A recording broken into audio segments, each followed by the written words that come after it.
13 years of a tumultuous Jaipur Literature Festival filled with joy, with colour, with the vibrancy and the sheer love of knowledge and literature. The Jaipur Literature Festival is actually, it's set a benchmark in terms of where Literature Fest ought to be.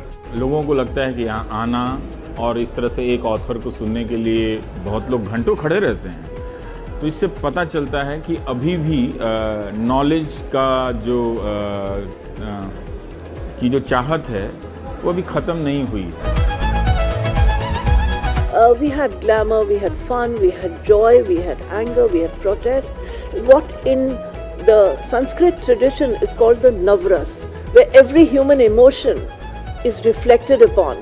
When I come to the Jaipur Literature Festival, I feel like I walked in to a 3-star Michelin restaurant with absolutely no problem of bank balance. There's quality, there's quantity, and it's from all over the globe. And then came the pandemic, which brought to a screeching halt the entire world.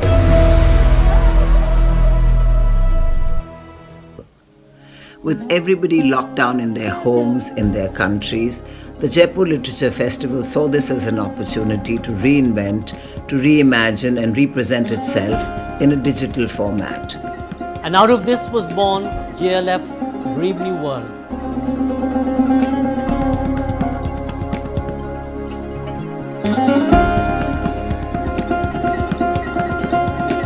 In these times during COVID, when we're all sitting at home, it's sort of like a ray of light that we get to watch these amazing sessions when we can't all be together.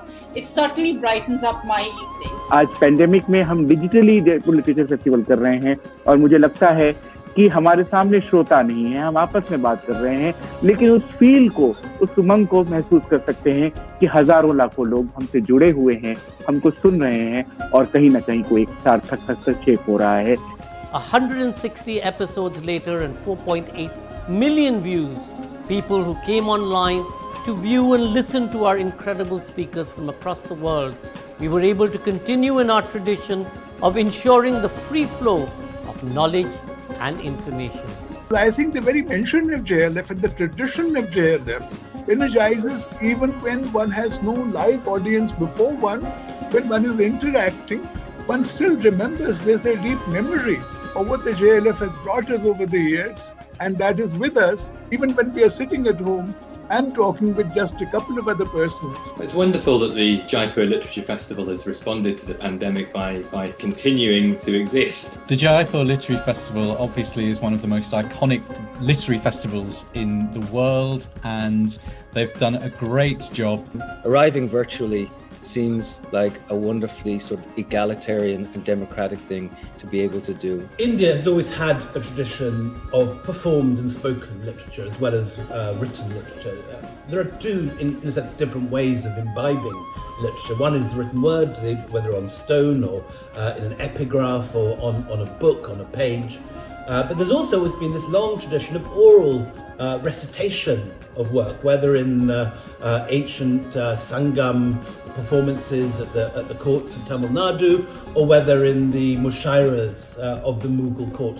And today, I think, in many ways, we're fulfilling that function, allowing authors to perform their work. But there's also this thing of having rational debate. As we look ahead to the Jaipur Literature Festival 2021, bringing together a slew of incredible writers and speakers from across the world, we know we have a challenge. We will try and convey the same energy by shooting at Diggi Fort and Diggi Palace in Jaipur and bringing to you some of the most spectacular sessions that we've coined. I still wear the scarf that I was given at the Jaipur Literary Festival because it brings back a memory of those joyous book-loving crowds, the wonderful other writers from around the world. I've never had another experience like it. When I was last at the Jaipur Literature Festival, I inhaled so much goodness that I'm still working through it, and I miss it when I think about it. With people happy to experience festivals in the comfort of their homes, we will offer that to you. And to all those who will come out and experience the live version on the ground in the Diggi Palace, in the Diggi in Jaipur, we will be delighted to welcome you there. Festival. I get invited to festivals all over the world, and by far this is one of my favorite. These are the greatest writers of our day on your screen for free at the Jaipur Literature Festival. We need your support, especially now. We look forward to you joining us online for the Jaipur Literature Festival digital version.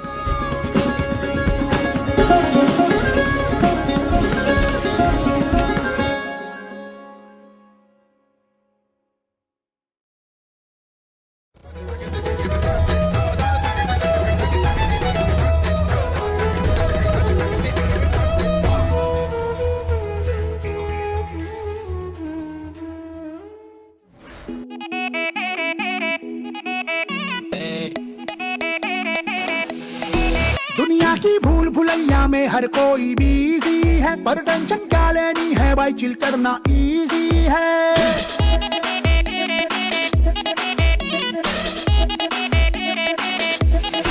दुनिया की भूल भुलैया में हर कोई busy है, पर tension क्या लेनी है भाई, चिल करना इजी है। जब दिल है तो ट्रैफिक में फंस कर भी अच्छा लगता है, मीटिंग में बॉस का जहरीला लेक्चर भी अच्छा लगता है, आधा टेढ़ा दुनिया का ये स्ट्रक्चर भी अच्छा लगता है। थोड़ा नॉइस कर लो साइड, अच्छी धुन पे कर लो राइड, अपने काम कर लो वाइड, आज कुछ अच्छा अच्छा अच्छा अच्छा, आज कुछ अच्छा सुनते हैं 94.3 माय एफएम, चलो कुछ अच्छा सुनते हैं 94.3 माय एफएम, अच्छा अच्छा अच्छा अच्छा 94.3 माय एफएम, आज कुछ अच्छा सुनते हैं 94.3 माय एफएम, चलो कुछ अच्छा सुनते हैं।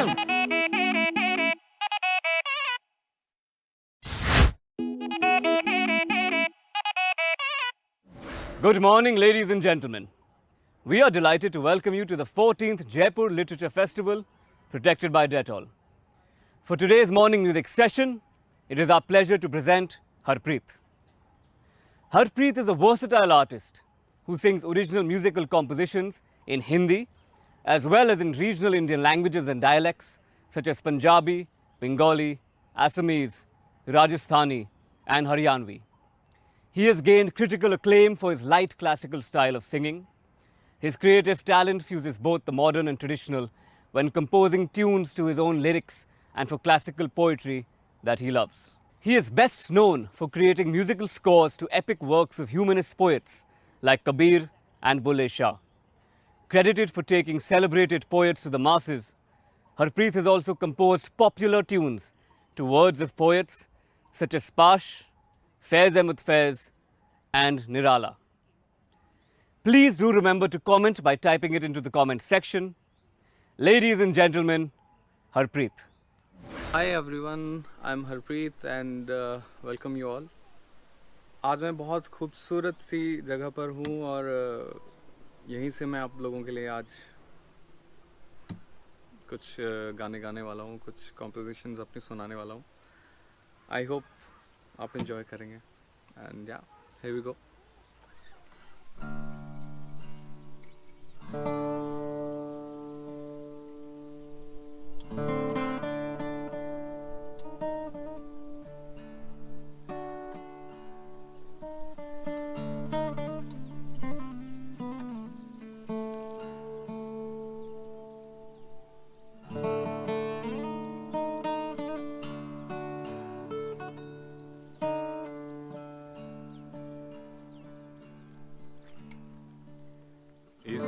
घट अंतर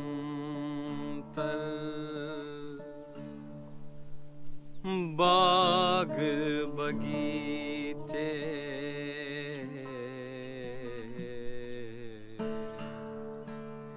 इसी में सिर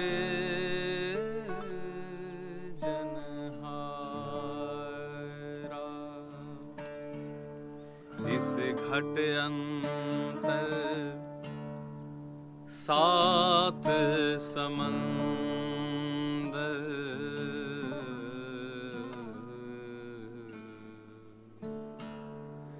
इसी में 9 लाख तारा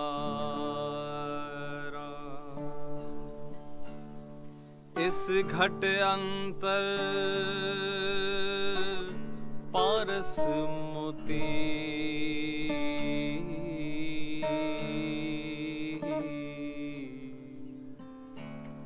इसी में पर खनहारा इस घट अंतर इस घट अंतर अनहद गरजे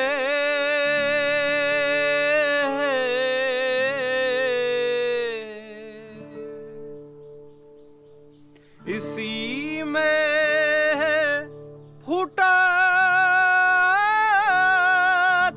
फुहारा कहत कबीर सुनो भई साधो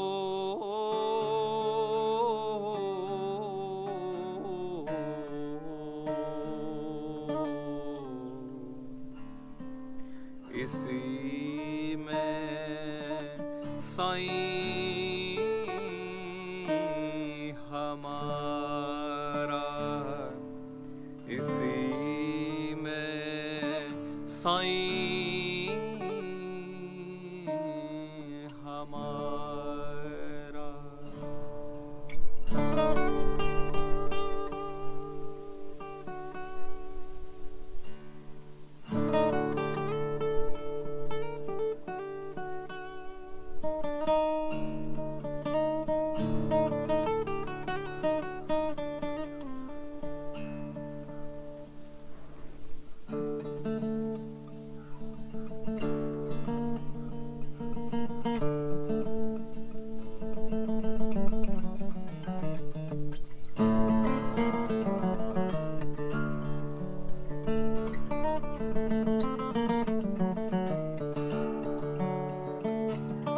चंदा छलकै यही घट माही आंधी आंखन सूझै नाही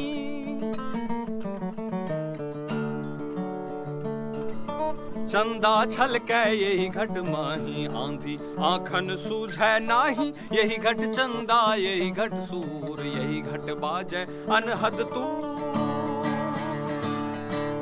यही घट गाजै तबली निशान बहिरा शब्द सुनै नहीं कान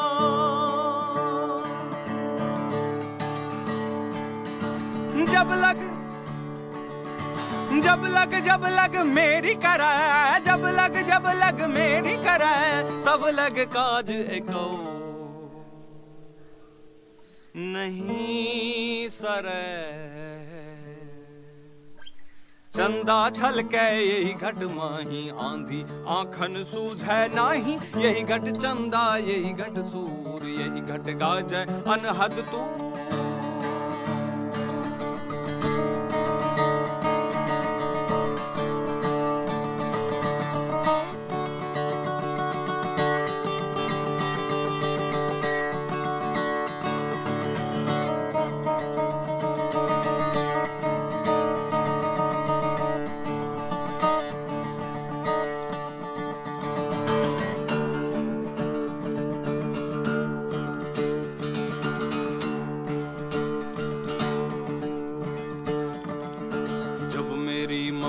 मर जाए तब प्रभु काज सवार आए जब मेरी ममता मर जाए तब प्रभु काज सवार आए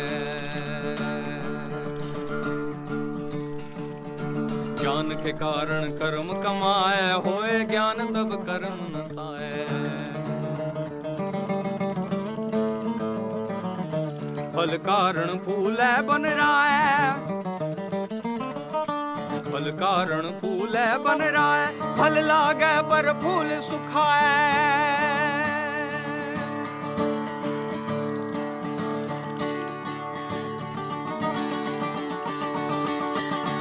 मृगास कस्तूरी बास मृगास कस्तूरी बास आप न खो जाए घास आप न खो जाए घास आप न खो जाए घास चंदा छलकै यही घट माही आंधी आंखन सूझै नाही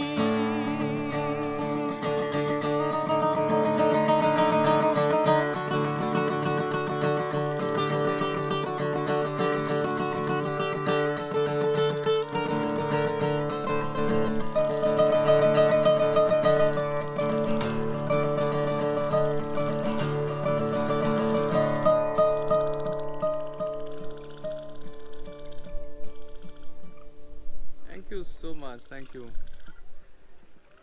And I just started singing and these guys, you know, started accompanying me, which is fun. Let me show you where I am right now. So, यहाँ से आ रही हैं आवाज़ें जो मुझे accompany कर रहे हैं दोस्त. So yeah. That was Kabir. इस घट अंतर बाग बगीचे इसी में सिरजनहारा है. इसी घट बेसिकली घड़ा शरीर को कहा गया जहाँ कबीर कह रहे हैं कि इस शरीर के भीतर ही सब कुछ है, तुम्हें बाहर कुछ भी ढूंढने की जरूरत नहीं है. आई थिंक मेरे लिए इसका सार यही था. अभी आगे बढ़ते हैं and now I will sing for you.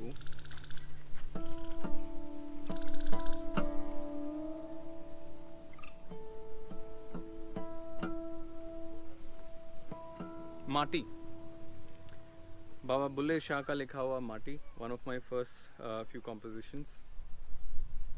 और इसमें बाबा बुल्ले शाह कह रहे हैं कि जब सब कुछ ही मिट्टी का बना हुआ है, यू नो, ये घोड़े के ऊपर बैठा हुआ सवार, उसके हाथ में जो हथियार हैं वो, और जिनके साथ आप लड़ने जा रहे हो वो भी मिट्टी के बने हुए हैं, और अंत में सब कुछ मिट्टी में ही मिल जाना है, तो फिर किस बात के लड़ाई झगड़े.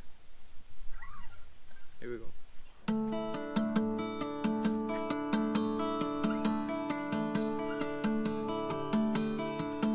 माटी कुदम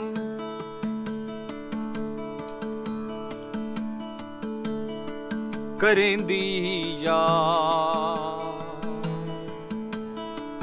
वाह वाह माटी ही दे गुलजार. माटी कोड़ा माटी जोड़ा माटी दा असवार. माटी माटी नू दौड़ावे माटी दी छनकार.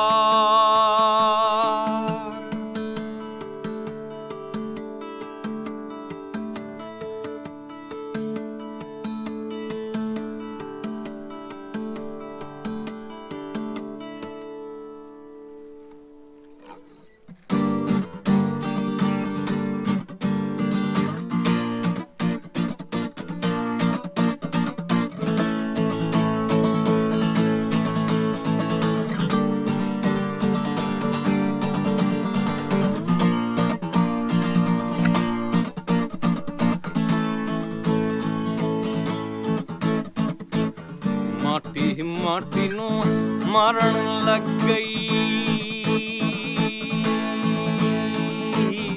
माटी दे हथियार. ओ जिस माटी पर बहुती माटी सो माटी हंकार.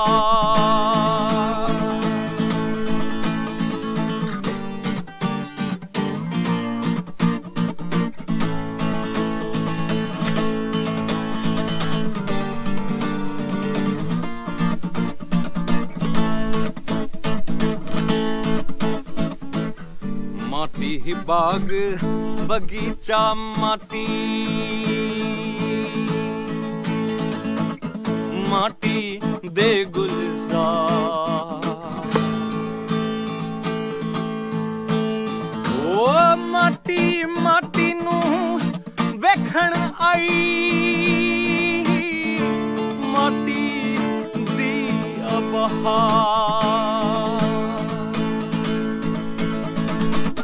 हस खेड फिर माटी होवे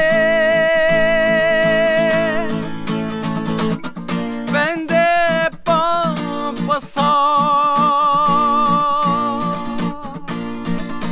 ओ बुला जाए बुजारत बुझे ता ला सिरों मारता ला सिरों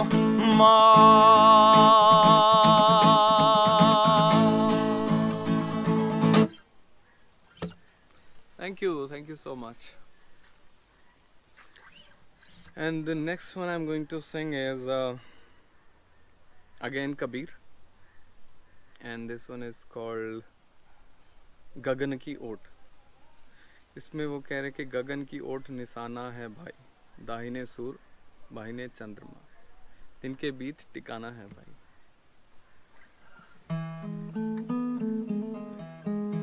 Yeah, basically he's talking about different levels of meditation, and you'll hear it.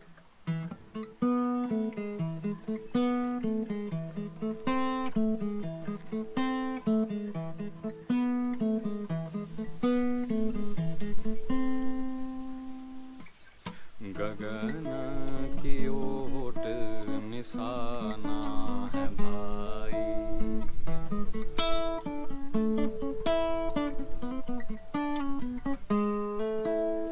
गगन की ओट निशाना है भाई, दाहिने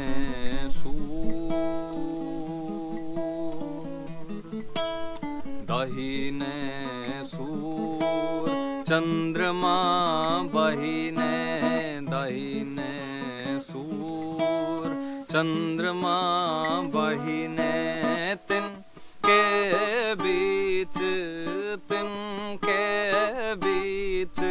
छिपाना है भाई, गगन की ओट निशाना है भाई, गगन की ओट निशाना है भाई।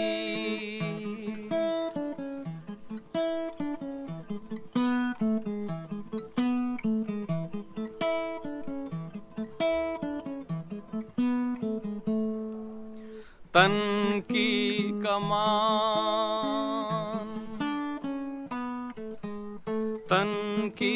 कमान सूरत का रौंदा, तन की कमान सूरत का रौंदा, शब्द बाण ले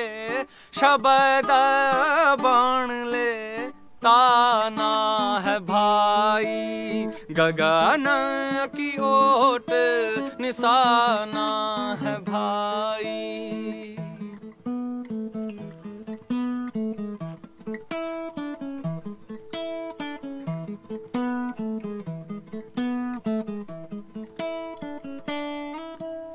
मारत बाण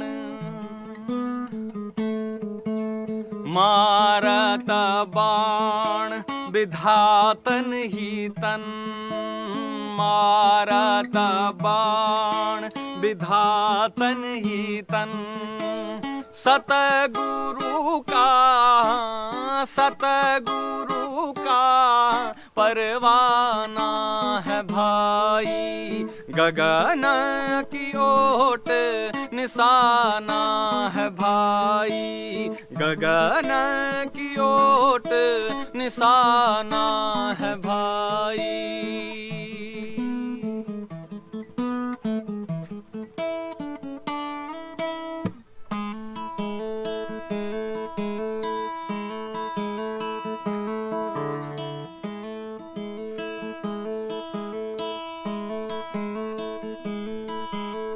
मारो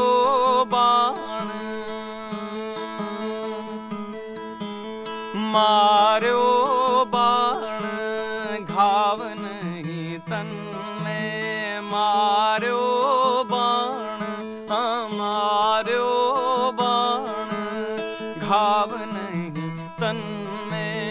जिन लागा तिन जाना है भाई, जिन लागा तिन जाना है भाई, जाना है भाई।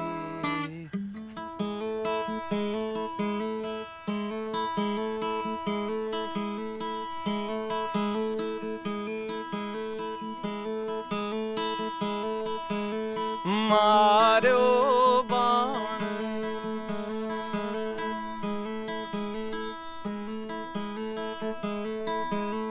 कहता कबीरा सुनो भई साधो, कहता कबीरा, कहता कबीरा सुनो भई साधो, जिन जाना दिन माना है भाई, जिन जाना दिन माना है भाई, माना है भाई, माना है भाई।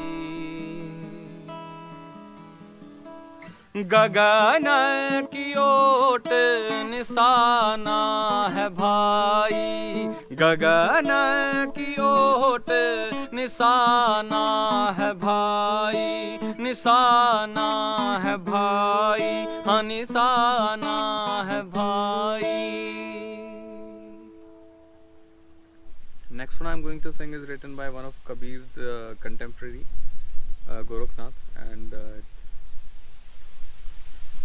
called Shunyagad Shahar, Shahar Ghar Basti.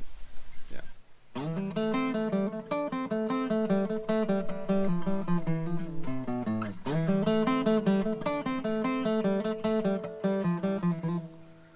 शून्यगढ़ शहर, शहर घर बस्ती, शून्यगढ़ शहर, शहर घर बस्ती, कौन सूता कौन जागे है,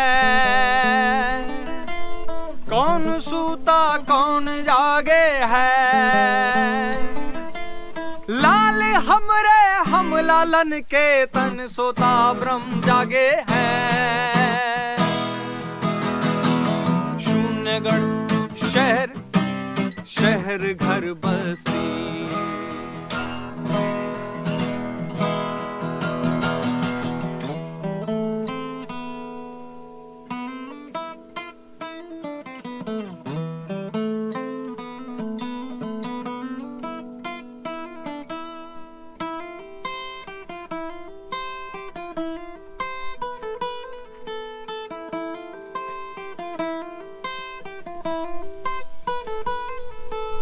तन की कुंडी मन का सोटा ज्ञान की रगड़ लगाता है,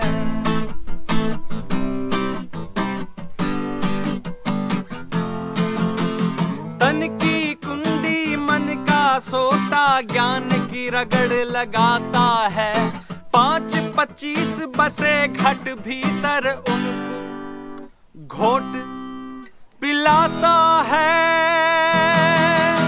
शून्यगढ़ शहर, शहर घर बस्ती,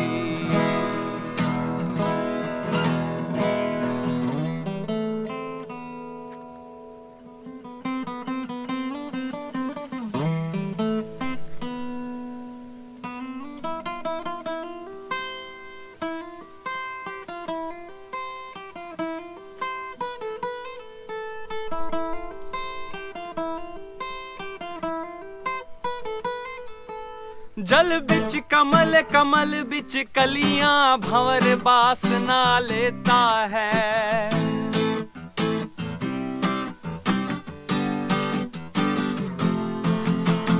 जल बिच कमल, कमल बिच कलियां भंवर बासना लेता है।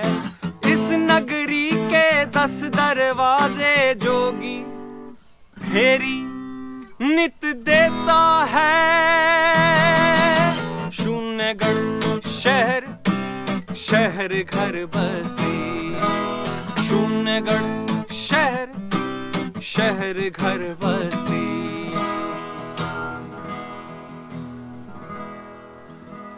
Thank you. So the last song I'm going to sing is called Vede Aawad Mere.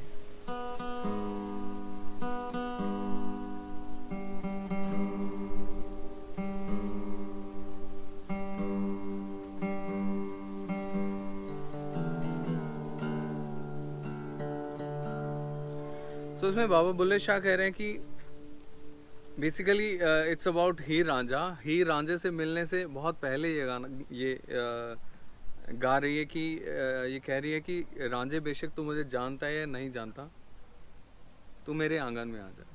अब मैं तेरे पहले से ही कुर्बान हूँ, तू मेरे आंगन में आ जा.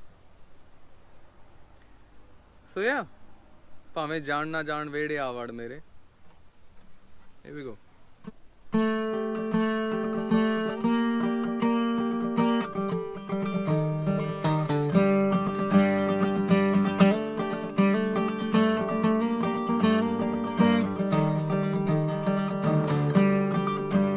ਭਾਵੇਂ ਜਾਣ ਨਾ ਜਾਣ ਵੇ ਵੇੜੇ ਆਵੜ ਮੇਰੇ,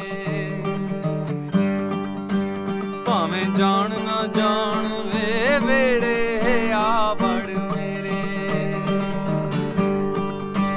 ਹੋ ਮੈਂ ਤੇਰੇ ਕੁਰਬਾਨ ਵੇ, ਮੈਂ ਤੇਰੇ ਕੁਰਬਾਨ ਵੇ, ਮੈਂ ਤੇਰੇ ਕੁਰਬਾਨ ਵੇ ਵੇੜੇ ਆਵੜ ਮੇਰੇ.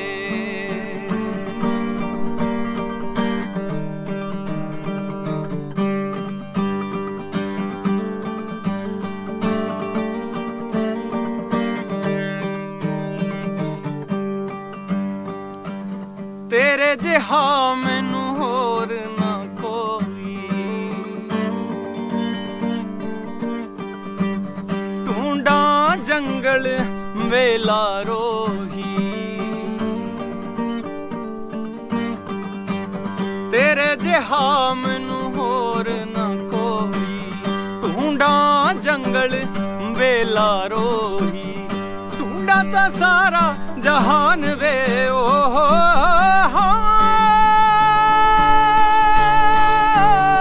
ਵੇੜੇ ਆਵੜ ਮੇਰੇ.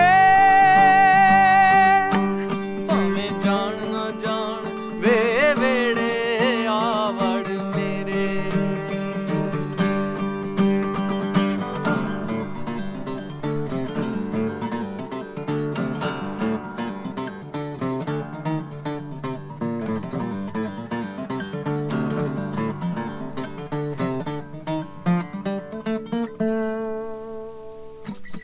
ਲੋਕਾਂ ਦੇ ਪਾਣੇ ਚਾਕ ਮਹੀਂਦਾ, ਰਾਂਝਾ ਤਾਂ ਲੋਕਾਂ ਵਿੱਚ ਕਹੀਂਦਾ. ਲੋਕਾਂ ਦੇ ਪਾਣੇ ਚਾਕ ਮਹੀਂਦਾ, ਰਾਂਝਾ ਤਾਂ ਲੋਕਾਂ ਵਿੱਚ ਕਹੀਂਦਾ. ਸਾਡਾ ਤਾਂ ਦੀਨ ਈਮਾਨ ਵੇ ਓਹ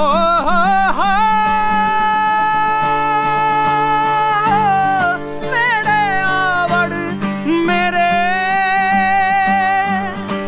ਭਾਵੇਂ ਜਾਣ ਨਾ ਜਾਣ ਵੇ ਵੇੜੇ ਆਵੜ ਮੇਰੇ.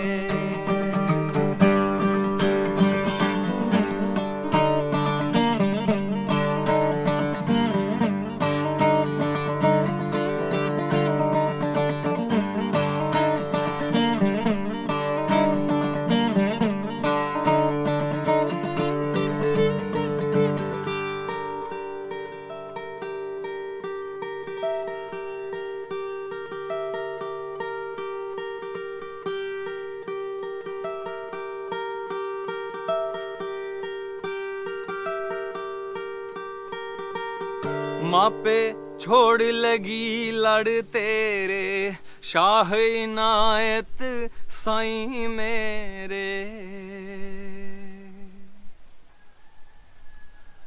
मापे छोड़ लगी लड़ तेरे, शाह इनायत साईं मेरे.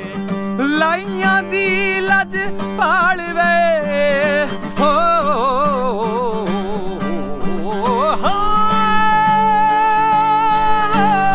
मेरे आवड़ मेरे.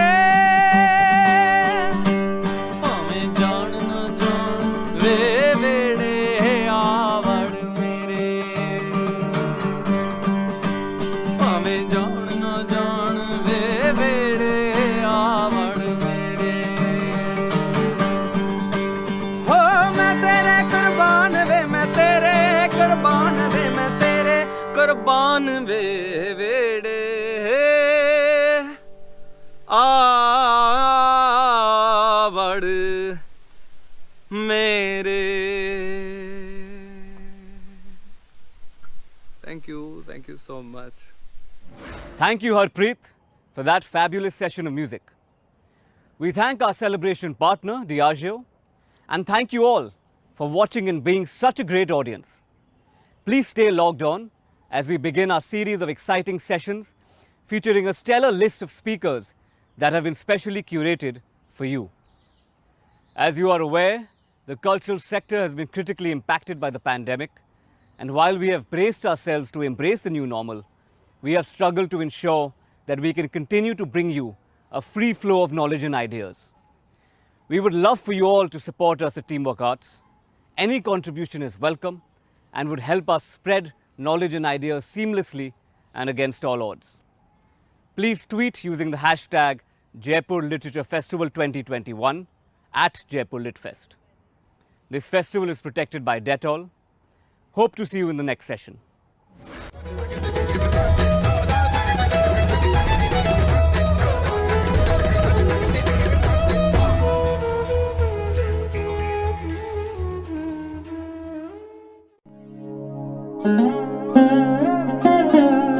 Welcome to the 14th Jaipur Literature Festival protected by Dettol.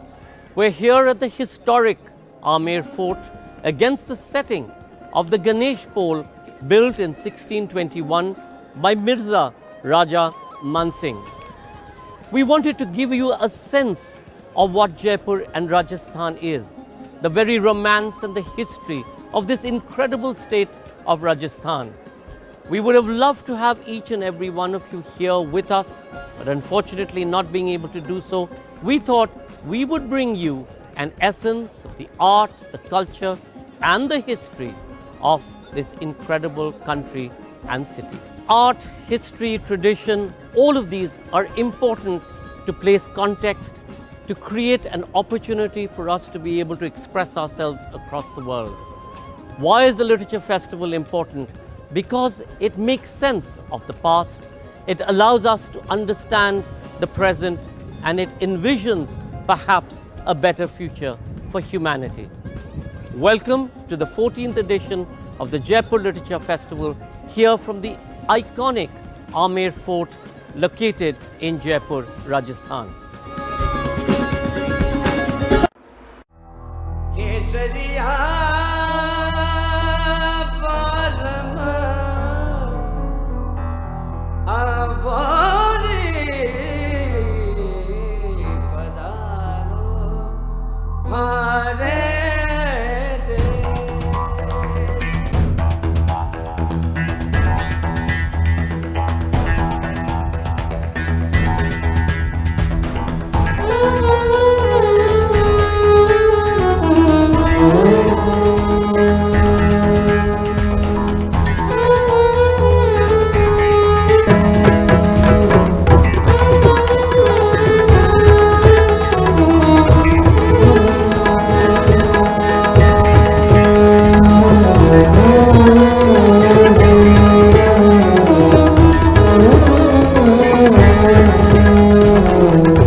स्वच्छता, स्वास्थ्य और पर्यावरण का ध्यान जीवन का आज यही मंत्र है महान। सच ये है बहुत बड़ा, ना भूलेंगे कभी, कह रही है ये ज़मीं और सारा अपना ध्यान मंत्र महान, देश रहेगा आयुष्मान। दो हाथों की दूरी, इनको साफ रखना भी जरूरी, करना है जीवन का हमको सम्मान। अपना ध्यान मंत्र महान, देश रहेगा आयुष्मान। हाथ धुलेंगे, मास्क लगेंगे, बनी रहेगी एक मुस्कान। अपना ध्यान मंत्र महान, देश रहेगा आयुष्मान।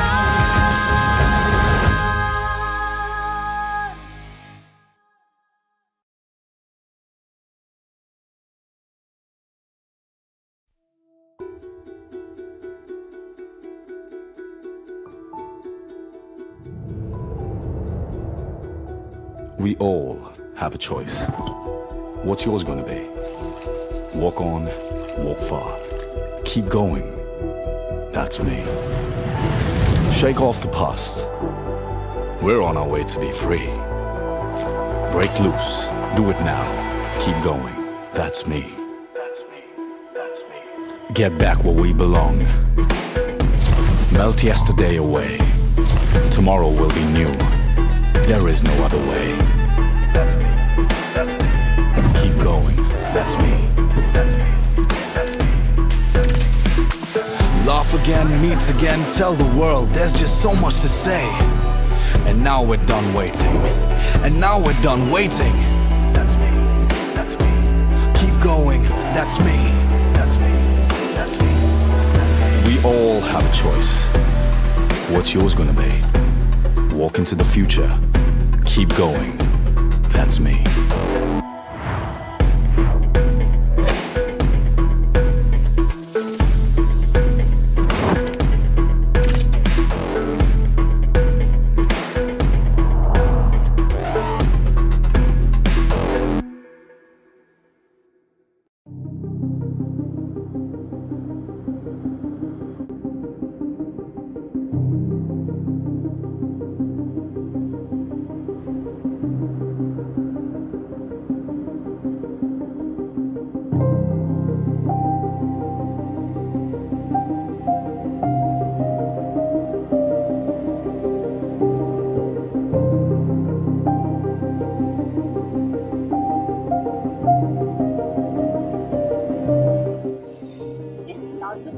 और मुश्किल समय में हमें आपके सपोर्ट की सख्त जरूरत है। आपका सहयोग हजारों की जिंदगी बचा सकता है। आप हमारे अपने हो, हमें अपनों से डोनेशन नहीं काम चाहिए। हमारा हाथ थामिए, हमारा साथ चलिए, हमें और हमारी कला को जिंदा रखने के लिए अपना सहयोग दीजिए। लोगों ने सालों से प्यार दिया, सम्मान दिया, अब हमारे कारीगरों को काम दीजिए। Support the artisans, save the craft.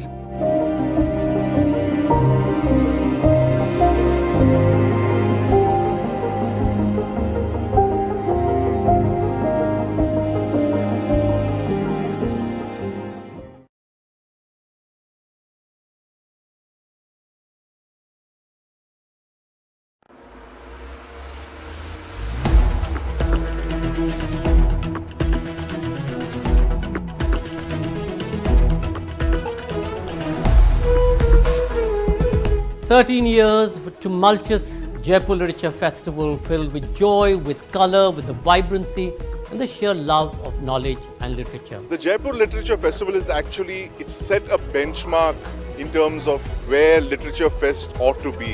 लोगों को लगता है कि यहाँ आना और इस तरह से एक ऑथर को सुनने के लिए बहुत लोग घंटों खड़े रहते हैं, तो इससे पता चलता है कि अभी भी नॉलेज का जो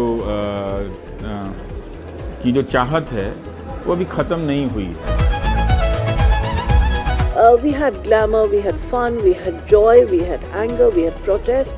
What in the Sanskrit tradition is called the Navras, where every human emotion is reflected upon When I come to the Jaipur Literature Festival, I feel like I've walked in to a 3-star Michelin restaurant with absolutely no problem of bank balance. There's quality, there's quantity, and it's from all over the globe.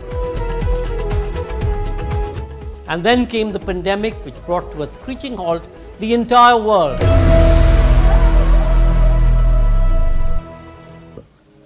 With everybody locked down in their homes, in their countries, the Jaipur Literature Festival saw this as an opportunity to reinvent, to reimagine and represent itself in a digital format. And out of this was born JLF's Brave New World.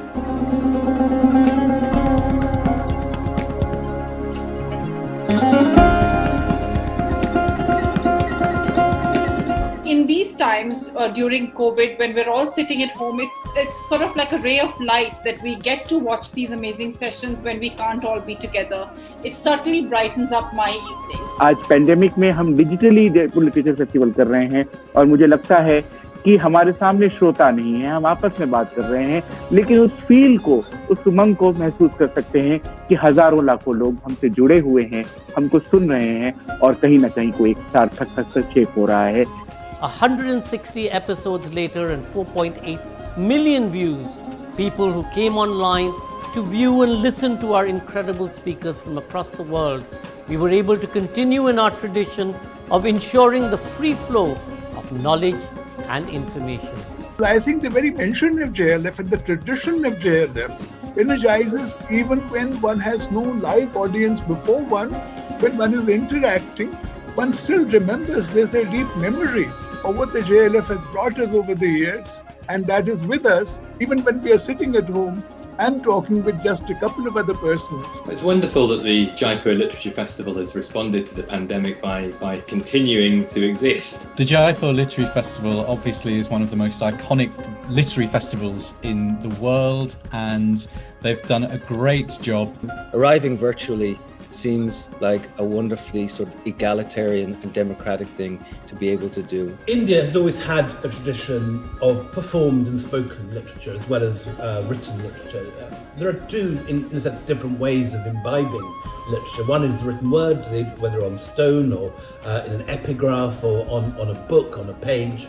But there's also always been this long tradition of oral recitation of work, whether in ancient Sangam performances at the courts of Tamil Nadu, or whether in the mushairas of the Mughal court. And today, I think, in many ways, we're fulfilling that function, allowing authors to perform their work. But there's also this thing of having rational debate. As we look ahead to the Jaipur Literature Festival 2021, bringing together a slew of incredible writers and speakers from across the world, we know we have a challenge.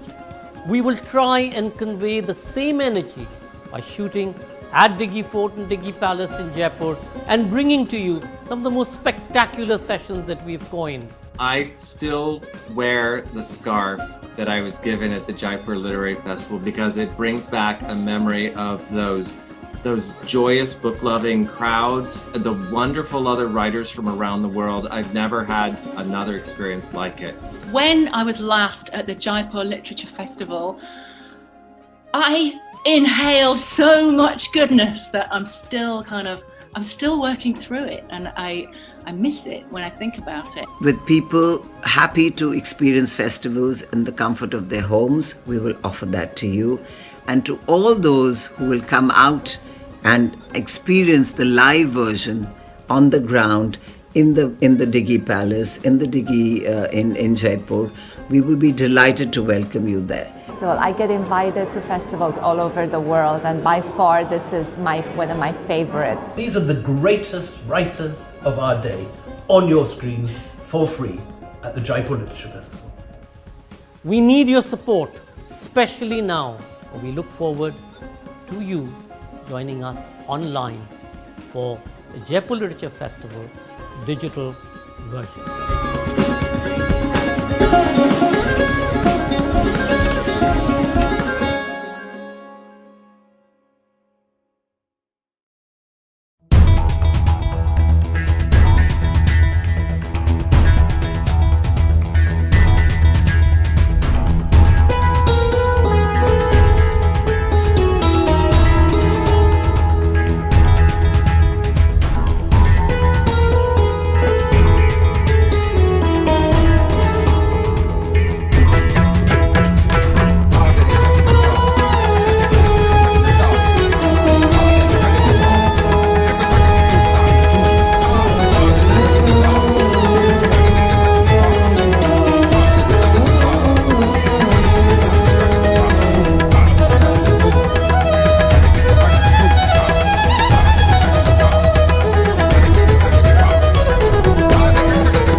Welcome back to the 14th Jaipur Literature Festival. From here, we are at Diggy Palace at the front lawn, protected by Dettol.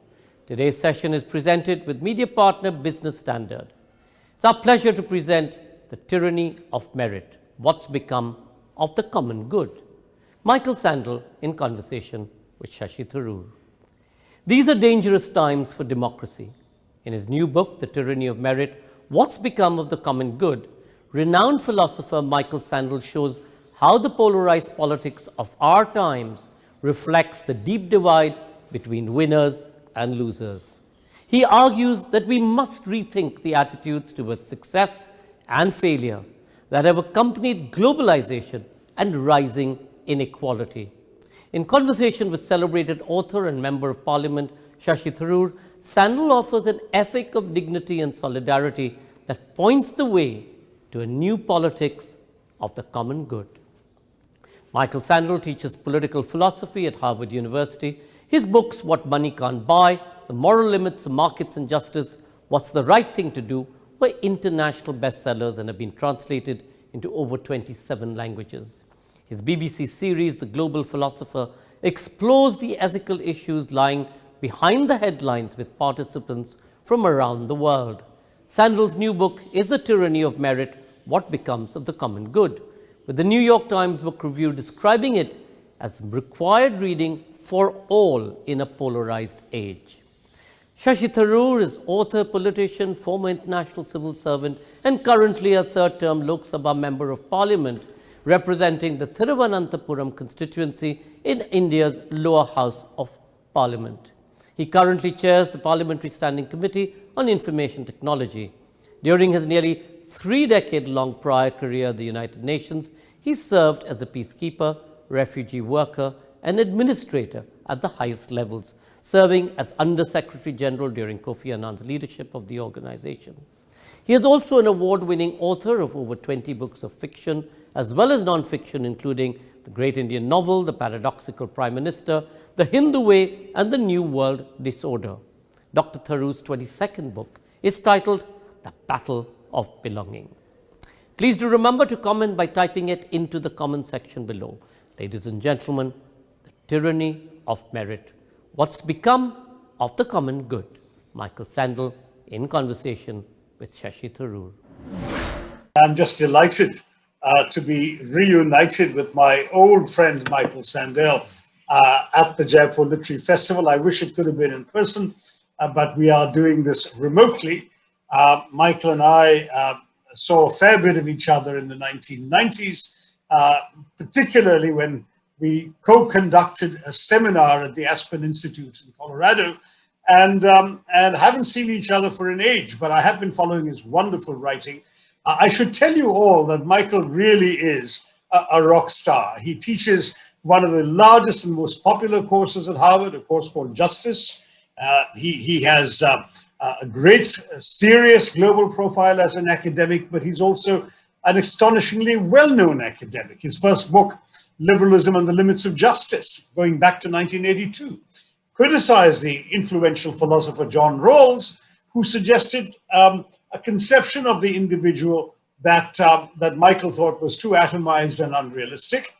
Then he's written a wonderful collection of essays, Public Philosophy, Essays on Morality and Politics, and of course, his book, What Money Can't Buy, which Kritika mentioned, that came out just 8 years ago on the moral limits of markets, has essentially sealed his status as a formidable critic of free market orthodoxy in Western thinking. And now the new book, which has just been released in India, has been out in the West for a few months, The Tyranny of Merit, which argues for a politics centered on dignity and says essentially that pursuing meritocracy has betrayed, in many ways, the world's working classes. Now, I want to turn to Michael. I have lots and lots of questions. I have to say, Michael, this book shook some of my most fundamental assumptions, and I'm going to start challenging you on them so that you can explicate your thesis through perhaps my devil's advocacy. Yes, of course. But my argument here is, because I came very much to the idea of meritocracy because We are a relatively unequal and hierarchical society in India. And I find that the one saving grace that we have, a way of pulling ourselves out from the disabilities of either caste or region or language or religion, is something called meritocracy. Passing an examination with better marks than somebody else, scoring a higher rank than somebody else, somebody who may have started off with more privileges and advantages than you. Meritocracy taught us that it was actually a progressive ideal. It helped people to bust through barriers of things like caste, things like money, to go as far as their talents and efforts would take them. And so it helped to rise above the prejudice and discrimination that structured society. Now, you've argued meritocracy is not an alternative to inequality, it's a justification for inequality. And that really shakes me, because I've always thought that, studying hard, working hard, getting results was the way forward. You're dismissing that as the rhetoric of rising. Now tell me what's so wrong with the meritocracy that I was brought up to respect. Right. And which, by the way, I would like to think is the only explanation for whatever I've achieved in life. But go ahead. Well, thank you, Shashi, both for the warm and generous words of introduction and for the bracing challenge, which is exactly the right challenge. So let me see if I can try to reply to it. But you'll push back, I hope, and tell me if you find this unpersuasive. Meritocracy does surely seem a progressive ideal, especially against the background of aristocratic privilege, caste societies, prejudice, holding people back, not enabling everyone to compete fairly, to advance, to achieve, to succeed. That's certainly true. And yet, there's a dark side to meritocracy. That's what I mean by the tyranny of merit. And the dark side has become increasingly evident and dangerous today. And let me see if I can try to explain why, and then you'll tell me whether you find this convincing, Shashi. Mm-hmm. In recent decades, during the past 4 decades of market-driven globalization, the divide between winners and losers has been deepening, poisoning our politics, driving us apart. This has partly to do with the growing inequalities of income and wealth, but it's not only that. It's also to do with changing attitudes toward winning and losing, changing attitudes toward success. In recent decades, those who've landed on top have come to believe that their success is their own doing, the measure of their merit, and by implication, that those left behind, those who struggle, have no one to blame but themselves. Now, this reflects the meritocratic ideal, what I describe, as you point out, the rhetoric of rising. The response by elites over the past 4 decades to the deepening inequality brought about by globalization has been to tell people, you can make it if you try. If you want to compete and win in the global economy, go to university. What you earn will depend on what you learn. Now, this is inspiring in one way, for just the reasons that you point out, Shashi. It's inspiring because it says to everyone, you are responsible. If chances are equal, you are responsible for whether you rise or whether you don't. It's inspiring.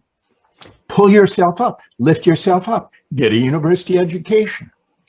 The dark side is that it leads, the dark side in broad terms is it's corrosive of the common good, of solidarity. Because if I really believe that my success is my own doing, I must also believe that those left behind are responsible for their troubles.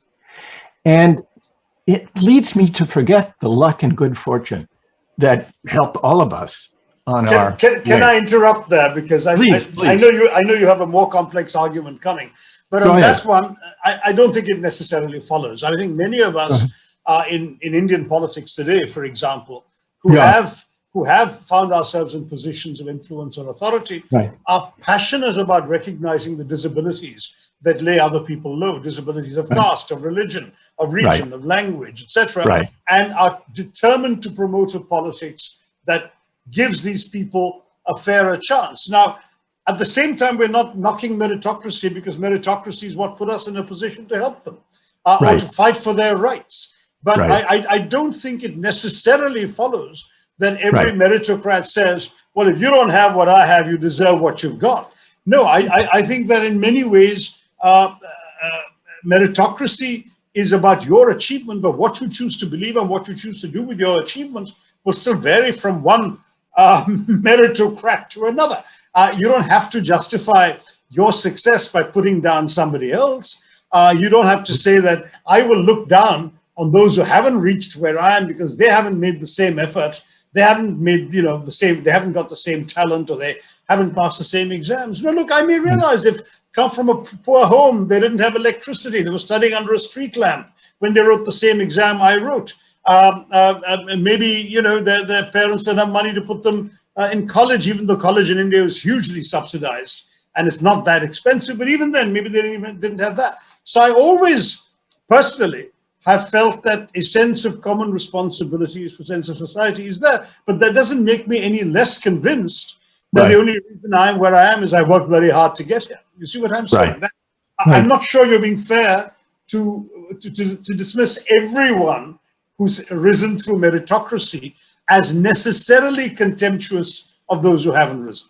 Oh, well, I certainly agree that everyone who has risen through meritocracy is not contemptuous of those who struggle, of course.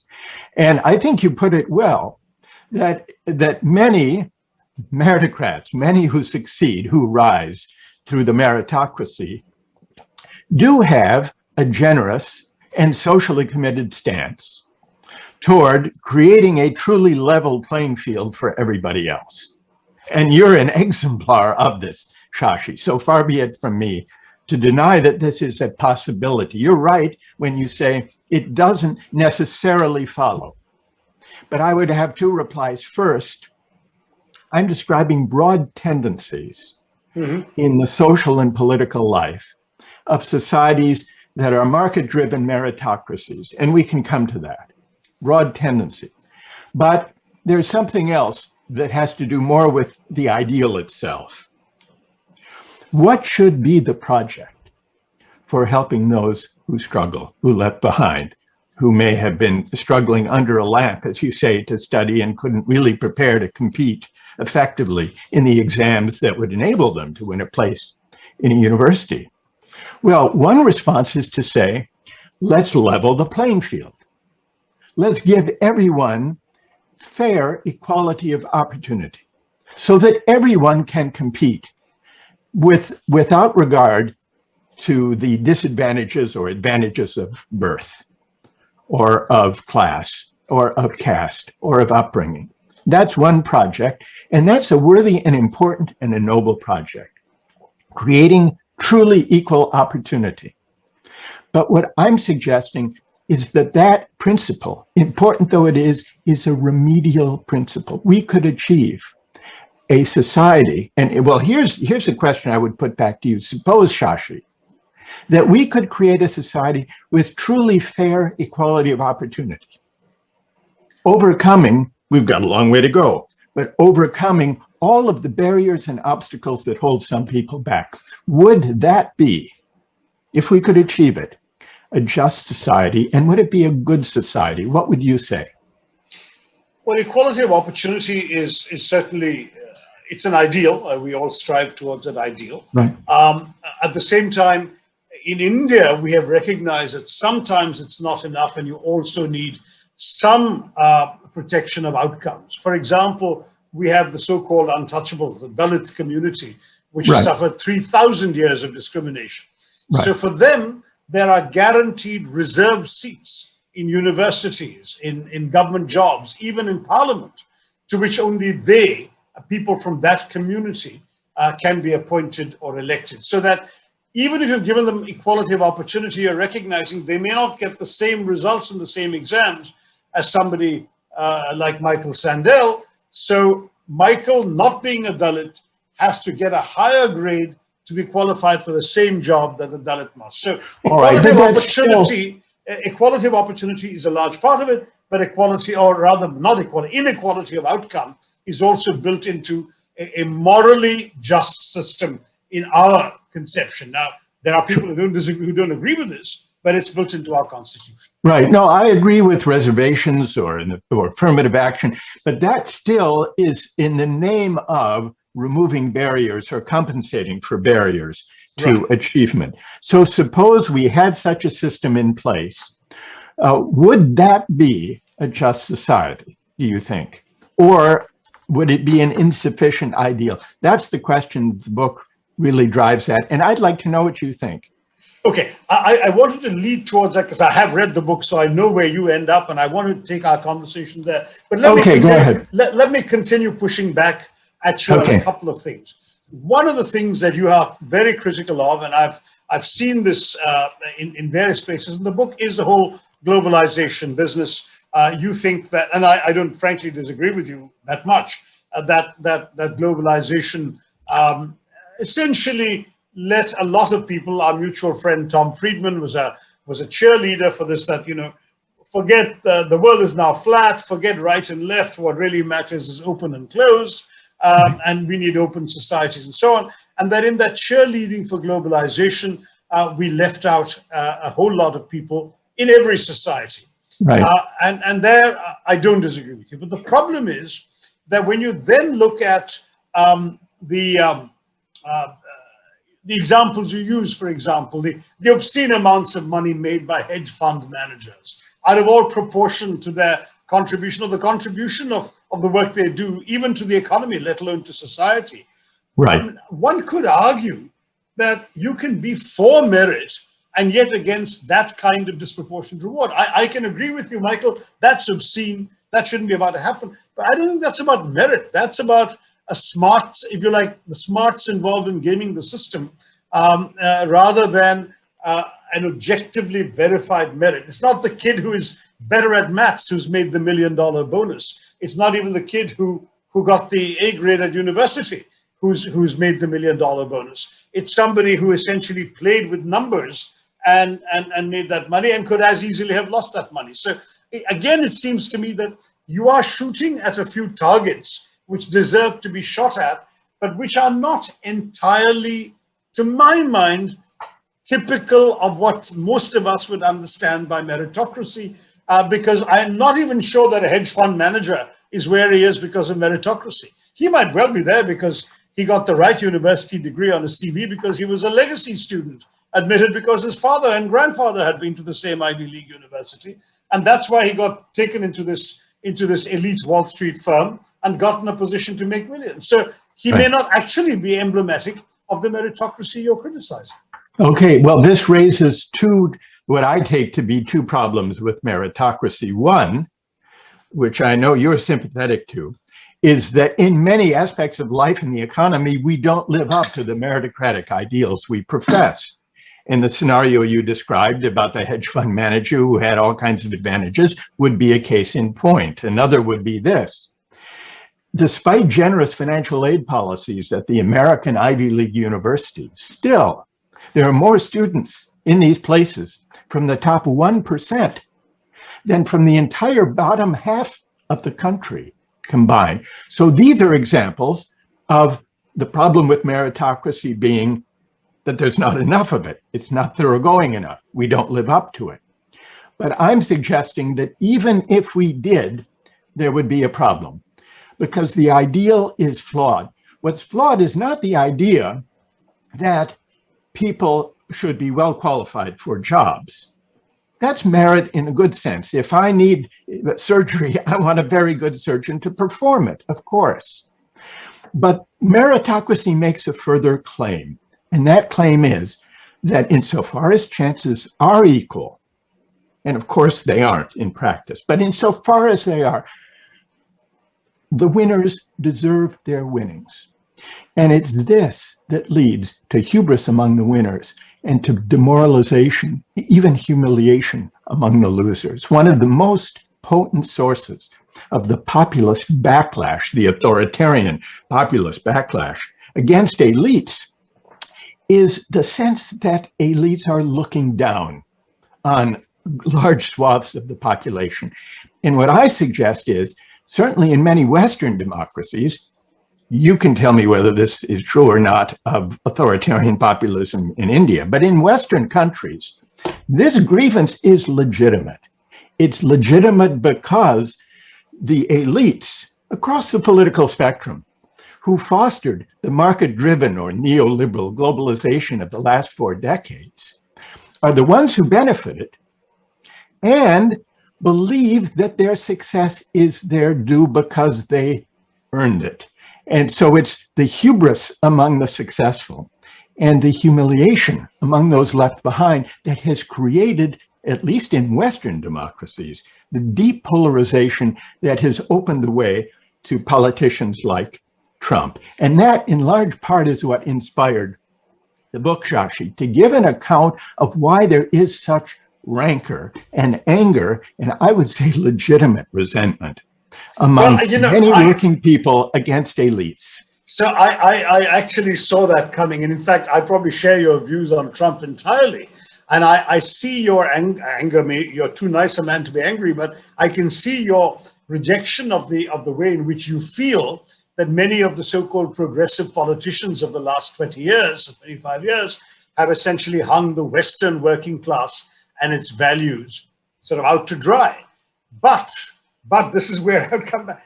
Think of yourself for a minute. You're an American at an Indian literary festival. Look at the Indian immigrants you know in America who've made it to the American dream, many of whom have flourished and succeeded beyond they would have been in anything that they could have widely dreamt of, even when growing up in India, who just got in because they did GREs or GMATs or whatever other examinations where they scored. There was nothing about their CV that an American admission committee could understand or relate to, but they had the marks that showed that they had something that many American students didn't have. They got in, they worked hard, they got the degrees, they got the jobs. The doctors, the engineers, the people, the 40% of the Silicon Valley startups who originated in India, the people who came from really small towns in India and became doctors. I mean, I know many of these people personally. One could argue that it is only meritocracy that enabled the bulk of immigrants to enjoy the fruits of the American dream. What would you say to them? That there's something wrong with the system that let them do that? No, I would say it's terrific what they've done and what they've achieved, and the opportunity that system enabled. That's a great thing.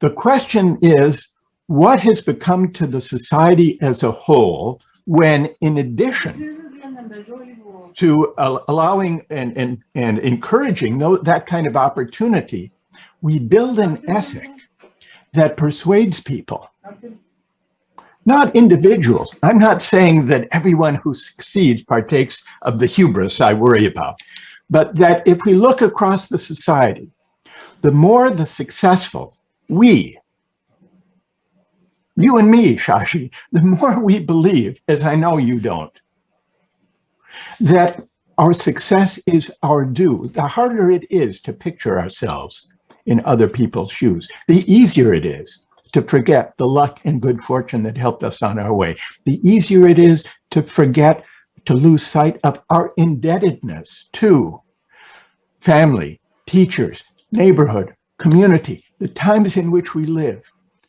And this, I think, has contributed to, I'm not saying there aren't well-intentioned, generous, progressive, conscientious, socially committed, successful meritocrats like Shashi Tharoor.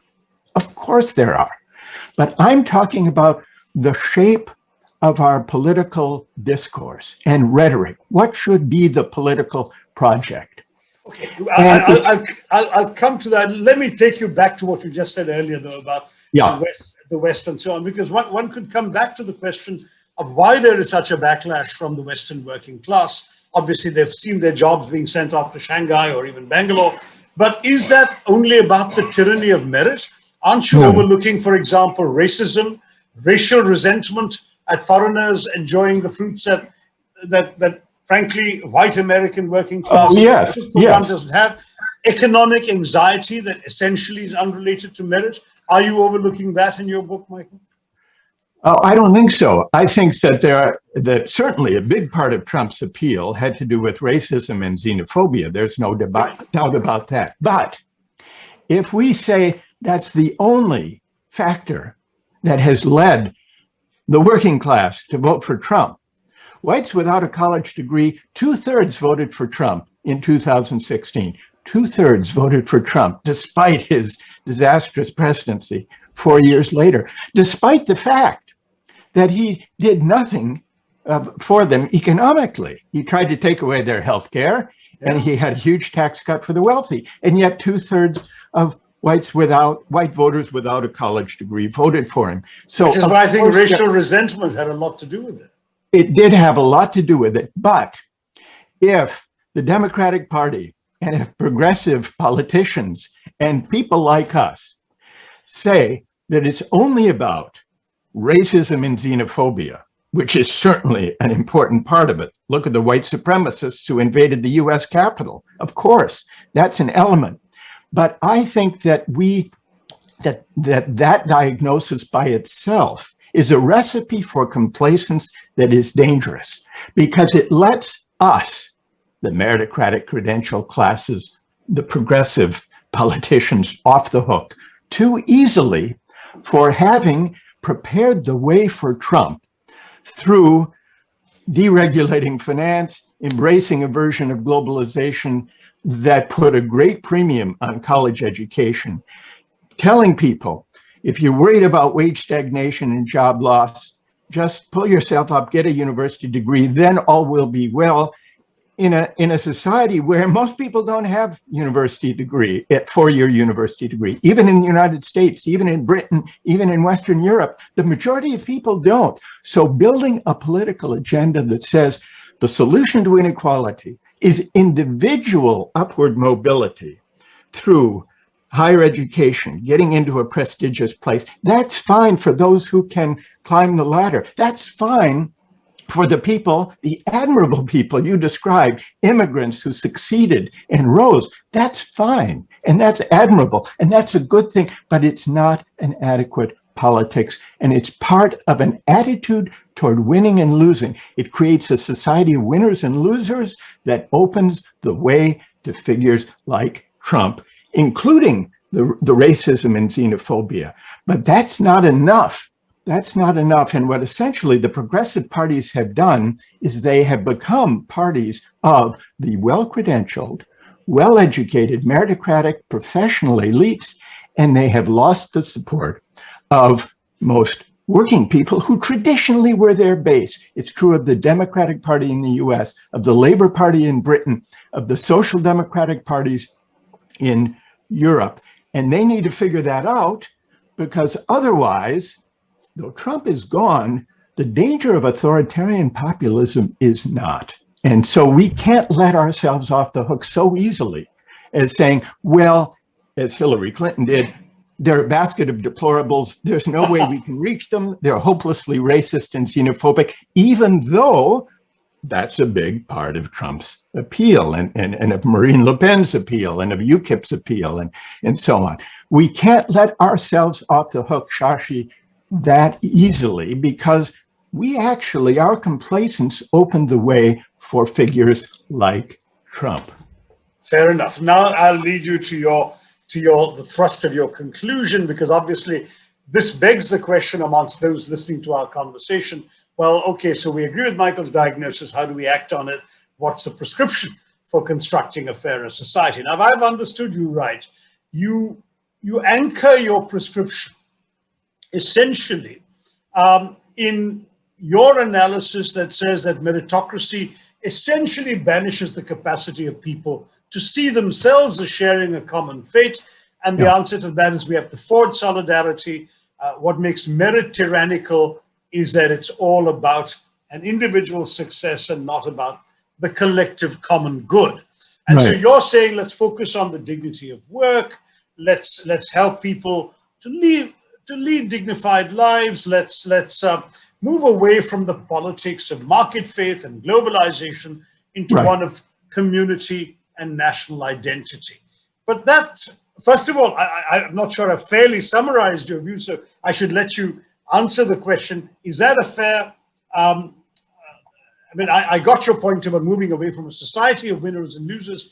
Is that a fair conclusion? Because that will lead to my next question once you've explained. Yes, except for the last sentence, it's a very good account that we should focus less on arming people for meritocratic combat and focus more on the dignity of work, on making life decent and work dignified for everyone, whether they are credentialed with a university degree or not. The only part of your very good summary I would hesitate a bit was the point about national identity, which is a complicated thing, but the rest of it, yes.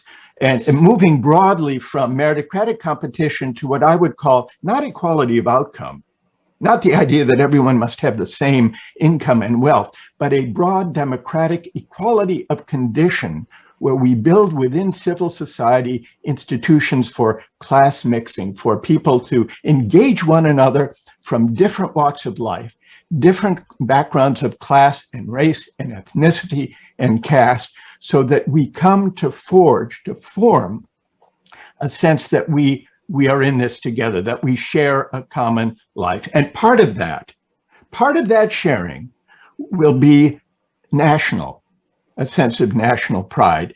But I don't want to lay exclusive stress, as you seem to, on national identity, because identitarianism, I mean, that, as we've seen, that is a very much a mixed bag at best.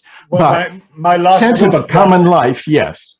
Go ahead, my last book is an attack on identity politics and nationalism versus the civic nationalism that I have celebrated in America and seek to celebrate in India, but which is very much under threat in India today. I understand. I'm with you. I'm with you on that, Shashi. But when you speak of a sense of belonging and community, that can only be understood in the context of a society, and a society, unfortunately, usually it's constructed within national borders. That's why I use the word national, and not with a great deal of excitement, because obviously I'm worried that national identity could create more of the same Trumpists who want to see the Don back in power.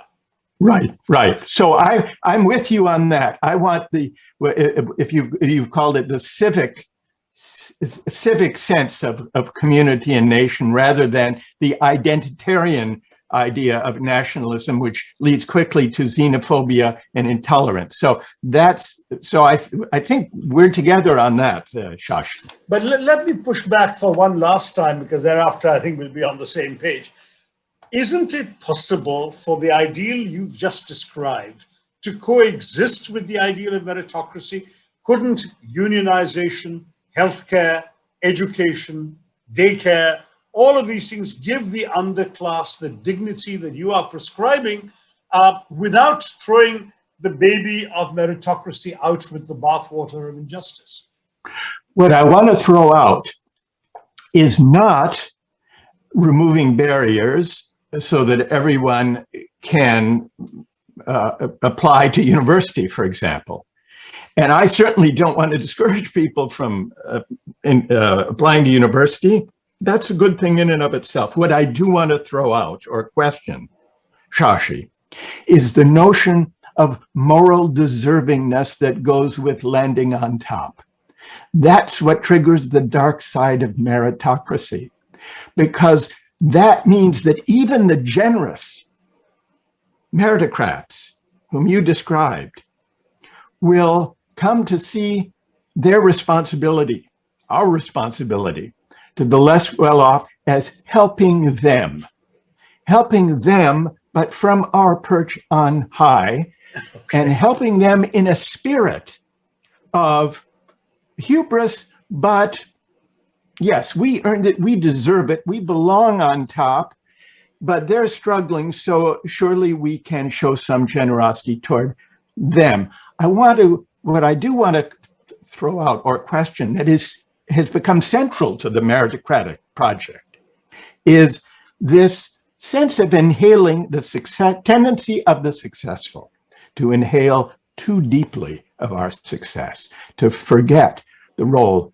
of luck and good fortune that helped us on our way. If I could add one thing in support of this idea, see, I think this sense of entitlement is deeply connected to meritocracy. The term was coined, meritocracy, in 1958 by Michael Young, a British sociologist, who did not coin meritocracy as an ideal.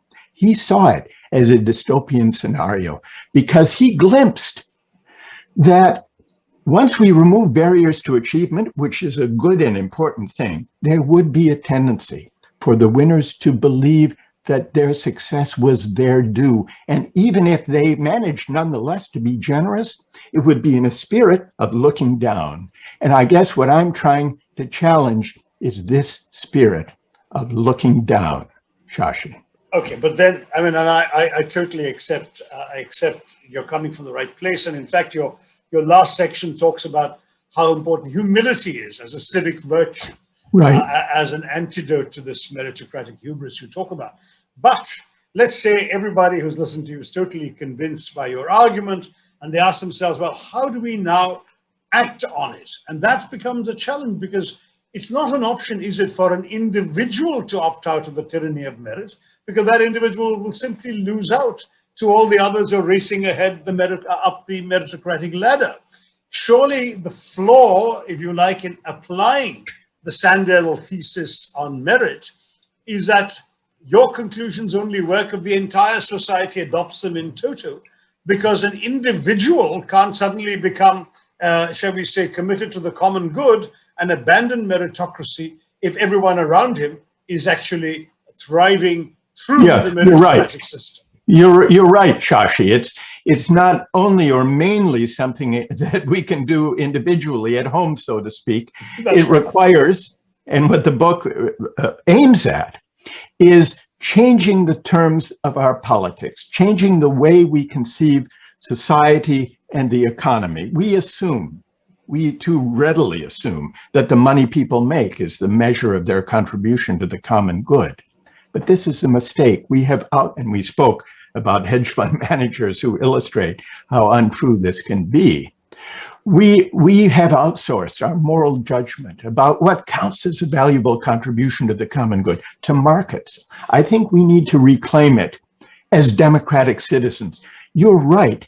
This can't be an individual project. What I'm suggesting, to go back to the image of the ladder, is apart from the project of enabling anyone, regardless of background, to compete, to scramble up the ladder of success. We need to do two other things.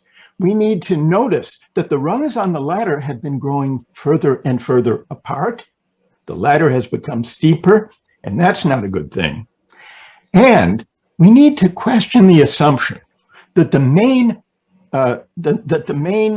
purpose of politics, or of progressive politics, is to provide a fairer scramble up the ladder, and ask whether that scramble, sponsoring, encouraging, cultivating that sense of competition and scramble up the ladder, that divide between winners and losers, isn't at odds with cultivating a sense of a shared common life, a sense of solidarity, a sense of responsibility for one another that arises when we notice that even though we succeed, our success is the result of all sorts of luck, good fortune, and indebtedness for which we individually can claim no credit.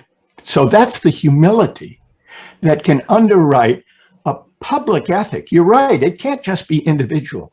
A public ethic, a turning to recognize the sense in which we share responsibility for one another in a democratic society, and that democracy can only flourish if we cultivate a common life rather than ease the way to enable those who are capable of scrambling up a ladder even as the rungs on the ladder grow further and further apart.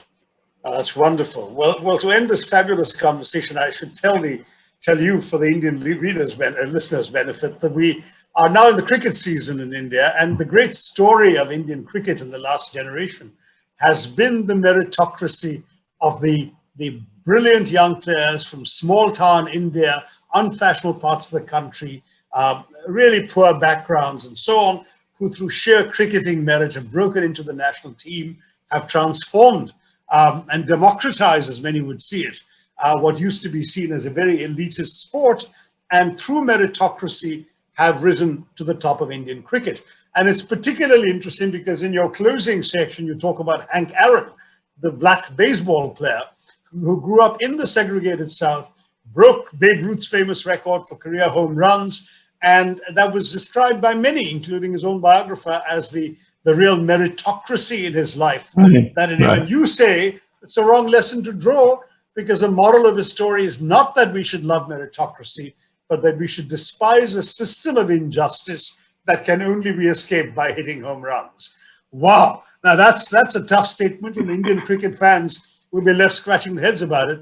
But let me end by also quoting you on the English Christian socialist R.H. Tawney, who clearly has inspired some part of your vision of a just society, because you argue, quoting Tawney, that the alternative to equality of opportunity is a broad democratic equality of condition that enables people of all walks of life to see themselves as participants in a common venture.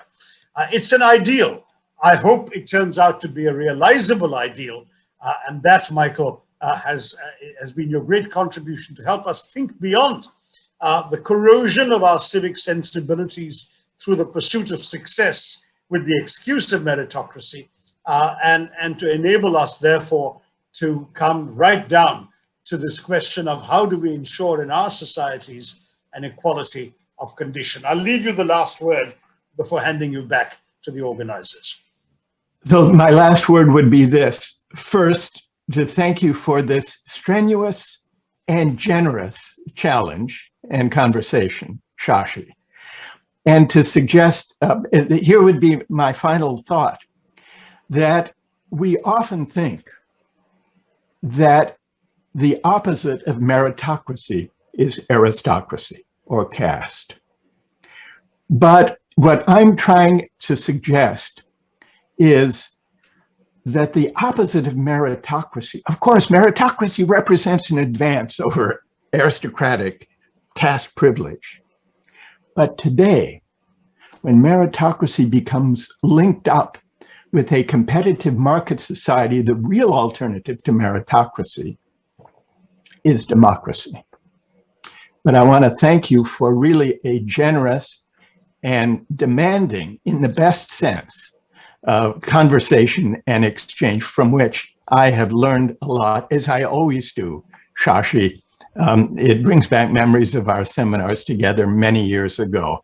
And so thank you so much for this and for everything you're doing, both in the world of thought and letters and in the world of politics. Thank you so much, Michael. In fact, your last comment made me think how interesting it would be if you were to talk about this book in China, where they claim to be committed to the common good and equally committed to meritocracy in determining that common good. It would make for a stimulating conversation there, except I'm not sure their society is free enough to permit one along the lines we've just had. Thank you again, Michael Sandel. I cannot recommend this book highly enough. I'm sorry if in this light you can't see it very clearly. The Tyranny of Merit, What's Become of the Common Good. Michael J. Sandel, my good friend, and back to JLF organizers. Thank you, Michael Sandel. Thank you, Shashi Tharoor, for throwing light on the profound implications of polarized politics and a polarized world, especially in today's very difficult times. We thank our media partners, Business Standard, and our celebration partner, Diageo. Thanks for watching and being such a great audience. Please do remember to stay locked on or visit us again and catch some of the sessions at the Darbar Hall, where we have a list of stellar speakers from across the world. As you're aware, we at the cultural sector has been critically impacted by the pandemic. We'd love you to support us by pressing contribute.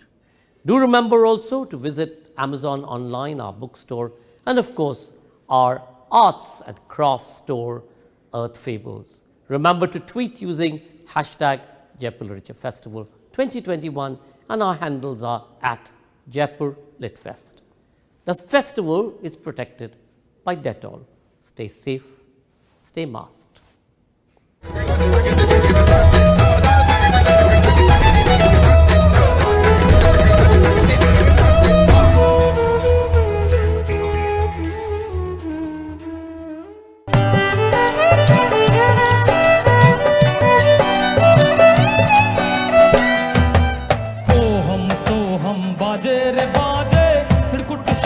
निशानी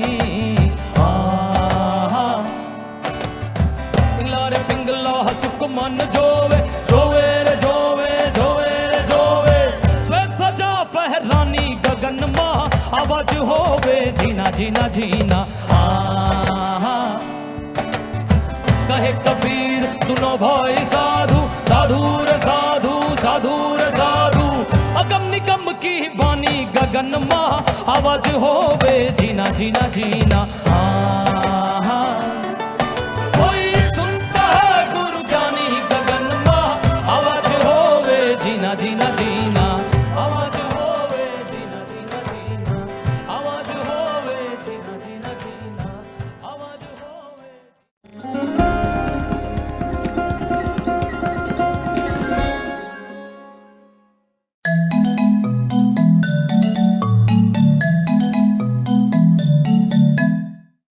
Hi, I'm Mimi, and I'm the author of a book called Softening the Edge. It's all about empathy and how empathy, humanity's oldest leadership trait, is changing our world of work. Today, I'm reading to you from chapter 10 and giving you a little insight into my journey to becoming the author I am today and into discovering what the empathy deficit really means for our world. Chapter 10, Softening the Edge. Within a few months, I had left the corporate world. I had set up a brand name, built a website, put over 700 hours of night school classes into practice, and started to teach in my yoga therapy business full time. Before I knew it, life as a senior advertising director was over, and I was an entrepreneur. I was free, I was the healthiest I'd been in a decade, and I was happy. I was energized and motivated by my industry, by my health and well-being dream, and I had a host of people supporting my journey. I knew that I had the experience to build a brand, and that doing so could actively improve the health and well-being of my industry's most exhausted and drained stars. In our fraught world where politicians and industry leaders debate matters vital to our health in isolation of action on the ground, I was committed to provoking action. I knew then that empathy was more important than ever, both to our teams and to ourselves, in the form of self-empathy, and in looking out for our bodies as well as our minds. As our global context and competitive environments tightened with conflict, terror, and spiraling health issues bubbling underneath them, I recognized that we all need to at least try to move the needle towards a more sustainable state of corporate well-being. The world was my oyster, and I was entirely in awe of my new business. For a short time. I remember the exact moment I decided to leave behind entrepreneurial life and head back to the corporate world. I was sitting at the dining table in my countryside home in the winelands of South Africa. I had a handmade ceramic mug steaming next to me with mint leaves from my garden. The sky was clear African blue. I was in love, and I was a business owner. Life was good, and I was passionately committed to attacking the stress endemic, sweeping the globe, and helping people across the corporate world get well again. I had an army of people around me willing me on. And then the phone rang, and everything changed. My father had had a heart attack on a British Airways plane heading from Cape Town into Heathrow. His heart and my world collapsed simultaneously, and life was never quite the same. As the machines kept his heart pumping, my pulse didn't stop racing, and I booked a flight to go to him as soon as I could. with the genius of 21st century medical magic. Seriously, magic. He was healed and strong again within 4 months. I, however, was not. I was changed. In the split second between hanging up from that harrowing call and taking a moment to look at my own garden, I was hit with a sharp dose of clarity, and I knew instantly that I was going back to my corporate career. Thank you for having me. That was from chapter 10 of my book, Softening the Edge. Do find me on social media at Mimi Nicklin.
Welcome to the 14th Jaipur Literature Festival.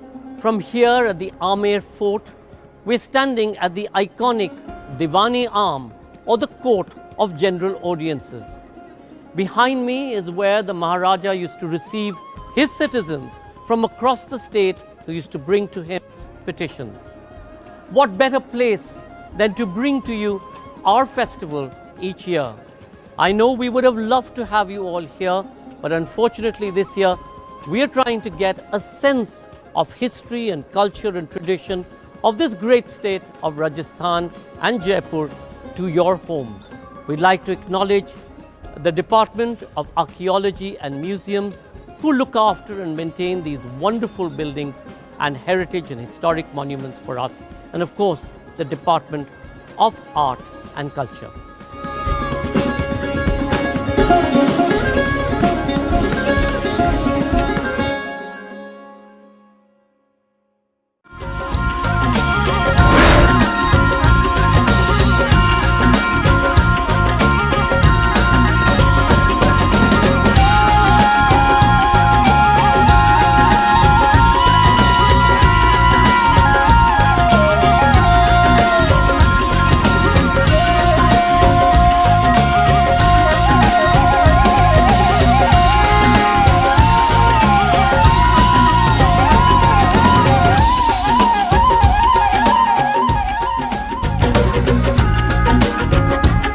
Music को लेकर के उसके बनाने से उसके बेचने तक या उसके अपने कंज्यूमर तक पहुंचाने तक आपके मन में कोई भी सवाल हो, प्रश्न हो, I will be available at art ज्ञान.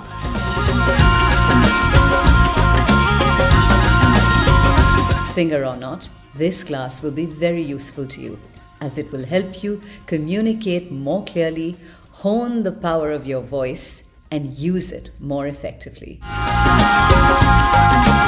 राजस्थानी म्यूजिक फोक म्यूजिक सीखना चाहते हो, मैं सिखाऊंगा आपको. इसका नाम है मोरचंग.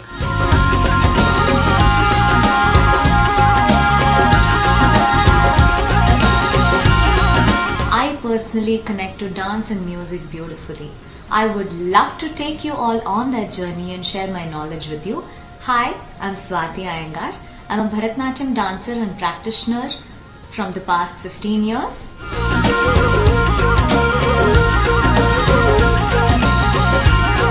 मेरा नाम करण खोसला है.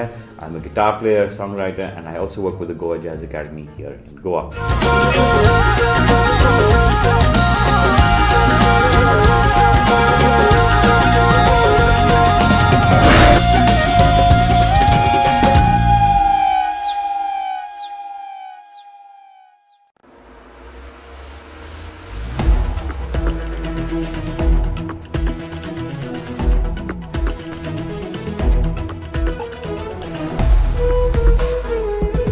13 years of a tumultuous Jaipur Literature Festival filled with joy, with colour, with the vibrancy and the sheer love of knowledge and literature. The Jaipur Literature Festival is actually, it's set a benchmark in terms of where Literature Fest ought to be.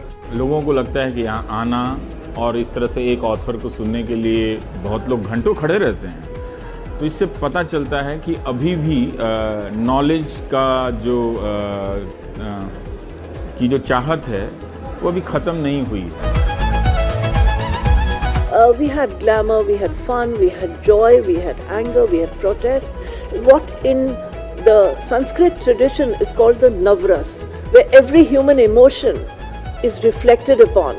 When I come to the Jaipur Literature Festival, I feel like I've walked in to a 3-star Michelin restaurant with absolutely no problem of bank balance. There's quality, there's quantity, and it's from all over the globe. And then came the pandemic, which brought to a screeching halt the entire world.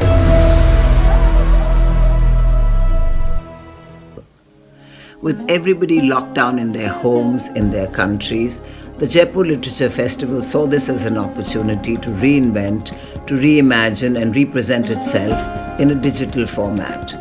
And out of this was born JLF's Brave New World.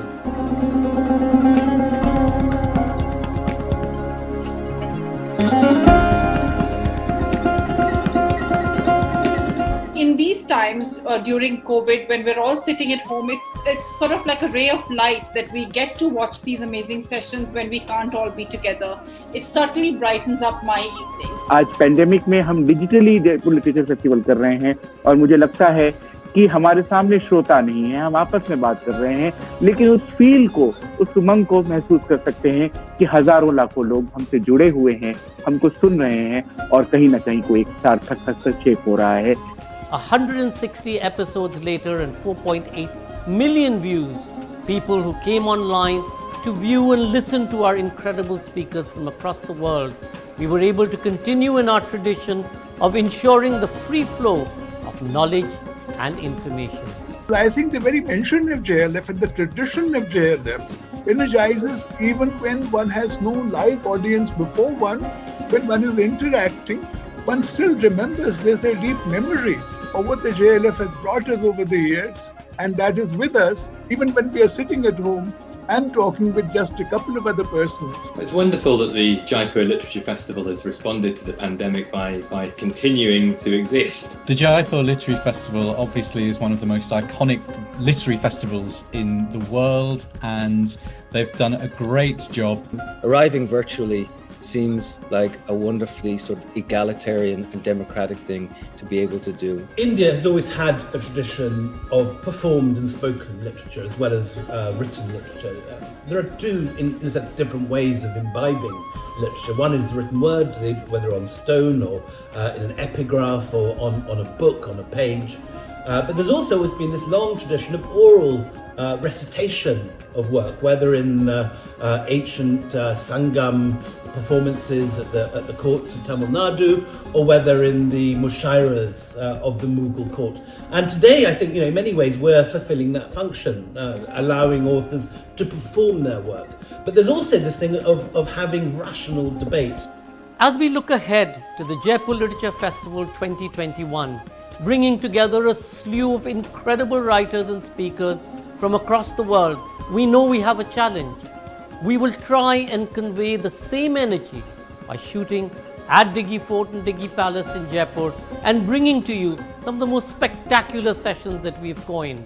I still wear the scarf that I was given at the Jaipur Literary Festival because it brings back a memory of those joyous book-loving crowds, the wonderful other writers from around the world. I've never had another experience like it. When I was last at the Jaipur Literature Festival, I inhaled so much goodness that I'm still working through it, and I miss it when I think about it. With people happy to experience festivals in the comfort of their homes, we will offer that to you. And to all those who will come out and experience the live version on the ground in the Diggi Palace, in the Diggi in Jaipur, we will be delighted to welcome you there. Festival. I get invited to festivals all over the world, and by far this is one of my favorite. These are the greatest writers of our day on your screen for free at the Jaipur Literature Festival. We need your support, especially now. We look forward to you joining us online for the Jaipur Literature Festival digital version.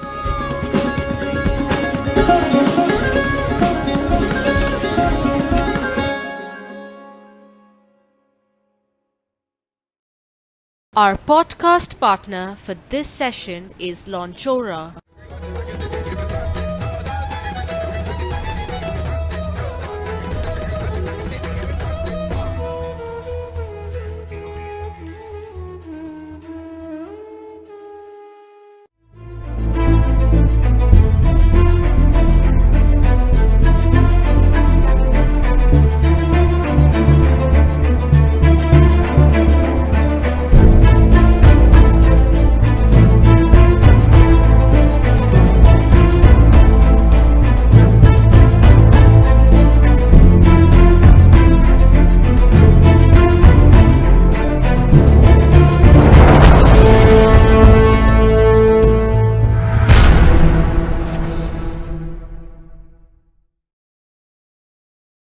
Welcome back to the 14th Jaipur Literature Festival from here at Diggy Palace at the front lawns protected by Dettol. It's our pleasure and honor to present today how to avoid a climate disaster. Bill Gates in conversation with Alok Sharma. It's easy to feel powerless in the face of a problem as big as climate change. But you're not powerless, and you don't need to be a politician or a philanthropist to make a difference. Bill Gates in conversation with Alok Sharma, President of the COP26 Climate Conference and former Secretary of State for Business. Bill Gates sets out a wide-ranging, practical and accessible plan for how the world can get to zero greenhouse gas emissions in time to avoid a climate catastrophe. Gates has spent a decade investigating the causes and effects of climate change. With the help of experts in the field of physics, chemistry, biology, engineering, political science and finance, he has focused on what must be done in order to stop the planet's slide towards certain environmental disasters. He will explain not only why we need to work towards net zero emissions of greenhouse gases, but also details what we need to do to achieve this profoundly important goal. Bill's new book, How to Avoid a Climate Disaster, The Solutions We Have and the Breakthroughs We Need, is available now. Bill Gates is a technologist, business leader, and philanthropist. In 1975, he co-founded Microsoft with his childhood friend Paul Allen. Today, he and his wife, Melinda, are co-chairs of the Bill and Melinda Gates Foundation. Gates also launched Breakthrough Energy, a network of entities and initiatives, including investment funds, nonprofit and philanthropic programs, and policy efforts linked by a common commitment to scale the technologies we need to achieve a path to net zero emissions by 2050. Alok Sharma was appointed full-time president for COP26, the 26th United Nations Climate Change Conference, on 8 January 2021. He was previously Secretary of State for Business, Energy and Industrial Strategy and president for COP26 between 13th February and 8 January 2021. He served as Secretary of State for International Development and Minister of State for Employment in the Department of Work and Pensions, and he was a Minister of State for Housing and Planning for the Department for Communities and Local Government. He was elected as the Conservative MP for Reading West in May 2010. Prior to entering Parliament, Alok qualified as a chartered accountant with Coopers and Lebrun Deloitte, and then worked for 16 years within banking, first with the Japanese firm Nikko Securities. Please do remember to comment by typing it into the comment section below. Ladies and gentlemen, how to avoid a climate disaster. Bill Gates in conversation with Alok Sharma. Good morning, and thank you for joining us. I'm Alok Sharma. I'm the president of COP26, the UN climate conference, which is taking place in the UK later this year. Welcome to this conversation with Bill Gates on his new book, How to Avoid a Climate Disaster, the Solutions We Have and the breakthroughs we need. Thank you also to the Jaipur Literary Festival for hosting us. And today we will hear from Bill about his book and his climate work before we move on to questions from the audience. But first, a short video to set the stage. In a typical year, the world emits over 51 billion tons of greenhouse gases. And as we keep doing that, the consequences for human life will be catastrophic. When I first fell in love with computers as a teenager, they were enormous, expensive, and only the government and big companies could afford them. But my friends and I became obsessed with a wild idea. What could we do if there was a computer on every desk? And now the wild idea is quite tame. Billions of people not only have computers on their desks, but even in their pockets. Now the world needs another breakthrough. In fact, it needs many breakthroughs. We need to get from 51 billion tons to zero while still meeting the planet's basic needs. That means we need to transform the way we do almost everything. Our commitment to developing these innovations will mean the difference between a future where everyone can live a healthy, productive life and one where we're constantly dealing with the human and financial crises at a historic scale. Entrepreneurs and investors have to build new businesses and change existing businesses to get these solutions deployed. Government leaders have to enact new policies that drive the market for clean energy. And advocates have to keep their voices loud to hold all of us accountable for rapid progress. Avoiding a climate disaster will be one of the greatest challenges humans have ever taken on. Greater than landing on the moon, greater than eradicating smallpox, even greater than putting a computer on every desk. My basic optimism about climate change comes from my belief in innovation. It's our power to invent that makes me hopeful. Bill, greetings from Nepal. And can I just say that I remember the first time I met you was in 2019, and we were at the Sainsbury Laboratories at Cambridge University, and we went to see some research which is being jointly funded by the UK government and, of course, your and Melinda's foundation. And it was research into protecting plants from the threat of climate change. And so you've been thinking for a very long time about climate change and funding it. So can I just ask you, in terms of this book, what prompted you to write this book now at this particular time? Yeah, I remember when we were in Cambridge together and looking at the scientists working on getting plants to make their own fertilizer, which of course would help the poorest have enough to eat, and reducing how much fertilizer we make also reduces greenhouse gases. So, you know, that's exciting work where they're continuing to make great progress. Your question about why now is a good one, because I got worried about climate back in 2005 when I was traveling to Africa and looking at how the farmers were already having a tougher problem growing their crops, and realizing that as Africa electrified, you know, how would they be able to have lights at night or air conditioning without making the climate problem even worse? And sadly, it is Africa and the poorest subsistence farmers there who are already feeling the pain and will have the worst of it. In fact, millions of them will feel the need to migrate if we don't mitigate this problem. I gave a TED Talk in 2010.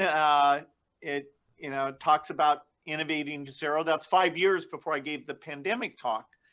And then I was involved in the Paris conference in terms of getting innovation onto that agenda.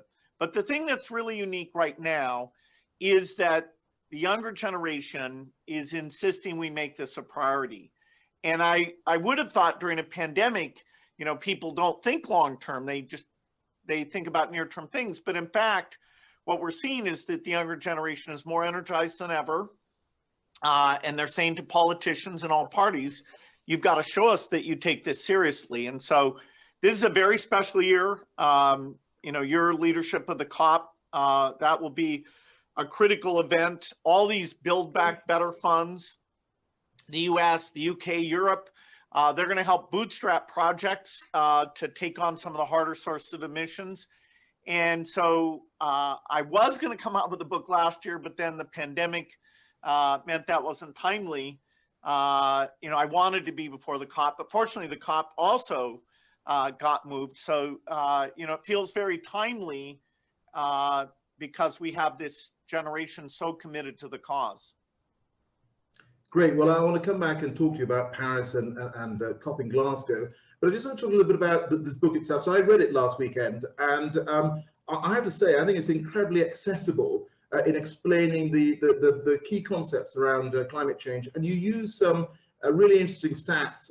You use this 51 billion tons figure. It's a key metric that runs through this book. Can you just talk a little bit about that and some of the other key metrics that run through this book?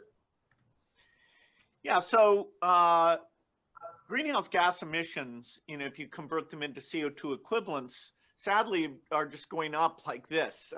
You get little wiggles for economic depression, or the pandemic has brought them down somewhere between 5 and 10%. But as the world's developed, we keep going up, and yet our goal is to go down.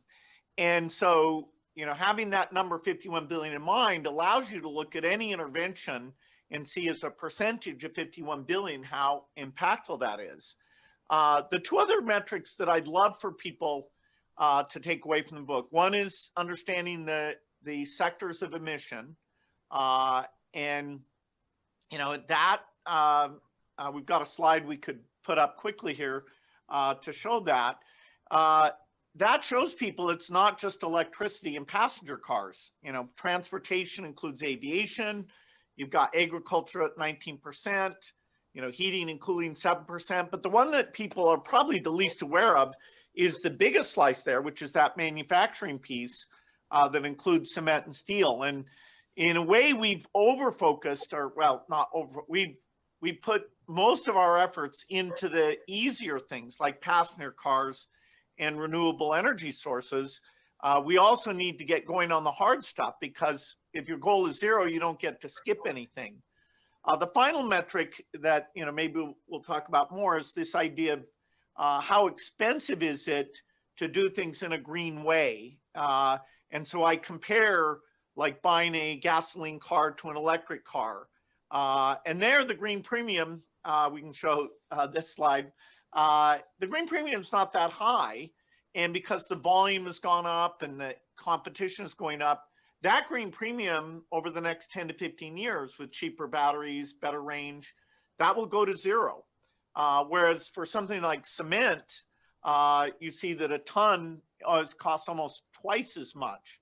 And so, 51 billion sources of emission, and the idea that this green premium is the metric that we have to drive down so that we can say to all the countries of the world, hey, buy the green stuff in 2050, and they won't push back because of the incredible increased cost that right now they would have to pay. That's great, thanks, Bill. Look, I think this is a pretty upbeat book. I mean, you don't actually pull any punches about how difficult it is going to be to get to net zero, but on the other hand, you do set out solutions on the road to getting to net zero. And I very much share your view that I think technology is going to be very much part of that solution. So it'd be really great. I mean, you talked about electric vehicles just now, but can you highlight some of the other technologies which you feel are going to be part of our net zero future? Yeah, the most mature would be the electric cars with the lithium-ion battery, the solar and land-based wind. Kind of in the middle are things like offshore wind, and there the UK is a leader in saying, okay, we're going to buy a lot of this. Who can give it to us at the lowest green premium? And the beauty of that is that then there will be innovation. How do you anchor those things so they stay in the storm? And, how do you connect the electricity? That green premium has started to come down. And for the entire world, offshore wind, I think can be a big thing. Electric buses, China's doing a lot of the pioneering work there, making sure that the cost and how they work when it's hot and cold, but the volume is going up. Then we have some things that are at the very earliest stages, and that's unfortunately where steel and cement come in, is that there's essentially no green steel or green cement today. And so we need to have not just more R&D money and more venture capital type money, but we also need buyers, so we need governments, we need companies that are trying to contribute to society when they build new buildings to say, okay, we're going to buy green cement, green steel, so that we can start down that catalytic learning path. And that how we bring those kind of policies together. I'm very excited that the COP will be a time where we can announce example projects that are under this catalyst framework, and so people can see that, okay, we really are trying and have a plan for every area of emission. Yeah, so Bill, I mean, you talk about the fact that in the UK we now, in a fairly short order, have got the biggest offshore wind market in the world. And that's because we created a mechanism for investors to be able to invest. And I think that's kind of where we also need to be going with some of these other technologies.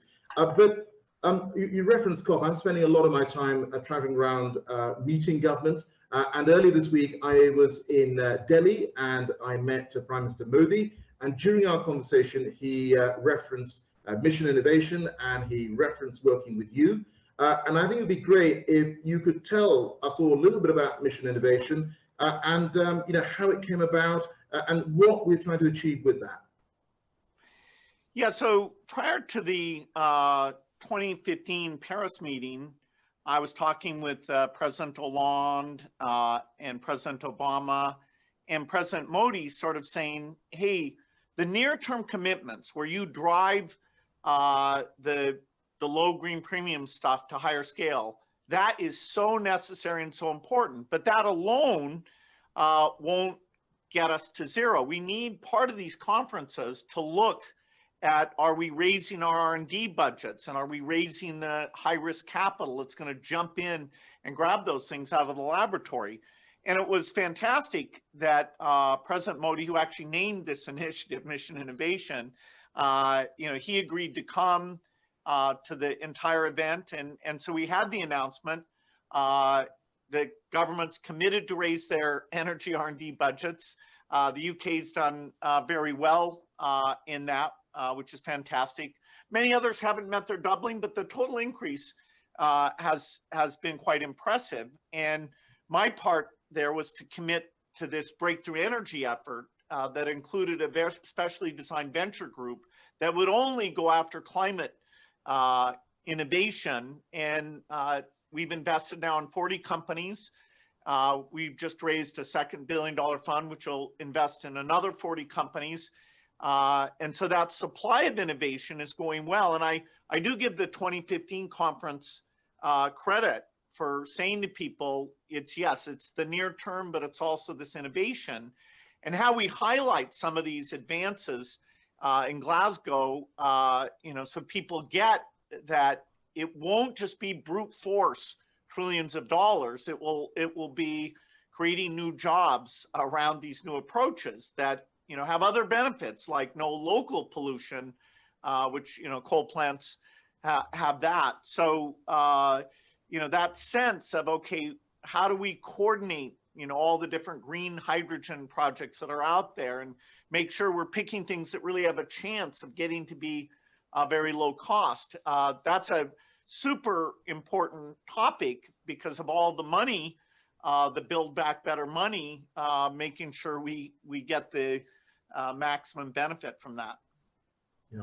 Well, I think you are so right when you say that we need to talk about green growth. I mean, in the UK, we use the statistic that over the last 30 years, we've grown our economy by 75% and cut emissions by 43%. So, it is possible, and countries around the world are doing it.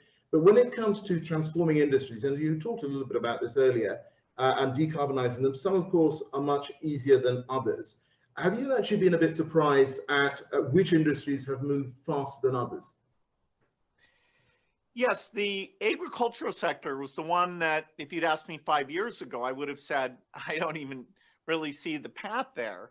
And admittedly, we're still in early days, but there's a lot of companies like Impossible Foods, Beyond Meat, but many others as well, that are looking at new ways of doing food production that, you know, can get rid of the slaughtering animals and the methane and the manure and a variety of things that cause those to be highly emitting. So I'm seeing much more hope there.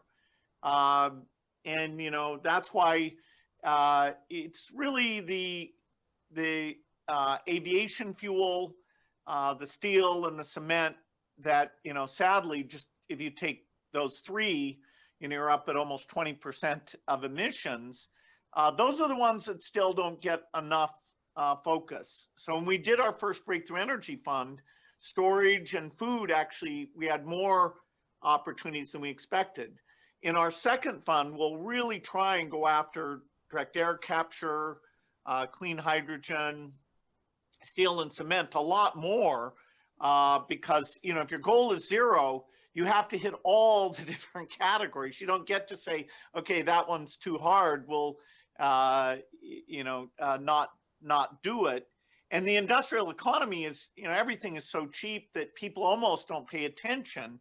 And now, you know, we need to renew our skills and find new approaches.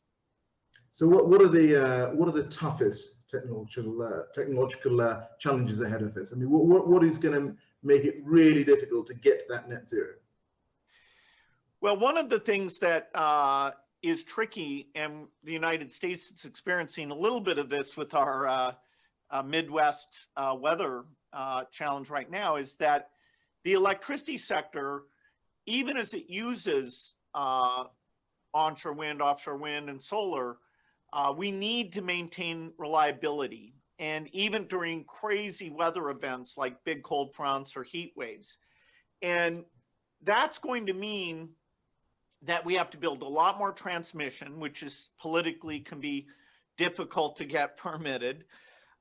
It also is going to mean we either need to store a lot of energy for those tough periods, which would take a miraculous invention to be able to store that much, or up to 25% of our sources will have to be non-weather dependent and yet green. And that's where, you know, the question of is, can nuclear be cheap enough and safe enough? And can we get the public acceptance of that to be part of this energy ecosystem? It's a huge question. You know, we have to pursue both the storage miracle and nuclear to make sure that one of them succeeds, because, you know, the climate, just accepting defeat on this would, you know, be so terrible for us. So I do think energy reliability, that's one where the open source model that Breakthrough Energy is doing will let people model the grid. David Mackay, who is part of the UK government, sadly passed away, he started this idea of, okay, let's get models going so that people can say, okay, which sources of energy do they like and how much transmission do they like? And in 2050, will it be cheap and green and reliable? So that's one that people may underestimate how tough the reliability will be, and yet it's so critical. Thank you for that. And look, we've all been living through this unprecedented time over the last year through this pandemic. And actually, we've seen real urgency from many governments and scientists in the business community to support jobs, support livelihoods, to support vaccine development and treatment development. It'd be quite interesting. Can you tell us your observations in terms of the approaches that have been taken to responding to the COVID-19 pandemic and the responses being taken to responding to climate change? You know, what's the difference? Should we have the same urgency?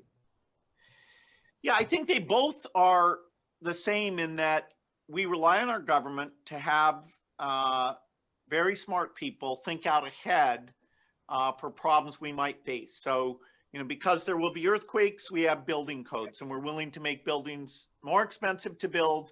So when that earthquake comes, very few people die. We want to get ready for potential wars, and so we do war simulations and try out, okay, who's going to be ready, what flaws might we have. In both the case of the pandemic and climate, we can say our governments have not yet put enough resource into that. I spoke out in 2015 after Ebola about the pandemic risk and saying we're not ready, and some things were done. The UK, Wellcome Trust, my foundation, Japan and Norway formed a group called CEPI, which has been the biggest funder of these coronavirus vaccines after the US government. The one category in this pandemic that the US gets good grade is they did deploy a lot of money for the vaccine very quickly.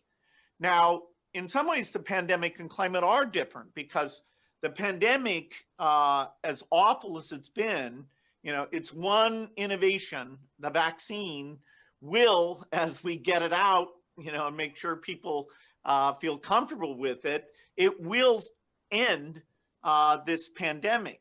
With climate, the negative effects the super negative effects get worse and worse every year. And so the really bad stuff of, natural ecosystems dying off and everybody near the equator not being able to work outdoors, so they have to migrate into other countries, that's more towards the end of the century that it gets super dire. And so getting people to take action now for something that's, their kids and grandkids would have a tragic situation, that's more tricky. And we have to have cooperation, because no matter where the emissions take place, it affects the entire world. So this is a tougher one, but people do expect government to show them and use innovation as the tool that can avoid the problem. Well, look, Bill, I mean, I want to come and talk about governments because obviously they have a big role to play, and we've had a change in administration in the US. But you're someone who learns about human challenges. You love that. You love taking on complicated problems. I remember this when I was running the Department for International Development in the UK government.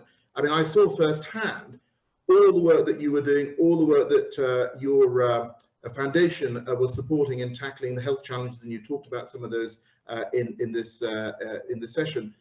Can you just explain to us, because I think people will be intrigued by this, what is your process for learning about something completely new?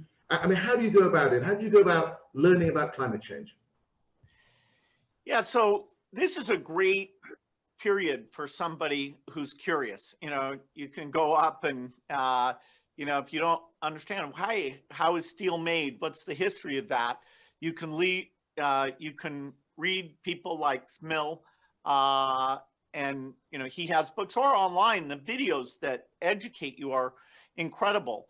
I was lucky that a few professors, David Keith and Ken Caldera, agreed to spend 6 half-day sessions with me a year where we would pick different topics. And so I would read a few hundred pages in advance and sit and, ask simple questions. And, experts came in to explain about carbon capture and permafrost and ocean circulation and, storage in the climate models and all these things that, climate is the number of sciences that you need a grounding in to appreciate it is very, very large. And so for me, that's been fun, reading the different books, having people come in, and then, being able to build a team of people that, will talk with governments about what these policies are. And so, now I'm 15 years into it, and the challenge was in writing the book to try and make it approachable, because in a way, to engage everyone, we can't say that they have to go off and understand everything the experts do. But I do think the younger generation has that commitment. And I think in schools, we can do even more that they can pursue that. We can do more with the online materials that are out there, as well as, bring the story of the potential downside, even the current suffering, because a lot of that, although you can see it now, in the US, in the UK, a lot of it's far away, but in the digital age, we should be able to make that accessible. Yeah, and look, you're so right. I mean, this really matters for our generation, but of course, the future generations have. This evening just met with some really inspiring young people here in Kathmandu, talking about what they are doing to take their own actions on climate and how they're going about persuading the government. But look, Bill, you're a technologist, you're a philanthropist, you've got so many aspects of your work and your life. How does all this sort of intertwine when it comes to climate change? And I think you mentioned breakthrough energy. Can you talk a little bit more about the work that you've been doing through that?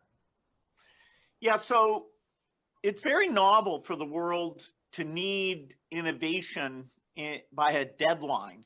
Normally we just let innovation go, and some areas go better than we expect, like chips, and some, are much harder.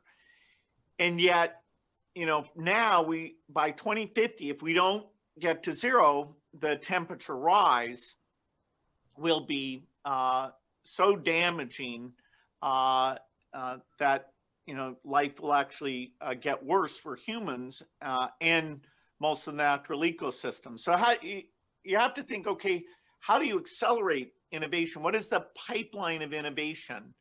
And we've got a slide that kind of shows this, that on the very left, we've got basic R&D, then we've got translational R&D. That's very much a government role, although philanthropists, like that seed work you and I were talking about, Lord Sainsbury's been an amazing backer of that work as well. Then, we can have money to draw people into the cause even before they can form a company. We call that fellows. So that's in this breakthrough energy umbrella. Then I mentioned the ventures group, which is funding these companies and as much as possible bringing in other funders as well. So we've raised 5 times as much money from other funders because our science team's ability to look and see what's good is trusted enough that it's helped unlock other money as well. And finally, there's that buying piece, which is government policies, tax credits, renewable energy standards. That's what we call catalysts. So in the case of solar, Japan and Germany drove the demand. In the case of offshore wind, the UK's playing that central role. So this is this pipeline. And, the goal is to have that green premium come down dramatically. And the bottom piece just says you need policy for every one of these things. You need global coordination and you need government policies. And so without government driving this, it's just not going to happen. Philanthropists can be helpful. They can drive some of the advocacy, but in the end, it's too big of a problem. And so that's why, the events like COP26 are so incredibly important. Great, Bill. I'm going to ask you one more question before we move on to Q&A, which is that in the next few days, the Biden administration is going to rejoin the Paris Agreement. And certainly it's something that I very much welcome. And I welcome the fact that the US is back in the front line in the fight against climate change. But let me get your views on this. What do you think the new administration, the Biden administration, needs to do and to achieve on climate over the next 4 years? Yeah, so it's fantastic that this is such a high priority for the Biden administration. I mean, he's articulated right up there with his work on the pandemic and equity issues. And because it's such a hard problem, it requires that level of prioritization. He's picked super good people. He's got John Kerry as his envoy, who's I've been talking to a lot because he has a lot of passion for the issue. But he's put climate people throughout the administration. It's not just this vertical thing. Even, like Brian Deese runs the Economic Council, has a very strong climate background. So I do think we'll get a lot of initiatives. I would say, though, a little bit ironically, we want climate to be a bipartisan issue because, we've got to have 30 years of progress, not just 4 years. And one thing that is important is that the responsibility of the US and the UK is not just to drive their emissions to zero. Their responsibility is to make it easy for all countries to get to zero. And so that's why the reduction in that green premium is the best long-term metric of whether, you know, when we talk to India in 2050 and we say, India, please use green cement, green steel, will they say, hey, send us the trillions we'd need to subsidize that? Or will they say, okay, it's so modestly only slightly more expensive that even with very little help externally, we agree that to help the world. In India, because they're closer to the equator, actually, these hot days and everything, it's actually worse for them than it is for most other countries. So they're kind of, both in terms of future emissions and future suffering, you know, India is paradigmatic. If we don't, you know, help them and get them involved, you know, then this whole thing doesn't go well. So, you know, driving innovation, the UK is super good at that. You know, it's emphasizing that remains a super strong priority. The US, you know, and things like health research is by far the biggest spender, and we get a benefit that we have lots of companies that export those solutions. And so that paradigm we should apply to, you know, green innovation as well. So Biden's off to a very good start, and you know, I think, you know, we can give the younger generation credit that in this political round it was more discussed by far than at any time in our history. Great, thank you for that, Bill. So now we move on to the audience questions, and I've got a question here from David, and he says, here in the UK, much government strategy to reach net zero carbon emissions by 2050 relies on carbon capture and storage, which I believe can only be a stepping stone to 2050 and must stop by then. What are your views on this technology? Yeah, so I'm the largest investor in a variety of companies that are working on that. The key figure of merit is the cost per ton. You know, when you can capture carbon either from the output, say, of a cement or steel or power factory, and there it's like 15% of the gases coming out of the chimney. If you go out and just take the air that's blowing around, of course, right now it's 410 parts per million, so it's a little harder. One of the companies I'm funding is working with Occidental and thinks they can get down to $100 a ton. Now, $100 a ton is still pretty high. You know, if that's the only tactic you used, you take the 51 billion, you multiply by $100, that's 5 trillion a year, which is probably more than the world's likely to invest. I don't know how much below $100 we can get it. Can we get it to 50? You know, if you could get it down to 10 or 20, okay, that is mind-blowing, but I don't think very likely. You know, I hope some, you know, crazy thinker can prove me wrong and make me look foolish for saying that can't be done, but we can't count on it. But it is sort of the ultimate way that if you can't decarbonize a process, that you just do the direct air capture to offset it. But, you know, hopefully for most things, you don't have to use that because the cost per ton, you know, I just don't see it being super, super low. You have to capture the carbon, you have to pressurize it, you have to put it underground somewhere where it's going to stay for a long time. Still fairly complex to do. Thank you, Bill. And just my message to David is that please look at the 10-point plan for a green industrial revolution, which we published in our energy white paper.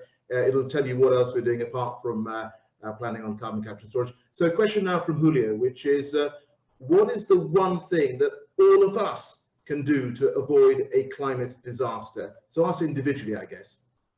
Yeah, so I'd say there's three things. There's your political voice and convincing people you know, even if their general politics are different than yours, you know, can you in a, you know, trustworthy, clear way help bring them around to this cause? You know, that is very, very important. parties can disagree on tactics to get to zero, but the fact that it's an important goal, we'd like to have that as a consensus as much as, ending the pandemic is a consensus. The second thing is you as a consumer. If you buy an electric car, that helps drive the rate of innovation there up. If you buy artificial meat, all the different products, you'll have clear indications of are there choices that have a lower carbon footprint, and you can be catalytic. We may even have a fund that you could give to, but for now, there's those clear categories. And then the final thing is you're an employee. And so saying to your company, hey, what are we doing in terms of our, buying green aviation fuel or taking our skill sets, whether it's finance or tech or anything else, and applying it. Even employees of the government buys a lot of stuff.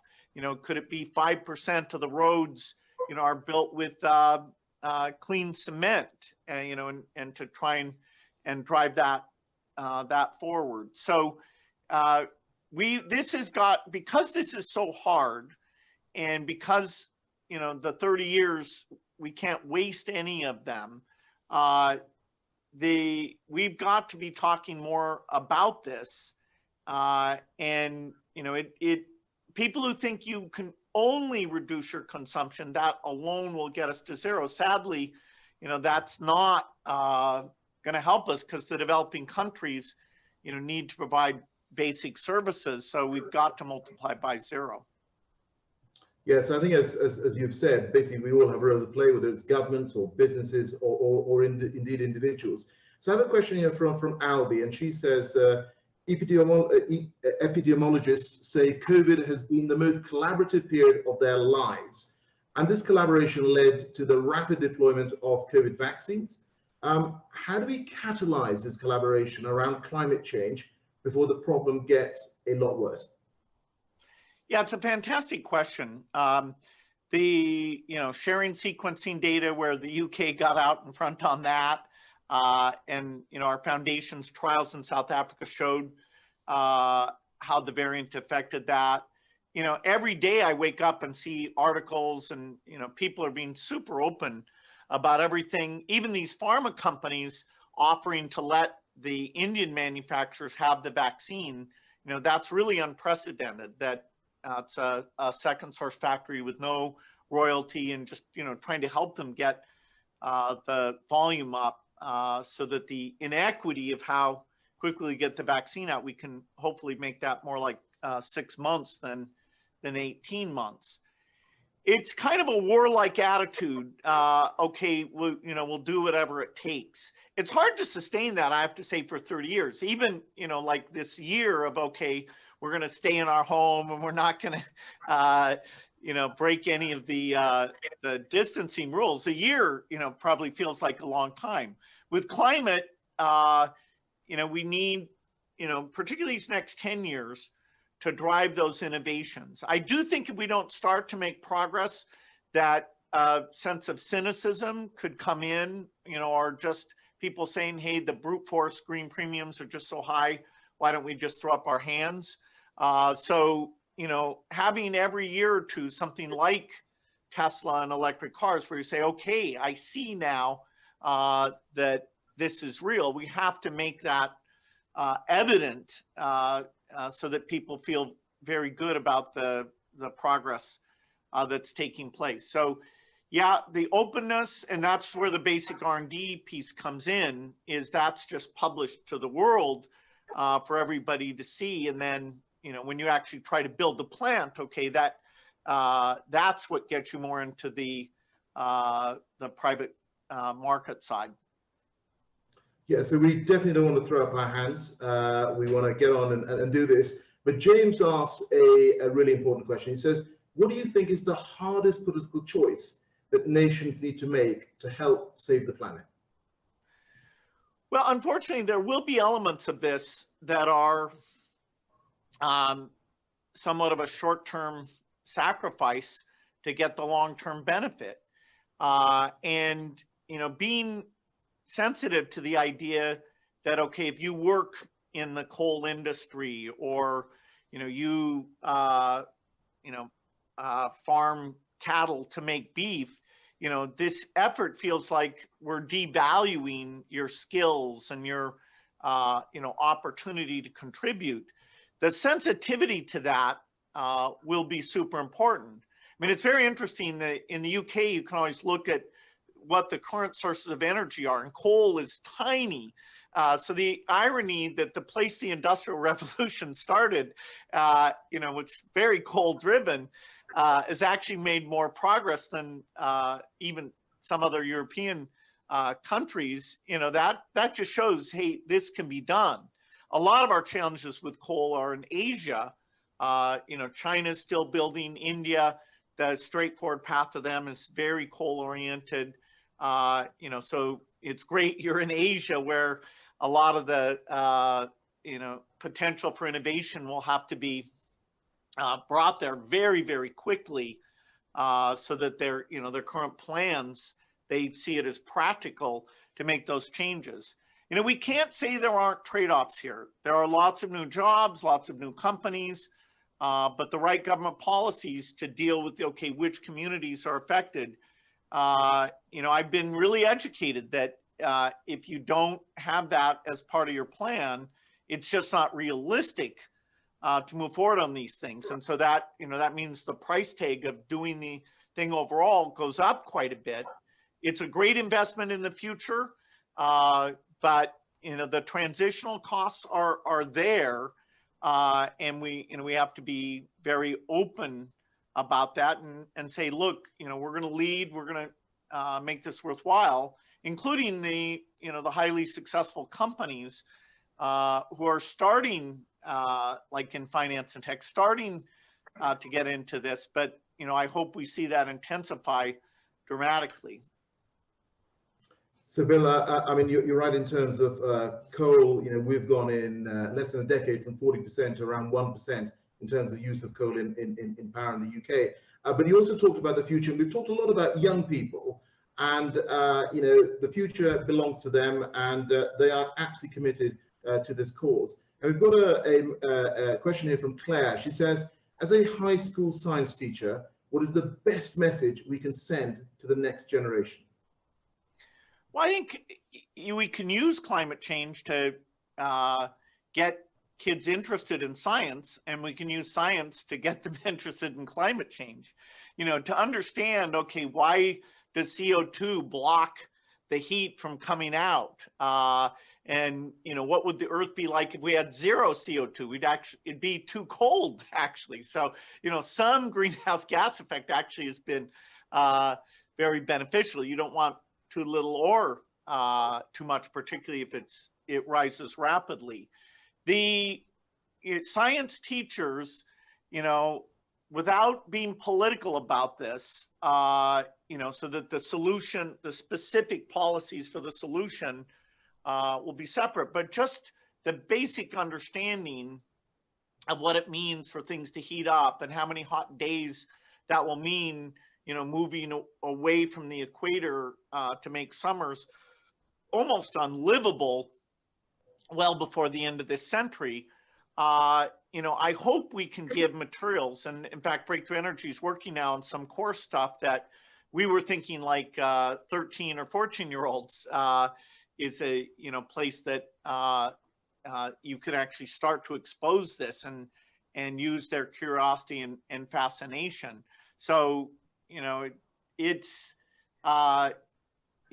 fascinating, and I do think people want to associate themselves with something more than just their own individual success.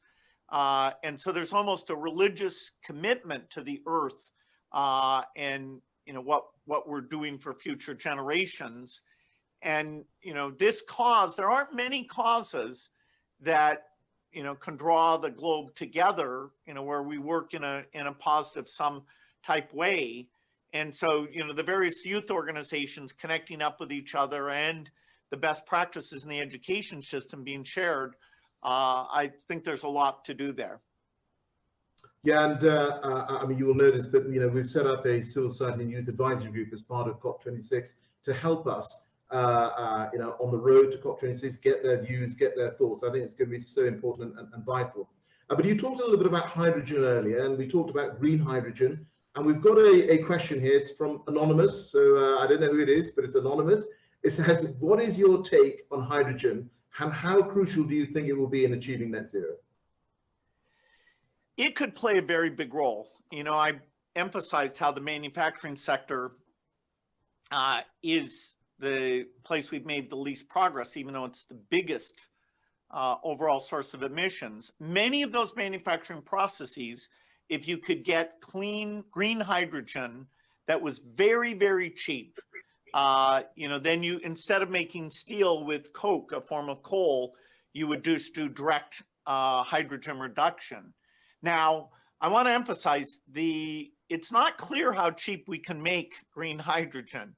You have the capital cost of the plants that generate it, and you have the energy costs of either splitting water or pulling the hydrogen off of the methane. And those are the two primary ways. I am thrilled that over the last few years, the interest in green hydrogen is skyrocketing. I mean, 5 years ago, I think it was hardly talked about. I did one of my half-day sessions on green hydrogen just a month ago, and I was amazed at all the things that are going on there. And, as part of the 10-point plan for the UK, as part of the recovery funds on the continent, part of the Biden Build Back Better, I do think funding some of these green hydrogen plants and start to scale them up and try the different approaches, I'm very excited about that.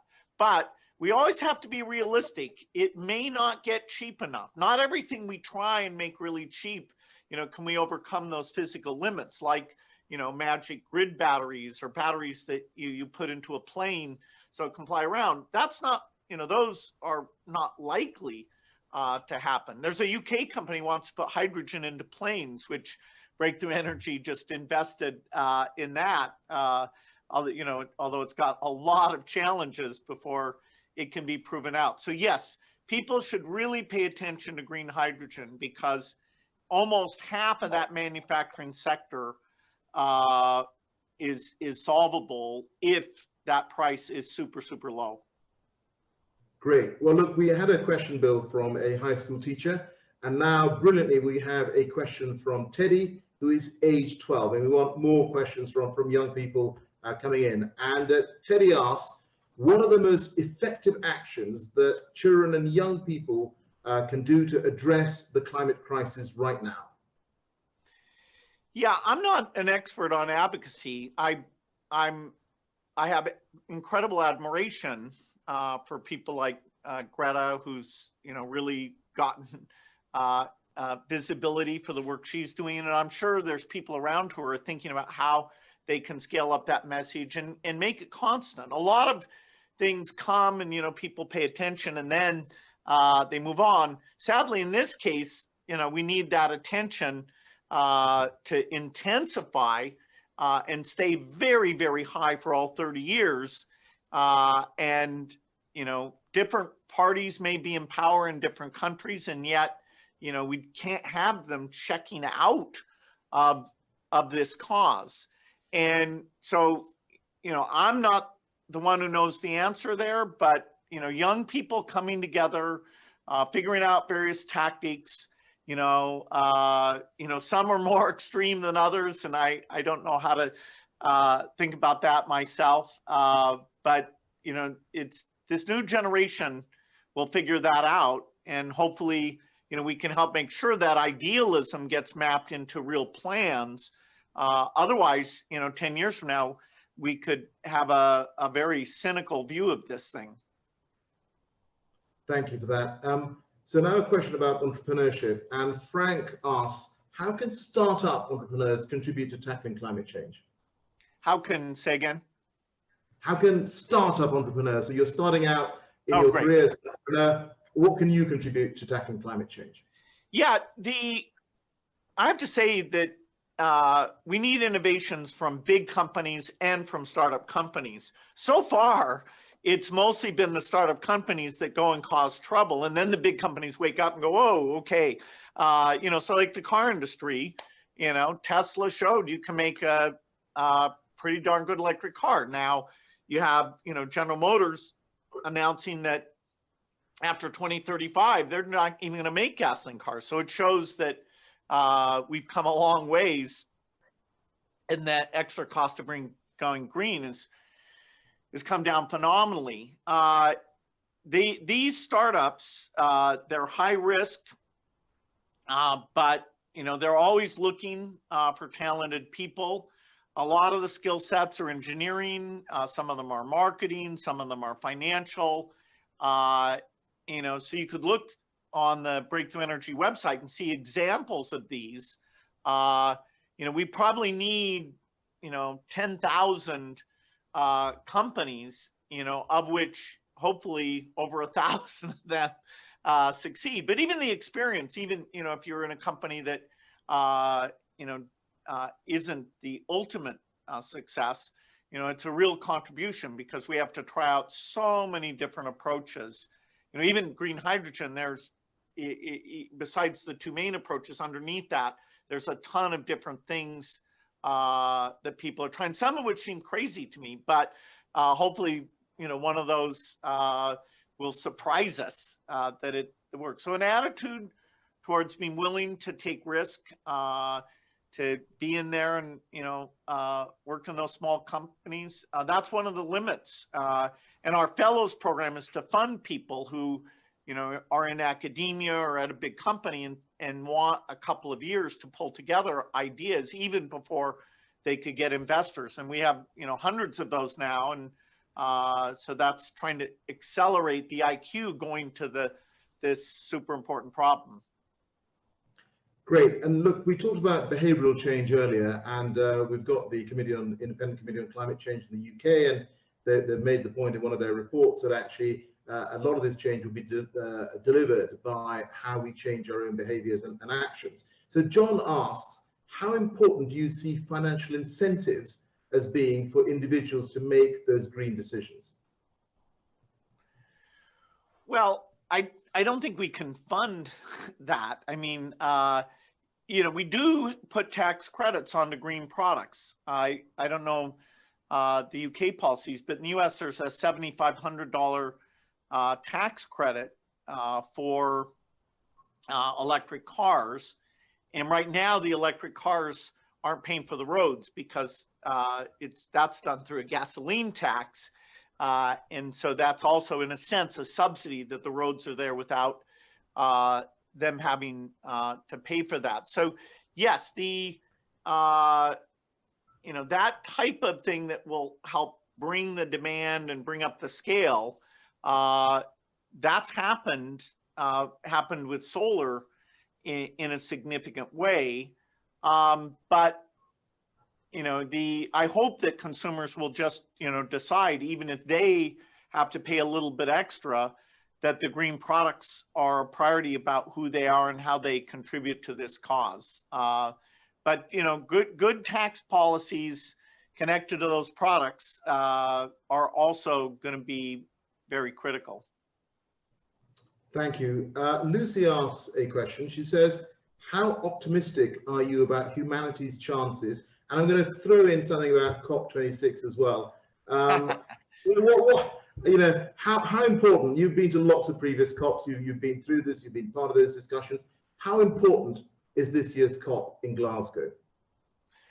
Yeah, I'd say that it's really critical because 30 years is a very limited period of time. I mean, given the scale of the industrial economy, if in 10 years we don't have clear approaches so that we get that 20 years to actually start replacing steel and cement plants or upgrading them in an appropriate way, then I'd get a bit pessimistic if that path isn't clear over this next decade.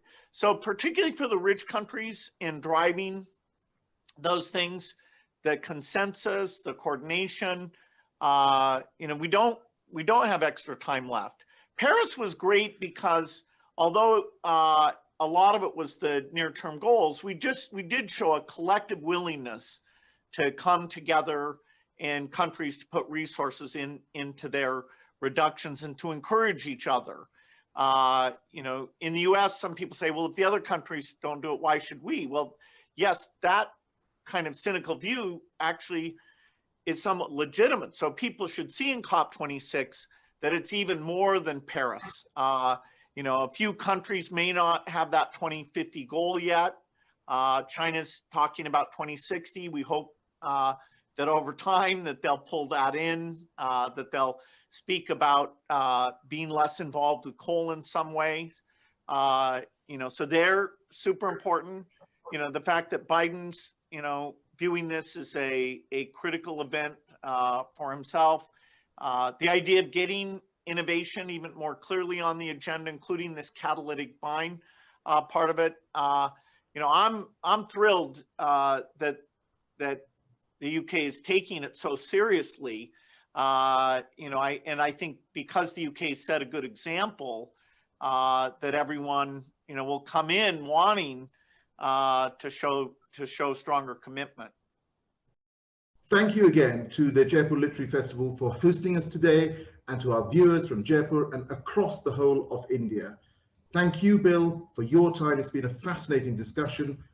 To everyone, please have a great rest of your day. Thank you, Bill Gates and Alok Sharma, for this incredibly insightful session and giving us what we need to do to be able to stop climate disaster. Thank you all for watching, and I do hope you've taken some of what Bill Gates and Alok Sharma have said and will take it on board and help get to that point, our goals for 2050. Meanwhile, please stay logged on. Remember, you can visit the Darbar Hall sessions as well and all of the other sessions that we have lined up for you. Meanwhile, do remember that the cultural sector has been critically impacted by the pandemic. And while we have braced ourselves to embrace the new normal, we continue to struggle day in and day out.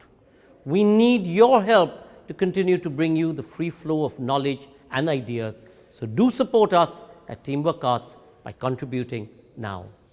Remember to tweet using our hashtag Jaipur Literature Festival 2021 and tag us at Jaipur LitFest. Meanwhile, remember, the festival and all of us are protected by Dettol. Stay safe.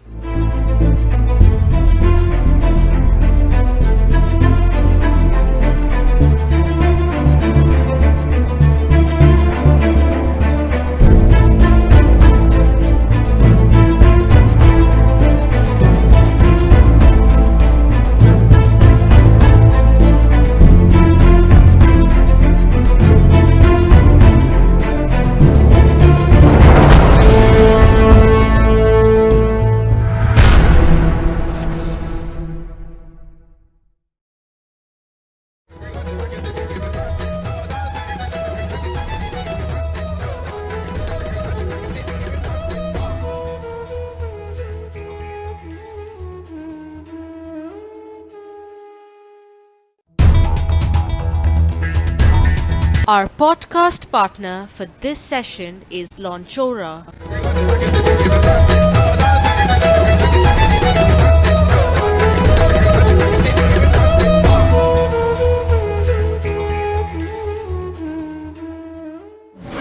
To all storytellers and story lovers, my name is Laksh Datta. I host and produce the Jaipur Bites podcast, where you can hear many of the amazing sessions from the Jaipur Literature Festival. I also produce a few other podcasts, as you can see right here. English, Hindi, fiction, non-fiction. If you see something you like, maybe you can take a screenshot of this right now. I'll give you a second. And tune in later. Find them on your favorite podcast app. We're delighted to welcome you to the front lawn at the Digi Palace, Jaipur, here at the 14th Jaipur Literature Festival protected by Dettol. It's our pleasure to present Fifth Son, a new history of the Aztecs, Camilla Townsend in conversation with Peter Frankopan. Our knowledge and information of the Aztec Empire, their history and their conquest for generations has been informed by the Western pen. Author and historian Camilla Townsend's Kundal History Prize-winning Fifth Son, A New History of the Aztecs, brings to light a complex and riveting history of the Aztecs based entirely on direct translations of the annals written in the neglected Nahuatl language. Townsend is the Distinguished Professor of History at Rutgers, the State University of New Jersey. Her other books include Annals of Native America, How the Nahuas of Colonial Mexico Kept Their History Alive. Peter Frankopan, Professor of Global History at Oxford University, is the author of The Silk Roads, A New History of the World, and The New Silk Roads, The Present and Future of the World. In conversation with Frankopan, Camilla explores the precarious survival and brutal conquest of the people of the sun and their journey of endurance. Camilla Townsend is Distinguished Professor of History at Rutgers, the State University of New Jersey in the United States. A specialist in the Nahuatl or Aztec language, she is the author of numerous books, the most recent being Fifth Son, A New History of the Aztecs, which won the 2020 Kundal Prize. Peter Frankopan is Professor of Global History at the University of Oxford and Associate Director of the Silk Road Studies Program at King's College, Cambridge. He is the author of The Silk Roads, A New History of the World, The First Crusade, The Call from the East, and The New Silk Roads. Please do remember to comment by typing it in the comment section. Ladies and gentlemen, Fifth Son, A New History of the Aztecs, Camilla Townsend, in conversation with Peter Frankopan. Thank you, everybody who's tuning in, whether you're listening to this in the morning, afternoon, or evening. I'm so sorry that I'm not here on the stage with Camilla in person in lovely Jaipur. It's one of my highlights each year if I get invited back. And I really hope that the organizers will have a chance to get Camilla in person maybe next year when we're through this pandemic. I was the chair of this year's Kundal Prize judges. The Kundal Prize for History is the richest history prize in the world. And Camilla Townsend's Fifth Son was a book that came onto our horizons very early on and rode the whole wave through the long list, through the short list, to be the unanimous winner. It's a fantastic and incredibly exciting and original book. And I'm in the presence of greatness, although separated by thousands of miles, having Camilla alongside me today. I'm going to ask Camilla to talk about her book and interrupt as little as possible so you can get the most out of Camilla as possible. But I recommend this to everybody. I know that over Christmas it was sold out almost everywhere because so many people were buying copies. Hopefully the publishers have sorted that out. But Camilla, let's start at the beginning. Some people are tuned in because they are Jaipur Literary Festival devotees. Some to hear you, but some won't know too much about Central American cultures, about the so-called Aztecs. Who is it that you're writing about? And I'd also like to know why did you choose to write about them? Well, first of all, I should say thanks to all, to the Jaipur Festival for inviting me and to you for your very kind comments. Your question, who am I writing about, is actually a harder question than it first appears. In the title, I use the word Aztecs because that is a word that many of us are familiar with. But in fact, it's a problematic word. There were never people who called themselves the Aztecs. This was a word that was invented by scholars in the 18th and 19th centuries. But in general, what we mean by it are the people who were in control of central Mexico in the period when Hernando Cortés and the European colonizers arrived. Some people use it to talk about the people who were governing, as in Moctezuma and his people. Others use it to talk about all the people who lived in central Mexico. We probably should be calling the ones who were in charge the Mexica. That is what they called themselves. It's their ethnic name. And we probably should be calling all the people who lived in central Mexico at the time the Nahuas, the speakers of Nahuatl. That is what they had in common as a people, their language. They didn't necessarily share all aspects of their religion or other things. But I keep using the word Aztecs, and I welcome you too, and the listeners too as well, because it's a word that we're familiar with. And I don't want us to get lost in trying to remember brand new terms. The other question, how did I become so interested? Well, I suppose it's rather a long story, and I'll keep it short. I am not Mesoamerican by heritage by any means. when I was young, growing up in New York City, I certainly was introduced through all the various, museum and think tank institutions that city hosts to all sorts of Native American cultures. And I was fascinated, but I didn't think of myself as a scholar. I didn't think of myself even as someone who might pursue other cultures. It happened rather by accident. I think much of life turns out to be serendipity, and that certainly was true in my case. When I came of age, the Nicaraguans had just had a bottom-up revolution, had toppled the government that the United States had put in place in the 1930s. The Somoza family, some of you may recall, those of you who are my age or older. So I went down there to teach 7th grade, and I taught 7th grade kids in the daytime and adults at night, because one of the things the revolution, the bottom-up revolution did was bring adult education to everybody who wanted to go back to school at night. So I learned so much from those 7th graders in Nicaragua. That is far more, I think, than I ever taught them. And I came back convinced that I had a great deal to learn from Latin America and its peoples. And then one thing led to another. I went to grad school, and my first book was about something unrelated, but that led me down another path. And then about 20 years ago, I decided to take a course in the Nahuatl language. I didn't think that I would be able to do very well. I think in retrospect, I was harboring some sort of racist assumptions. By that I mean, I assumed that it would be too difficult to learn. I think on some unconscious level, I thought, oh, these people are so different from me. I will never be able to understand how they think linguistically. And of course, that's absolutely silly. All human beings share certain linguistic structures in our brains, and I'm pretty good at languages, so of course I could. They wrote a lot in the 16th century in their language, and that more should be done with this than has been done. So I got the bug, so to speak, and one thing led to another, and certain projects led to others, until I realized one day, a few summers ago, that no one has really told this story. So many books have been written about Hernando Cortez and Montezuma, right? But no one has told the whole story of their history the way I think they would have wanted it told, the way it was told in these sources, these histories that they wrote themselves. So I cannot honestly say that there was an obvious way in which I came to this. It was a series of accidents, if you will, and then the discovery of all that they had written, sources that had not yet been mined.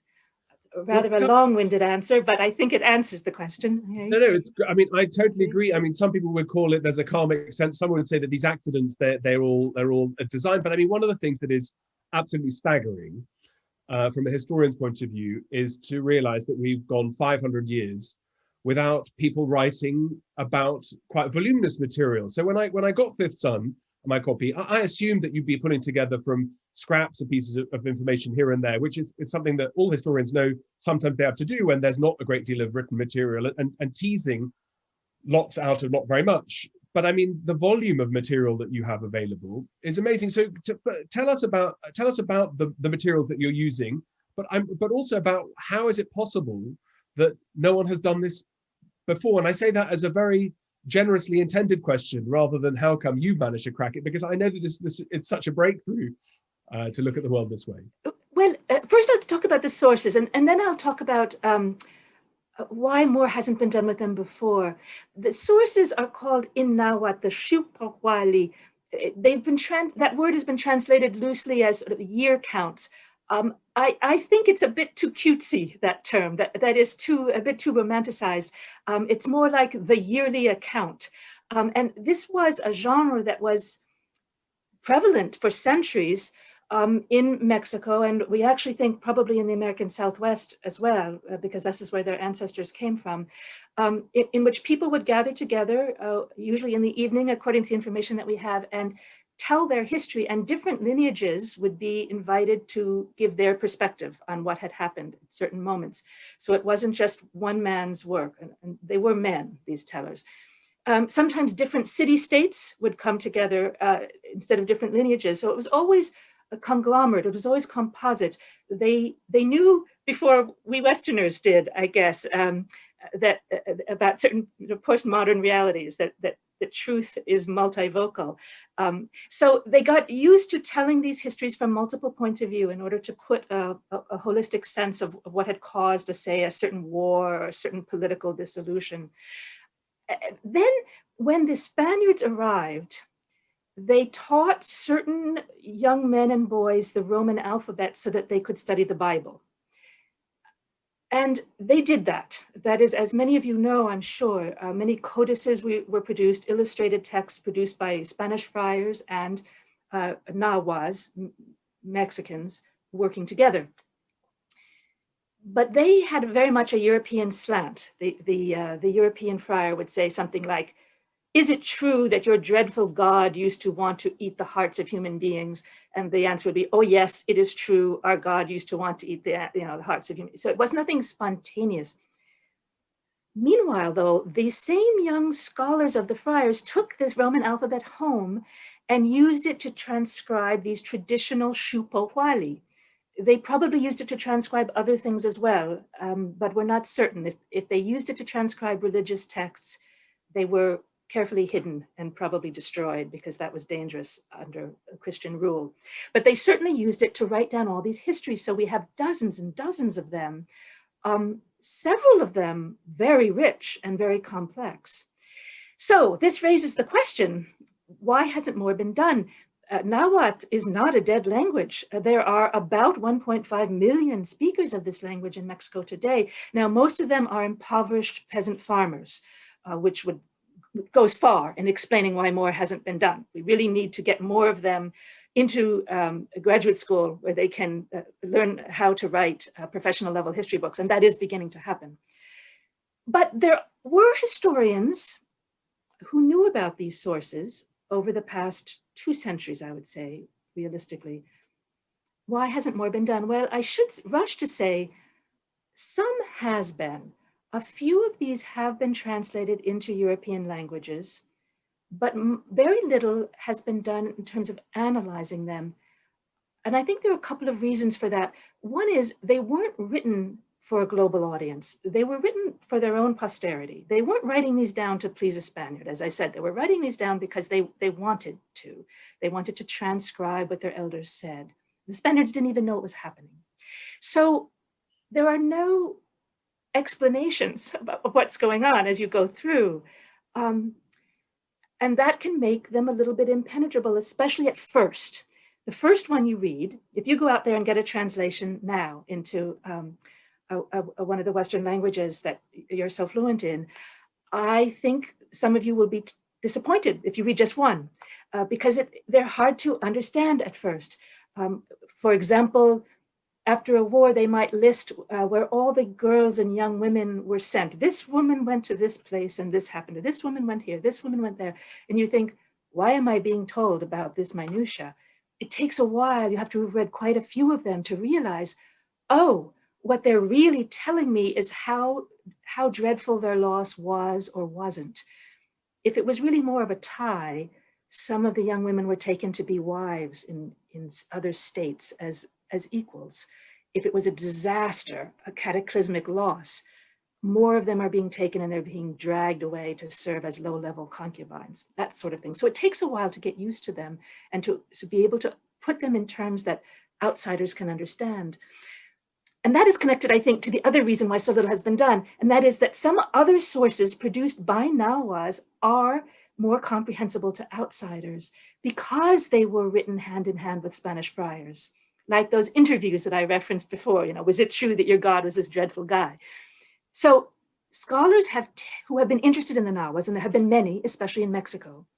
A famous and great man who died recently, for instance, was Miguel León Portilla. But they have been most interested in those sources that were written hand in hand with the friars or other Spaniards. I think because they're more easily comprehensible. They often even were accompanied by little Spanish translations, or at least little summaries, glosses. So it's not true that nothing has been done with the words of the Aztecs. But what has been done has had to do largely with the sources that were produced hand in hand with the Spaniards, with Spanish goals in mind, Spanish interests in mind. Not, I think, out of cultural prejudice, at least not in the last 20 or 30 years, but more out of ease of comprehension. The more alien a source is, I think the longer it takes for us outsiders to get around to looking at it. But I do imagine that this is going to change now. And I don't mean just because of my book. I mean because the world is changing. As I said, we now have for the first time a cohort of young Indigenous Mexicans, not just one or two, but numerous young Indigenous Mexicans in graduate school. So I expect there will be lots more books that are a lot better than mine, in truth. Well, I'm sure that is right. I think it's a process of a combination of decolonization, whatever exactly that means, but also opening up windows of trying to use materials and to overturn the traditional way we look at things, and that Western-centric way that history as a whole has functioned in the large has been always through one set of eyes. And trying to correct that, I think, is something that will strike a chord with people who look at other colonizations, other periods of empire, other ways in which the weighting of the sources have perhaps encourage us to look at these complicated sources that are technically difficult and also hard to understand what their context is. But one thing that's interesting, I mean, obviously the heart of the book, I guess, is about the arrival of the Spanish and so on, but you paint a very compelling and persuasive and full picture of a Mesoamerican society in the sort of century and a half or more before the arrival of the Spanish. Tell us who are we looking at, about the relationship between cities and urban life, about elites? Give us a picture in brief of the society in, let's say, I don't know, 1400s before the arrival of Europeans in Central America. Right, the Aztecs, I use the word, had only been in full control for about a century, almost exactly, in fact. But the century before that, they had been present. Their ancestors had come down from what is today the southwestern United States and had intermarried with the local people. One actually could think a bit of say, Genghis Khan coming down and intermarrying with the central Chinese. So there are about 200 years worth of stories. And I would say that close to 100 years worth are quite accurate. And I say that because we have some other corroborating sources from archaeology, etc. The earlier stories, I think, do have to be categorized as myth histories. But if you combine them with studies of linguistics, archaeology, etc., I think you can get a sense of what happened. So you have in the Central Valley, and in fact, in the valley on either side, there's sort of three valleys, in fact, in the center of Mexico. And you had farming peoples for a couple thousand years, and they mostly ruled themselves independently as separate city-states. One might think of ancient Greece, to put this in the context that just about everyone is familiar with. But at different times, you will not be surprised to learn certain city-states rose and exerted dominance over others. Sometimes we've called this situation an empire.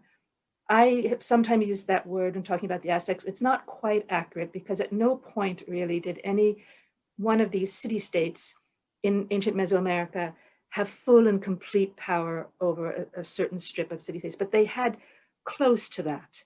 And they were constantly fighting to cement that power further. This is true in the Mayan world, as well as in the Nahuatl or Aztec world, if I can use that language. Now, when scholars have looked at this in the past, again, we've looked at sort of summary histories that were written in Spanish. And in fact, the picture that we've gotten is of city-states that were constantly having wars with each other as if they were purely ethnic rivalries. And we've also been given to understand that a king, for example, could die without heirs, and then others could rush in and try to take over the rulership of that little kingdom, that city-state. All sorts of statements like this about that world turn out to be false when you look at their own histories written for their own posterity. These wars were almost always civil wars that involved many different city-states. And the reason that this is possible, it sounds strange, how can they be civil wars if they involve many city-states? The reason is that polygyny, the having of many wives, caused certain problems. And I'm not speaking here as a sort of modern Western feminist. I'm perfectly happy to acknowledge that the people then, I think men and women, were perfectly happy with that situation. The women didn't expect their husbands to be faithful in that sense. What I mean is that these men would have many different subsets of sons, and they would become each other's rivals. And so often civil wars would break out between these bands of half-brothers, and then in order to gain victory, they would ally with bands of brothers from other city-states. This is the kind of thing that these annals reveal in the pre-conquest period. There was never a moment when a man died without an heir. You can't have that many women and not have an heir. Okay? So what we were relying on were kind of silly statements. I remember one example, for instance, a very famous king, Nezawalpili, was supposed to, of Texcoco. It literally means the hungry prince's, the hungry coyote's son. He was supposed to have died without heirs, except luckily some late wife or some young wife that he married in the nick of time when he was in his 60s or 70s had produced a boy, but that boy was only 7. And that this led to all sorts of trouble. And this has been used to explain the conquest by the Spaniards and all sorts of silly things. Well, in fact, when he died, he had about 50 male heirs. The reason there was so much commotion and the reason the Spaniards were able to work their way into it were that these brothers were fighting each other for the throne. So we do learn a great deal about their specific history. And I suppose it matters more than some specific histories do just for a little while, because we have been given to understand in the past that we can never know the Native Americans' specific histories. We can only know something about their culture and the general sense of who they were. But I found it kind of revelatory that it was possible, putting all of these histories that they wrote together, to talk very concretely about events and wars and even individual figures. And since Native Americans have been denied that, deprived that, the ability to say, this was my history before a white man ever showed up, I had fun writing that history, even though in effect, it is a sort of limited Game of Thrones type story that has long become irrelevant to modern politics. It's a 500-year-old Game of Thrones story, but I thought it needed to be told because they have been told, the Indians have been told, the Native American Indians have been told in the past, oh, you can't have histories like that. Okay? But it does remain a finite story. Okay? So I've got, there are two questions, which is, one is what's at stake? You know, is this just about power and elites jostling for position and the sprawling kinship networks, you know, who's up, who's down?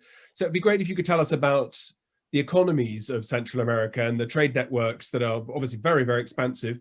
But second, it'd be great if you could also talk to us about maybe Tenochtitlan, tell us about the scale, the size of the city, because I think, again, it comes as a shock to you. You tell us that the population of the Central Mexican Valley around this time is about 1.5 million people. So, I mean, this is a highly sophisticated, highly elaborate, and the boundaries between city and countryside are very vague. So tell us about what's at stake, who's connecting with who, how far are their frames of reference to set us up for understanding this new world of Europe that comes into clash later on. Yes, it was, I think we can fairly say, its own world system. I mean, I know Old World scholars and people in South Asia are deeply familiar with the idea of a world trade system from pre-modern eras. And I think it's fair to say that there was such a thing in the New World too, albeit smaller than the Old World one. These were civilizations that had not, because they had not been in touch with the populations of the Old World, anthropologists call them pristine. So they were working it out on their own and with their own more limited populations. But still, it's an impressive world trade system. So whenever there has been farming for millennia, as was the case in central Mexico, you eventually, as you know, develop long distance trade. And the same was true here. Some would argue, and I certainly would, that Tenochtitlan, that the Aztec capital, the main city of the Aztecs, that its power came partly from the fact that it was built on an island in the middle of a great lake, in the middle of the Central Valley. So that great lake, in effect, acted in the same way, I would argue, as the Mediterranean did in the classical world. That is, the power of a particularly rich city-state or altepet was multiplied because of the ease of canoe travel, and therefore the ease of larger boat travel, and therefore the ease of trade with more places. So you had people who were relative newcomers. Remember, they had come down within the last couple hundred years, finding their place on this island in the middle of this then huge lake. It's been drained since. It was drained during the colonial era, if you're wondering why you didn't know about this lake. Okay? And they set themselves up as traders, and they became very powerful because of this. Now, when those same people, the Aztecs or the Mexica, joined when a certain band of brothers within that city joined with other bands of brothers in other city-states, and then united and toppled the previous sort of ruling league, they then were able to combine their markets that they had through this lake traffic with their rising military power. So then they incorporated other city-states in effect as unequal trade partners. That is, people that they approached were asked to join the empire, if you'll permit me to use that word, peacefully, by giving tribute, but also as receivers of goods, so that they were in a way having to pay more for the goods they received than they got. In that sense, it was a payment of tribute. But it certainly oiled the wheels of long distance trade. And archaeologists who have looked at, say, the presence of certain kinds of obsidian, black glass that was used for blades, certain kinds of precious stones like turquoise, certain designs in ceramics, document that those trade routes extended up into the American Southwest and down as far as roughly today's El Salvador. There was sort of mythic knowledge of what we might call the Inca civilization or the Andean civilization, but there was not direct trade contact. Still, when you think of what a, quote, pristine civilization had done, the spread of these trade networks, it's extremely impressive. And I think it will later explain the reason why the taking of the Mexican world, the conquest of the Aztecs, became so important to Western Europe, because they were in effect harnessing all of that labor, all of those trade networks, all that those city-states in Mexico could produce. Some percentage of it ended up getting turned over to Europe. But here I'm telling you things you already know, Professor Frankopan. No. I mean, there's so much I want to ask, Camilla. I mean, one is about the sacred and the divine, about priests, and about sacrifice, of course, which is one of the things that people always associate with the Mexica or the Aztec world. But also, there's a very prominent role you give to women throughout, both through individual cases, but generally dovetailing and pulling out exactly what is the role that women have, for example, with weaving, and the fact that this is a honored position, honored thing to be doing, at least in certain contexts. But tell us first about the divine, about Aztec belief systems and monuments and so on within Tenochtitlan, that when an outsider arrived, whether European or otherwise, what kind of impression would be made on this city in the middle of the lake? Would it have been awe-inspiring? Would it have been smelly? Would it have been clean? Would it have been well-ordered? Would it have been obvious who you passed, whether they were a noble or not? Because you write a lot about the shifting ideas about what it meant to be within this within this kinship strategy, where there are lots of half-brothers and half-sons, where you sat in the pecking order. How would it look to a new arrival at the city, and what does the divine mean? Yes, so a fascinating place. And we do know actually how it felt to outsiders, because the Spaniards tell us. Right? Here's a place where I do have recourse to Spanish sources. They were overawed. They compared it to European cities, to North Africa, to what they knew of Asia, which of course was very limited then, but they were awed. They had not expected to see the monumental architecture that they did. Tenochtitlan was dominated by two huge pyramids that were painted or whitewashed with lime, so bright glittering white, and then on top of that painted bright colors with gorgeous woven, as they had a textile industry, if you will, gorgeous woven flags from the highest pinnacles. They were astounded by the straightness of the streets. Again, the Aztecs had only been in power for 100 years, so this city had grown up not organically, but as a planned entity, which means they measured out the avenues and decided where the cross streets were. So it was extremely orderly by European standards and extremely clean. which helps to explain partly why there was so little disease. Also because they weren't keeping animals as farmers, but partly because they were so conscious of cleanliness. So it was as kind of a breathtaking experience for outsiders. And indeed, in the Nahuatl sources, there are also references to people from the countryside being amazed the first time they saw the city. And many people from the outside did see the city. In fact, part of joining the empire meant that you had to send representatives to come and live in the city. In a sense, they were these royal families from other villages or other cities were hostages, but they lived freely and happily in their lives in the city. So they too record feeling awed the first time they were there. Partly what was so jarring to the Spanish newcomers, though, was at the heart of it, a religious practice that they could not understand, that is human sacrifice. And I think we do need to raise it because, well, certainly in my country, and I imagine with this audience too, a certain amount of attention, a great deal of attention has been paid to the Aztec practice of human sacrifice. And they've ended up being painted as though they were somehow different from all other humans in their willingness to just eat each other like hamburgers. Okay? But that, of course, was not the case. Most archaeologists now say that around most parts of the globe, in very ancient times, there seemed to be traces of human sacrifice. That certainly was true throughout the New World, that is, throughout the Americas. Part of the practice of war for almost all the Native American groups involved the possible, not necessary, but possible sacrifice of a prisoner of war, usually a young male warrior who was given all honor if he didn't scream and didn't cry out. It was understood that this could happen to oneself later if one's own side lost later. So it was part of the practice was not only imbibing your enemy's spirit, but allowing them symbolically to die in greatness.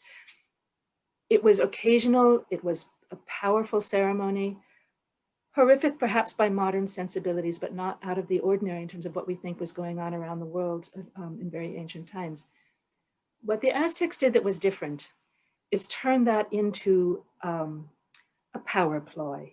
That is, certain politicians and certain priests, not everyone, their singers did not do this, they did not like it, but certain priests and certain politicians towards the end, within the last generation or so, turned this into a threat.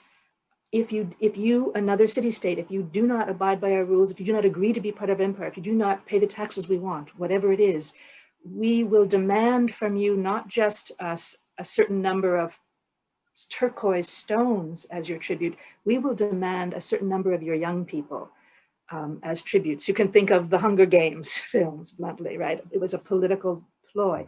Now, it still had religious overtones. It came from an ancient religious practice, but nothing in their religion demanded the sacrifice of dozens and dozens of people at a time. That was political and horrific.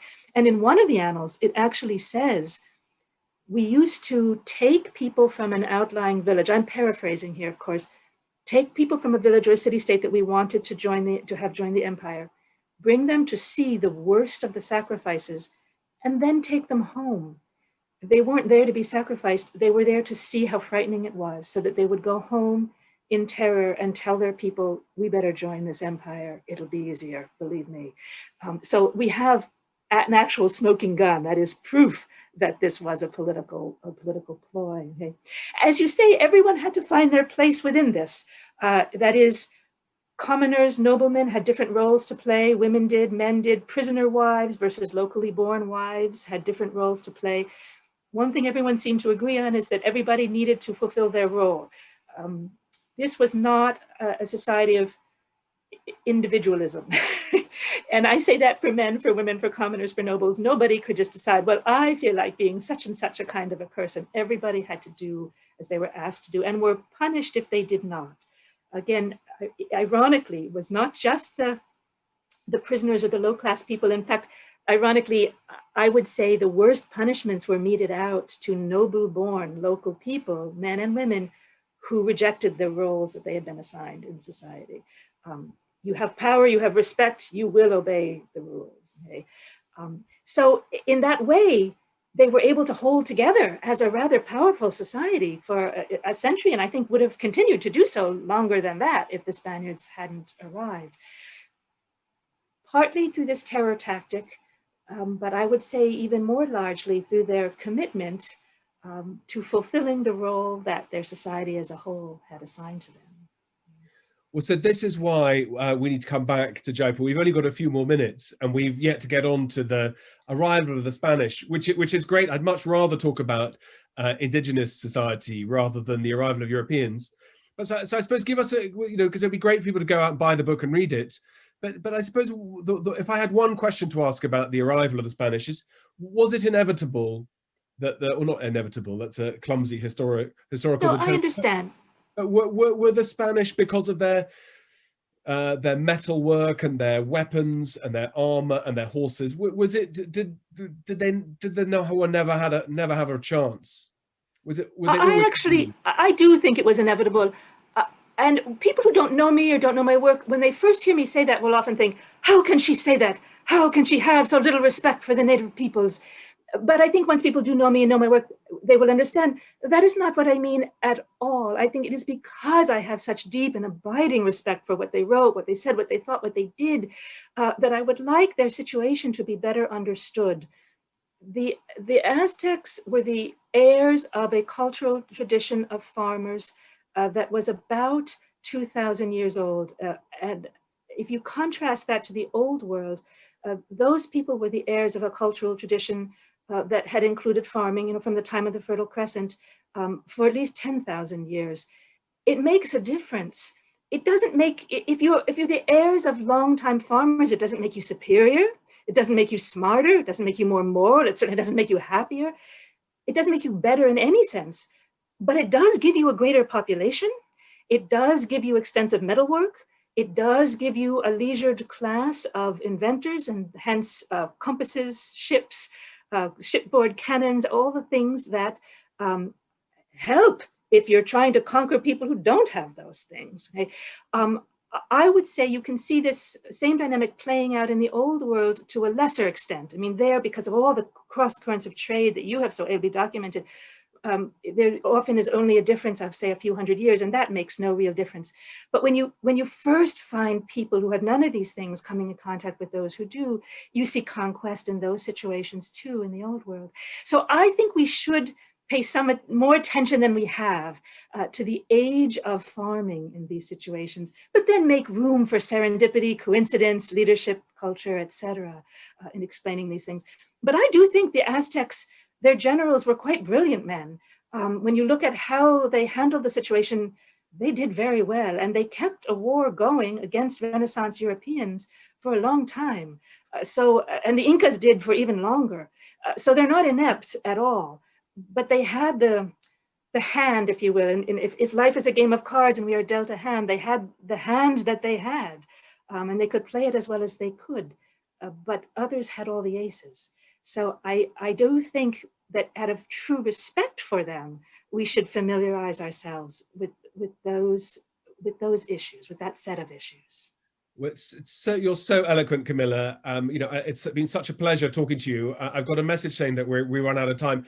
I've got a question that I'll ask you that hopefully you can then answer in real life in Jaipur next year, because I'm sure many of the people listening who would be in Jaipur, maybe even are in Jaipur listening, would want to know how does this compare? How does it look and feel for the Indians in one part of the world with those who were called Indians in another part of the world? How would we learn? How do we look at parallels? What are the differences, the experiences? And that would be something I'd love to talk to you about one day. Yes, I would love to talk to you and to them about it. Many of my South Asian immigrant students at Rutgers, as we have many here in the New York area, tell me regularly, oh, Professor Townsend, that reminds me of, say, our wedding or our way of making laws. So I would love to talk about that, and I hope that we can. Okay. It's been, like I said, it's been a real pleasure, a real honor for me to be on this call. There are a lot of other people who would have bitten my hand off to take my place, but everybody, this is the book you want to be reading, Fifth Son, A New History of the Aztecs, by Camilla Townsend. Thank you, Camilla, for being such a star. Thank you, Peter. Thank you. Author and a writer, and this evening too, and hope to see you all soon, but please stay safe. Thank you, Camilla Townsend and Peter Frankopan, for that exciting conversation. Thank you for sharing so much about the Aztec culture with us. We thank our celebration partner, Desiraju. Thank you all for watching and being such a fabulous audience. Do stay logged on as we have many sessions going on parallelly at the front lawn and at the Darbar Hall. These are all specially curated just for you. As you're aware, the cultural sector has been very badly hit, and we encourage all of you to support us, contribute whatever you can. It'll help us to continue the work that all of us do. If you feel like it, please do tweet using hashtag Jaipur Literature Festival 2021. All our social media handles are at Jaipur Lit Fest. The festival is protected by Dettol.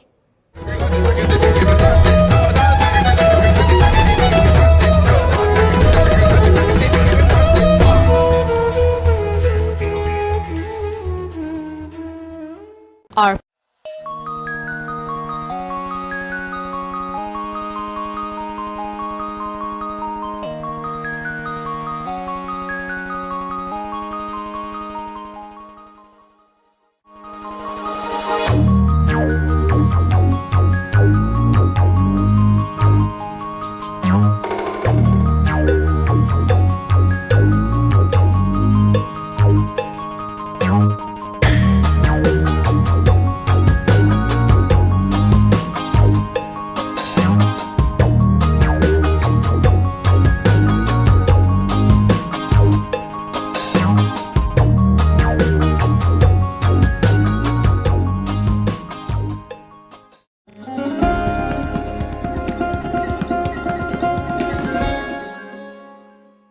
Hi, I'm Ashwini Kumar, a poet based in Mumbai.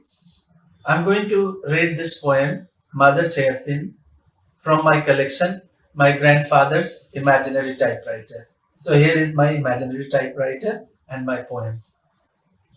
Mother's Hairpin. Years ago, I looked like them and lived with them in their camps, like a strayed winter and a traitor summer. I took a pledge.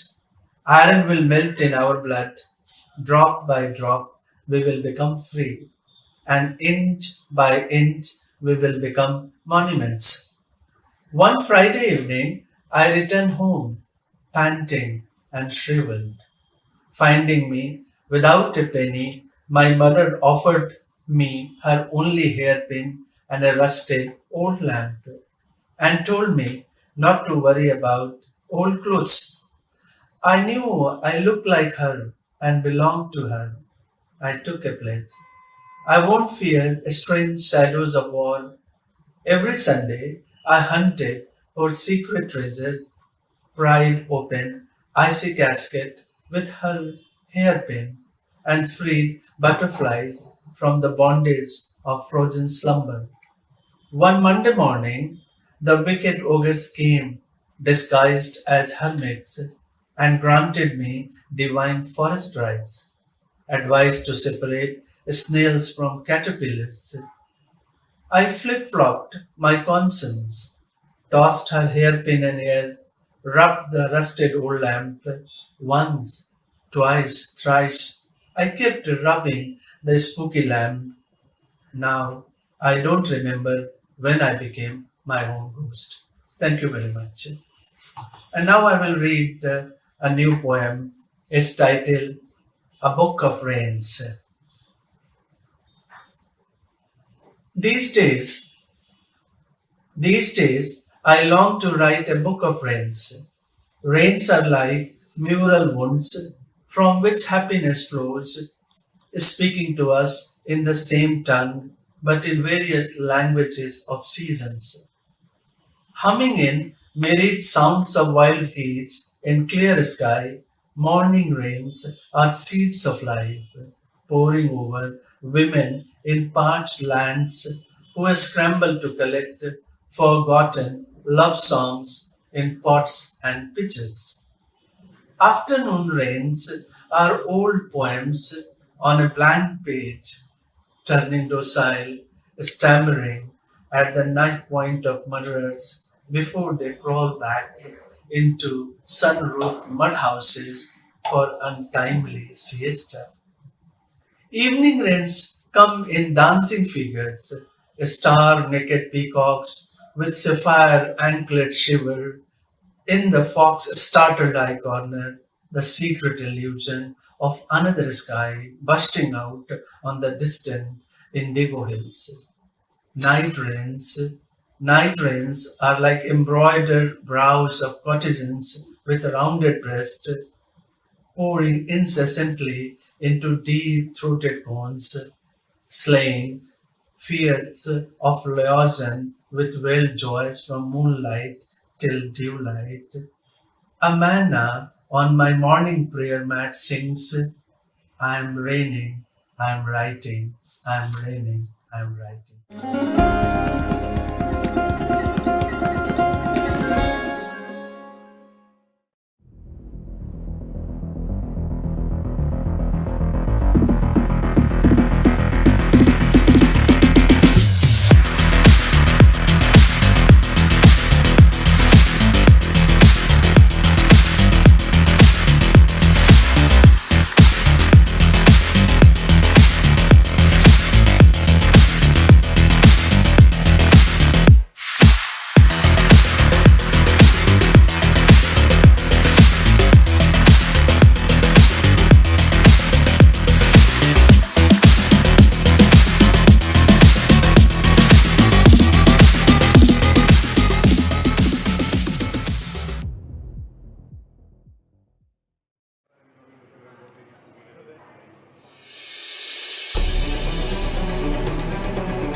We tackle journalism, technology, policy, and investment in news.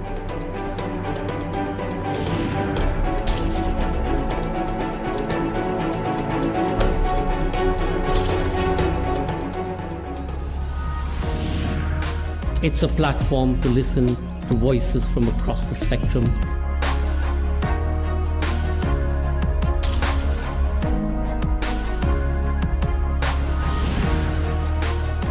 There should be an attrition between a journalist and the people in power. Your target audience is actually a wider world.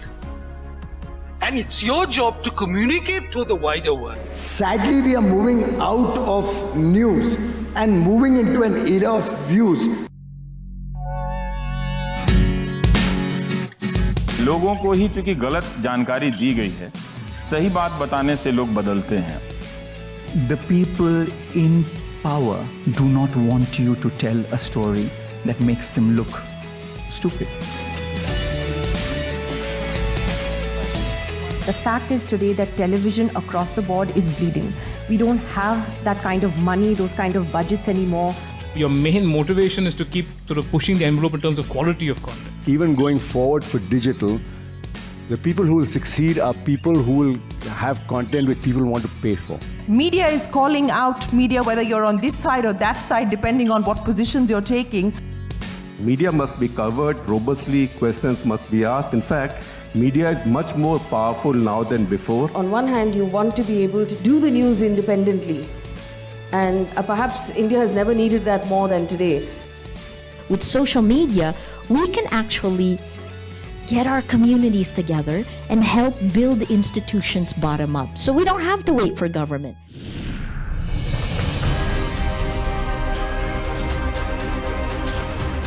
The impact from this kind of immersive technologies is significantly larger than the other kind of fast consume technology. Changing the way people write headlines to suit, platforms is what is the downside of technology. हज़ारहा bulb जला देने से आप रात को छुपा तो नहीं सकते ना. वो दिन तो नहीं हो जाएगा, वो तो रात ही रहेगी. If I want to stand up for something, it's because I want to stand up for something. It doesn't mean that everybody else has to stand up for something. The financial underpinnings of news has fallen off a cliff, basically. There is a new trend also that you may not completely believe in the ideology that you are presenting, but you will do it because it's a popular theme to do it. It is the nature of our people. We will politicize what is apolitical, and what is political we will want to suppress. Corporatization of media, as Rajiv said, is not new.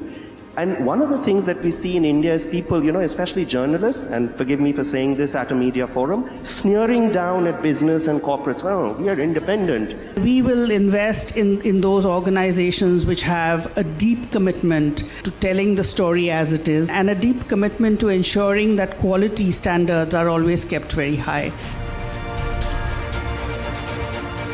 The whole business of creating content is now one which is so sort of vexed with questions of what the backlash will be. With depth or without depth, I don't think it should be problematic to make fun of anybody. The idea of liberating commentary, speech, news, reporting into the hands of anybody who wants to use it is an immense step forward, really. As comedians, we have way more flexibility. We can have a strong opinion and we can propagate it in whatever language we want because we're comedians. Whereas I think journalists don't have that freedom.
मुश्किल समय में हमें आपके support की सख्त जरूरत है।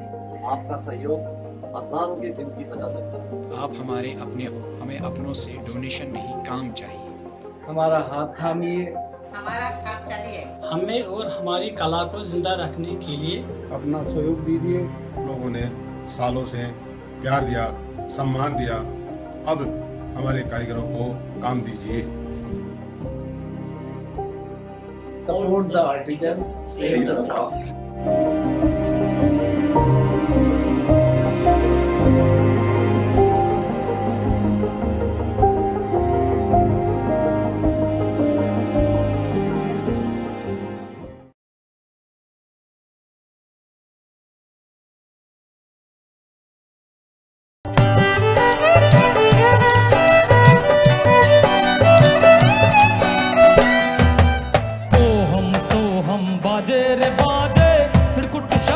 निशानी पिंगला पिंगला सुख मन जोवे जोवे रे जोवे जोवे रे जोवे श्वेत ध्वजा फहरानी गगन मा आवाज होवे जीना जीना जीना कहे कबीर सुनो भाई साधु साधु रे साधु साधु रे साधु अगम निगम की बानी गगन मा आवाज होवे जीना जीना जीना कोई सुनता है गुरु जानी गगन मा आवाज होवे जीना जीना जीना आवाज होवे जीना जीना जीना आवाज होवे जीना जीना जीना आवाज होवे।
Welcome back to the 14th Jaipur Literature Festival. We are here for Diggy Palace. The front lawn, of course, is protected by Dettol.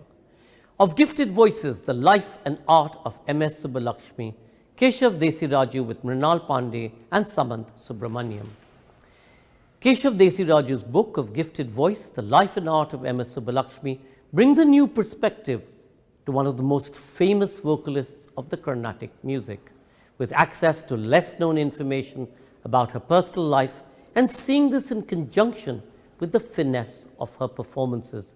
The author hopes to correct some assumptions about MS, the person, and her command over a vast repertoire of composition.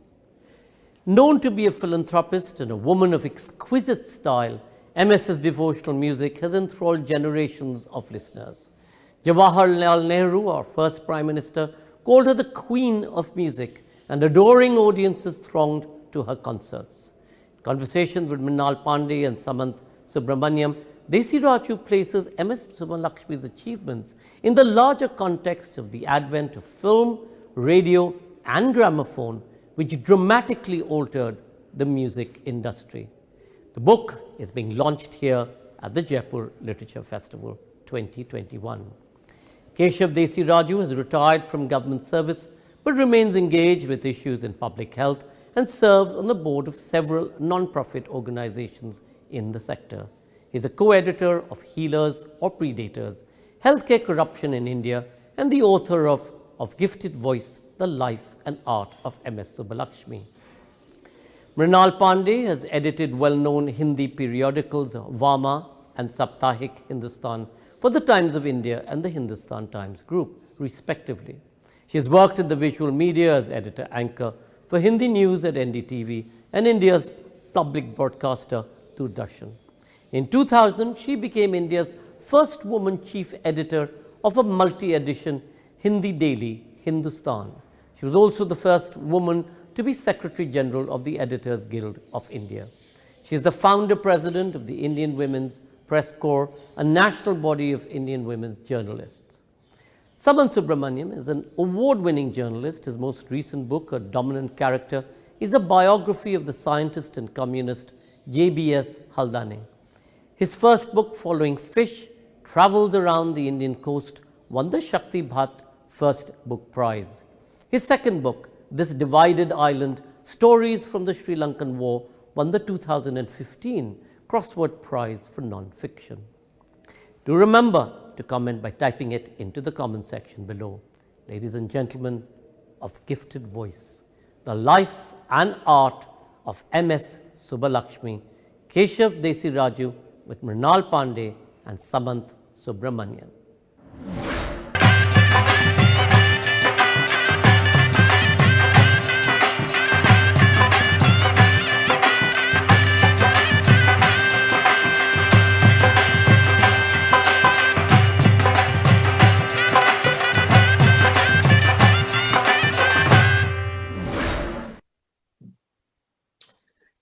Thank you so much, Sanjoy.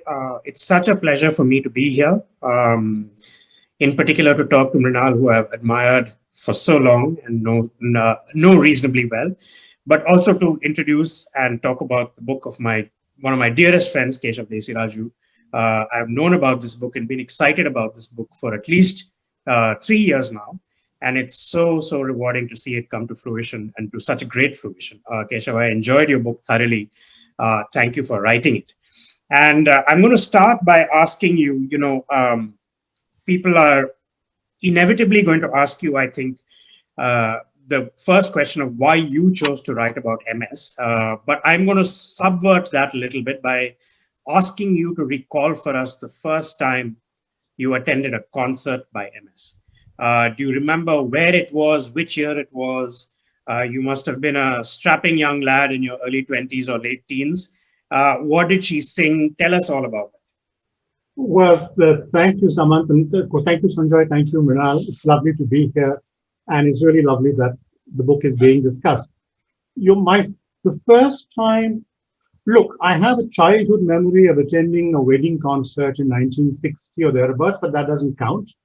The first concert I attended was September 1967, where I know she began with Harinarayana and Kedaram, she sang Rama Rama Gunasima and Simendra Madhyama. My memory, I have it down somewhere, but these are the two I can remember instantly. But I remember sitting in the first balcony of the Shamukhananda Hall in Bombay. In those days, the massive 3,000-seater. And those were wonderful Sabha kacheris. Artists from Madras would come and sing on both the Saturday and the Sunday. So that all members had access to the best music. So that was my first concert, yes. And was it a kind of experience that immediately entranced you, or did you sort of grow into becoming a Rasika of MS? Some people my age who began listening to Carnatic music in the 60s, MS was just the dominant presence. There were great singers. In the early 60s, Ayakudi, G.N.B., Madurai Mani were all still performing. There were many, many great singers, but MS was a presence that you simply could not miss. And I think she was captivating. There was no other way from it. And as I say in my book, her career went through many, many phases. But in my mind, the 60s were the greatest years, when there was a mellowness and repose that came into her presentational style. And I was fortunate to begin listening to MS at that stage. And so, of course, so you've had close on half a century of listening to MS. But obviously to write a book about her also signifies that you have identified some kind of gap in the public knowledge of MS, whether it is in the literature that surrounds her or in just what people think of her and how people think of her. What was that sort of gap that you thought you could bring this book into? It's very interesting that you use the word gap. I was reading something very recently by the great novelist Hilary Mantel, and this is a review that Mantel writes of a biography of a minor Tudor character. And then Mantel asks in this review, well, why has this biography been written? And then she has this wonderful sentence, we know more about what she wore than what she thought.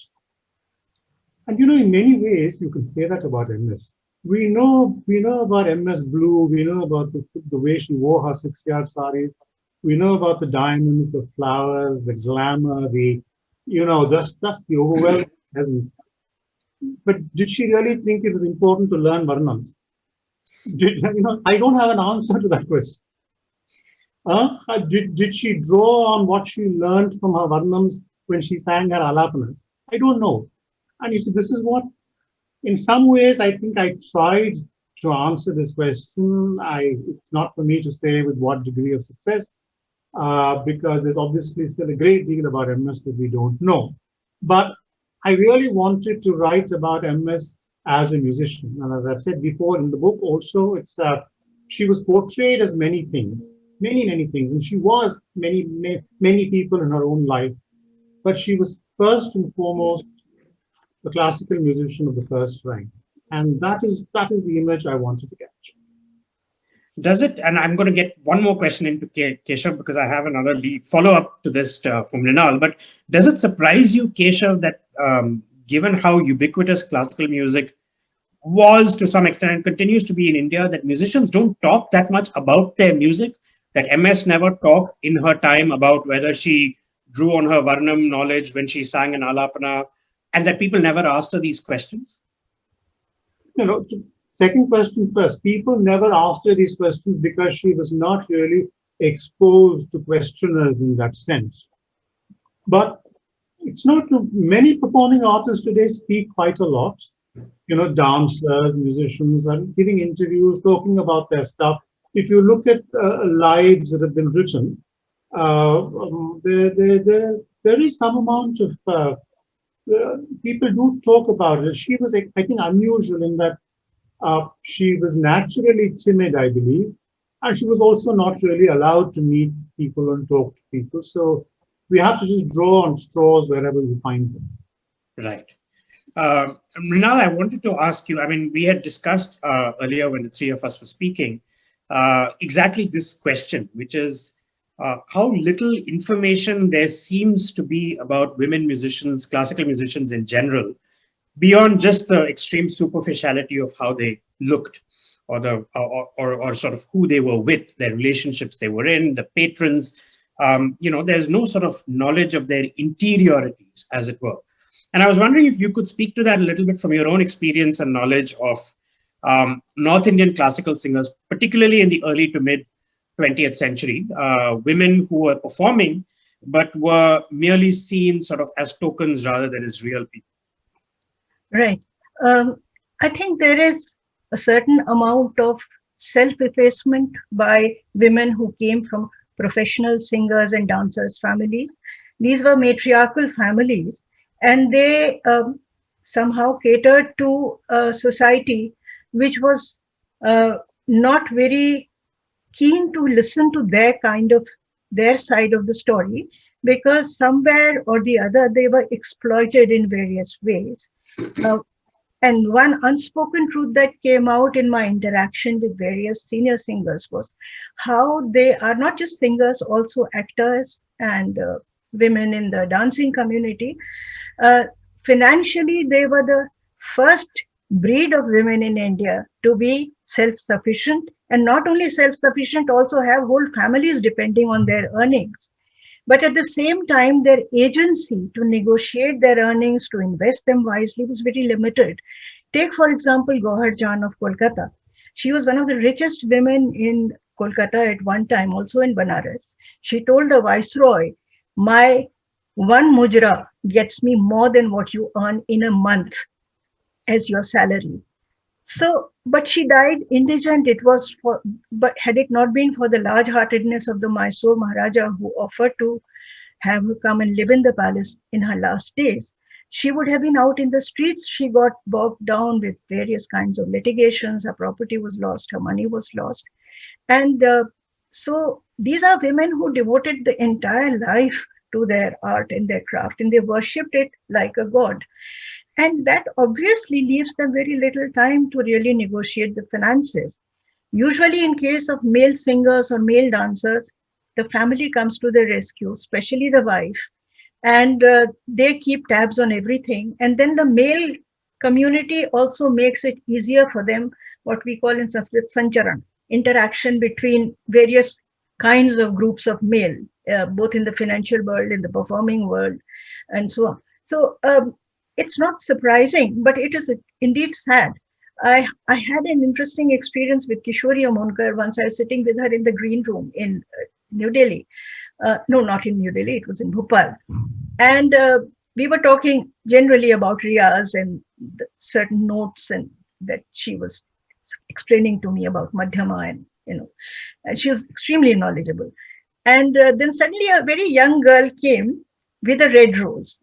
Very sweet little girl, she couldn't be more than 14 or 15, and gave it to Kishori ji, touched her feet and said, Ki, you should wear it in your head.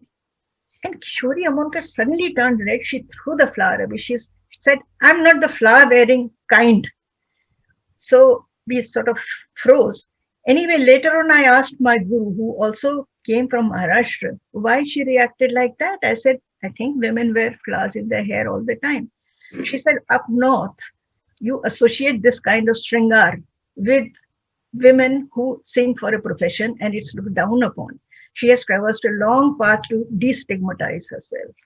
So, it creates a kind of wrinkle in the minds of the woman, and she's very hesitant to talk about her experiences, her early experiences. Take Roshanara Begum, for example, brilliant daughter of Kirana Gharana's Ustad, and Ustad Karim Khan. And she migrated to Pakistan. And once she visited India the last time before her death, she told the audiences, she said, Gana tu mera yahan chhoot gaya. My songs have been left behind. There are only army generals there, and they only want to listen to Heer Raja. So that was a little bit of misgiving. But then she said, of course, it's a nice country and so on. So you find women who are professionally so brilliant, unchallenged, and who are also financially extremely well off, being diffident right to the end, and towards the end also turning towards religion in a very big way. Shobha Gurtu is another example. She was a brilliant singer of Upshastri, what we call Upshastri Sangeet, Thumri, Chaiti, Dadra, what have you. But she also began singing only bhajans towards the end. I often wondered if it is to get a better pat on the back from the society, which allows religious singing for women.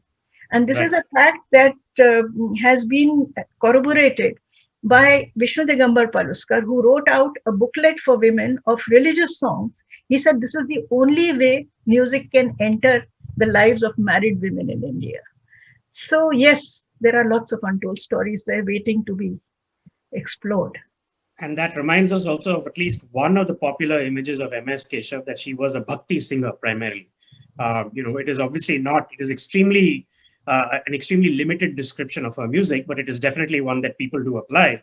And the other thing that Mrinal said also, which is that these women travel a great distance, both geographically and psychically, to sort of remove themselves from an earlier background that might be considered stigmatized. That also applies to MS. And I was wondering, Keshav, I mean, one of the journeys she made was from Madurai to Madras, of course. One of the other things she did, which is not common definitely in this day and age, is that she, at least in the early part of her career, traversed the worlds of classical music and the worlds of film quite effortlessly and seamlessly. And I was wondering if you could talk a little bit about that part of her career and maybe follow that up with a reading that we had discussed about Meera, her most well-known film. Thank you, Samanth. I think what is important, both about what you said, the journey from Madurai to Madras and the entry into films, 1936 is when shooting for Seva Sadanam began, is that there was clearly some ambition here. There was clearly she wanted to get on.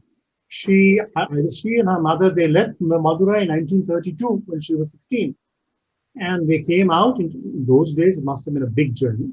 And then the willingness to join film, which shows a certain adventurousness that we do not associate with the MS that the world group came to know later on.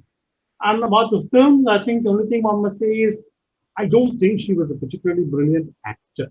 But then the acting was not the point. Right. She was quite enchanting on screen. And I'd just like to read just a little bit from the book, from the chapter called Meera. And if any of you who are listening have the book open before you, this is at page 122. I will edit a bit as I read because we don't have too much time, but maybe you'll enjoy listening to this. The story of Meera is rich with love and longing, with poetry and song. And it is a story which is known throughout India, and not just in her native desert lands in the northwest of modern India. She was probably born in 1498 in the Rajput clan called Rathod, and married in 1516 into the Sisodia clan. Rajput women were bound by ancient codes of chastity and obedience, and Meera conformed to these, but she was, in her mind, bound to none other than Krishna, and found her companions not in the palace, but in spaces where worship took place and where devotees of all castes mingled. Widowhood, banishment, and pilgrimage became her lot, and around 1546, if legend is to be believed, she became one with the idol of Dwaraka. Meera's poems are songs of longing, but they are not songs of desire, as are, for instance, the Padams of Kshetragya, which Subbulakshmi was also to sing. The decision to cast Subbulakshmi in a film on Meera was taken as early as October 1943.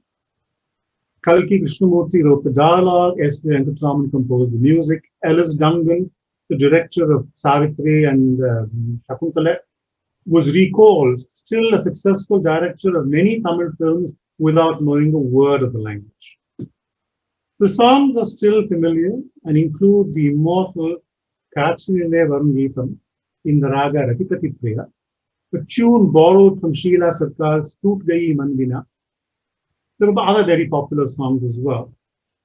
The decision to remake the film in Hindi was Sadasivam's, who, through this one move, wittingly gave Subbulakshmi the superb opportunity not just to play the role of a singer and poet who was also a saint, but to display this role of India. He may have even sensed that Meera would be a money spinner. This early identification with the Bhakti tradition shaped Subbulakshmi's later career as a performing artist. She was never anymore to be just a singing star with an appealing screen presence. The students of Bhakti has observed as the film became famous and Subbulakshmi's own reputation as a Bhakta began to grow, this Tamil version of Mirabai was transposed back into Hindi. Meera in both versions, Tamil and Hindi, for all its lack of sophistication, is compellingly watchable. Subbulakshmi's entrance on screen in both the Tamil and Hindi versions is in a sequence where the child Meera, played by Sadasivam's elder daughter Radha, singing Nandabala, becomes, to the frenzied breakdown of bells and cymbals and a full-blown orchestra, the adult Meera singing Murali Mohana. For all its theatrics, it is unforgettable. Thank you. That was so lovely, Keshav. In fact, I think what we should do is follow this up with a brief clip from Kaatrile Varumgeetham. The song's title translates literally into the song arrives on the air, or song arrives in the air, which is something that which is something that I identify with quite literally. The first time I ever went to Banaras, I remember waking up early in the morning and stepping out for a cup of tea. And the first thing I hear is MS's Suprabhatam on the air somewhere from some loudspeaker. And it was the most touching moment. It was a cold winter morning. It was just perfect. So I'm going to play a little bit of that. And I want to also talk about MS's presence up north, in her sort of what kind of psychic and public role she occupied in North India. So here's the song, a short snatch of it for people who are interested in listening.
Thank you. That was lovely.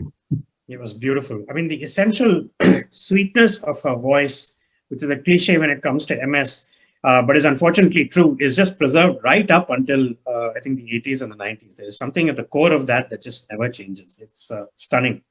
Mrinal, Meera was, of course, as Keshav just said, remade in Hindi.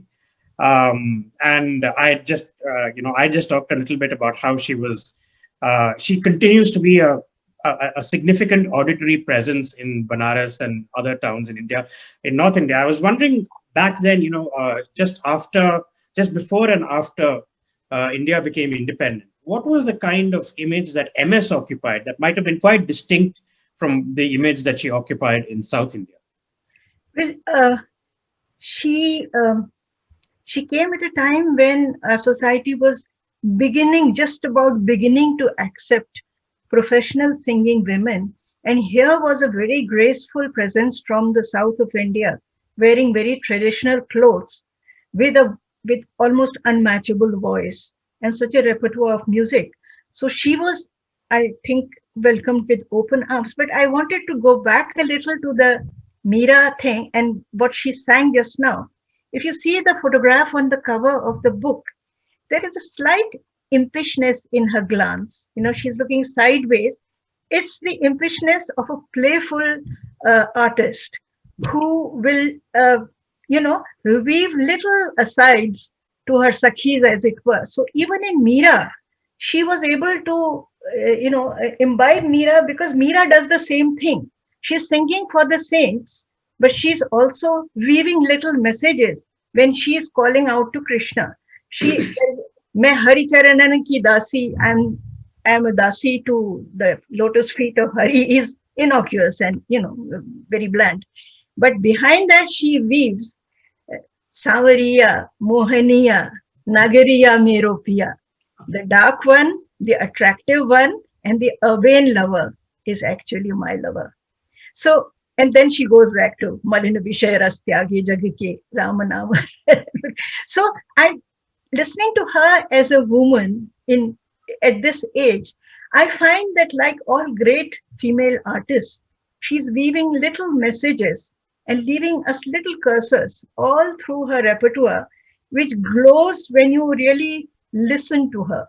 When all your own Malinta is also at a low ebb, then you listen to her as a brilliant voice. I mean, I just could not help nodding my head when she was singing, even in that little clip.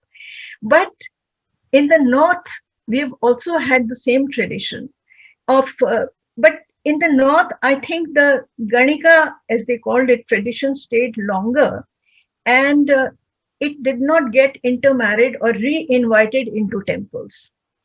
The males sang in the temples.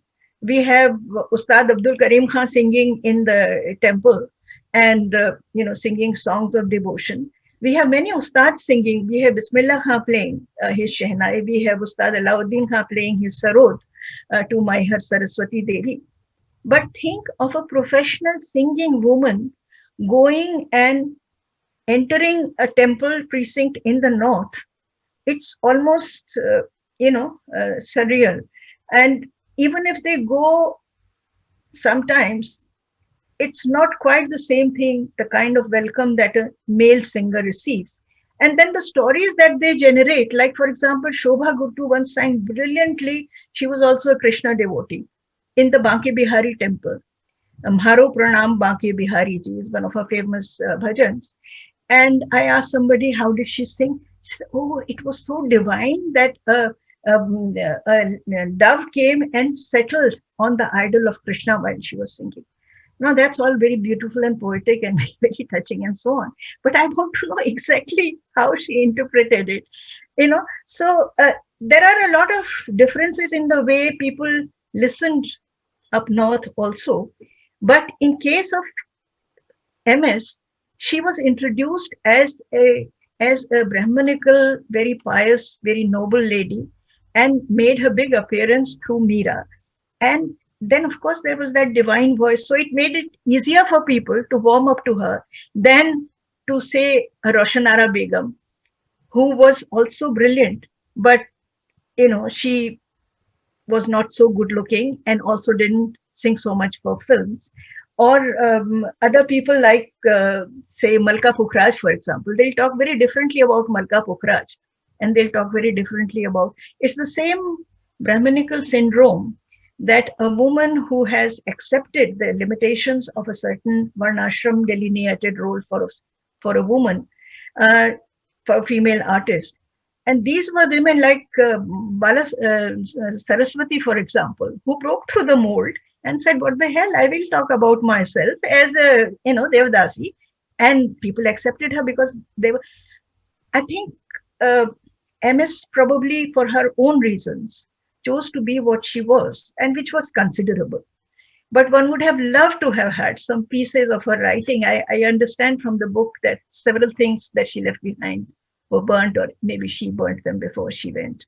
But that's a pity. That's a great loss to all of us. Right. I mean, this question is very interesting, Mrinal, that you raised, because you say that the image in the North was of MS as a Brahmanical woman, whereas, of course, as we know, her mother was not a Brahmin. She came from the Devdasi community. And Keshav, I wanted to ask you a little bit about this word that I know you love a lot, agency. I know you adore that word, Keshav. And so I want to ask you a little bit about MS's agency in choosing the kind of image that she lived into, choosing the way in which, for example, she forged her relationship with Sadasivam, who was her husband, but also in all senses, her manager. A lot of people think or assume that she was quite put upon, that he controlled her to the minutest level, and she had no choice or say in anything. But I think your argument is that she had a certain degree of agency, and she made some of these choices with a certain aim in mind. And I want you to talk us through some of this agency of MS. Well, very quickly, Samanth, it's not only Devadasi women who are born with agency. Every single one of us is born with some degree of agency, depending entirely on the circumstances of one's birth. And what we make of our agency depends on us.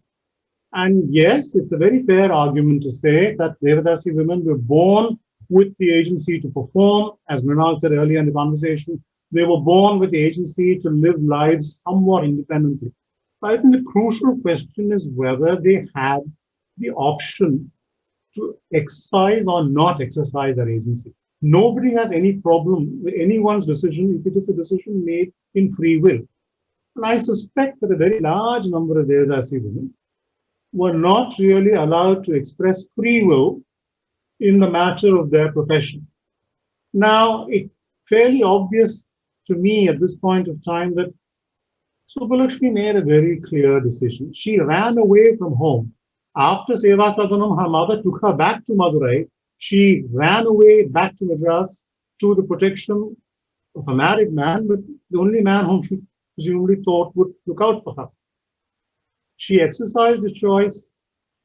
Radha Vishwanathan, her husband's elder daughter, has written somewhere that at that point of time, soon after she married, the only thing MS wanted was to be a wife and mother. She had no interest in singing. I mean, left to herself, she wanted the protection and security. These were definite choices exercised by her. She was not going to be driven by the argument that you are born to a great heritage. You have a fantastic voice. There's so much. I don't believe that she became what she became, and we know about this, was the direction in which her husband propelled. But we must respect the fact that she lived the life that she chose.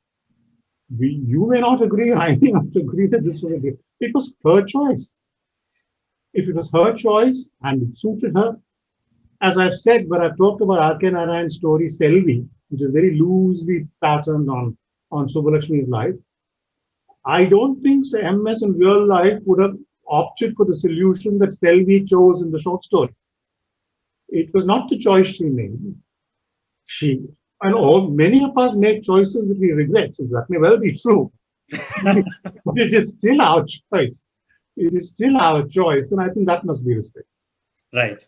I wanted to ask you a little bit about, I had one question about her music that I have borrowed shamelessly from your earlier talk with Vishnu Vasudev, because I think he made a very good point and you addressed it very well. And I think our audience also deserves to know your insight into this, which is that for people who have followed MS extensively, like you, for a long time, it is impossible to escape the fact that perhaps thanks to Sadasevam or perhaps thanks to her own agency, many of her concerts acquired a certain, a sameness is a kind way of putting it, which is it would be very similar songs, very similar ragams that were repeated, quite often.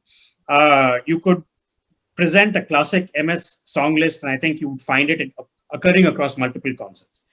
And even the alapanas, that's the parts of the concerts that are supposed to be interpretive and improvisatory, I think even there you could tell that she would do certain things at certain times.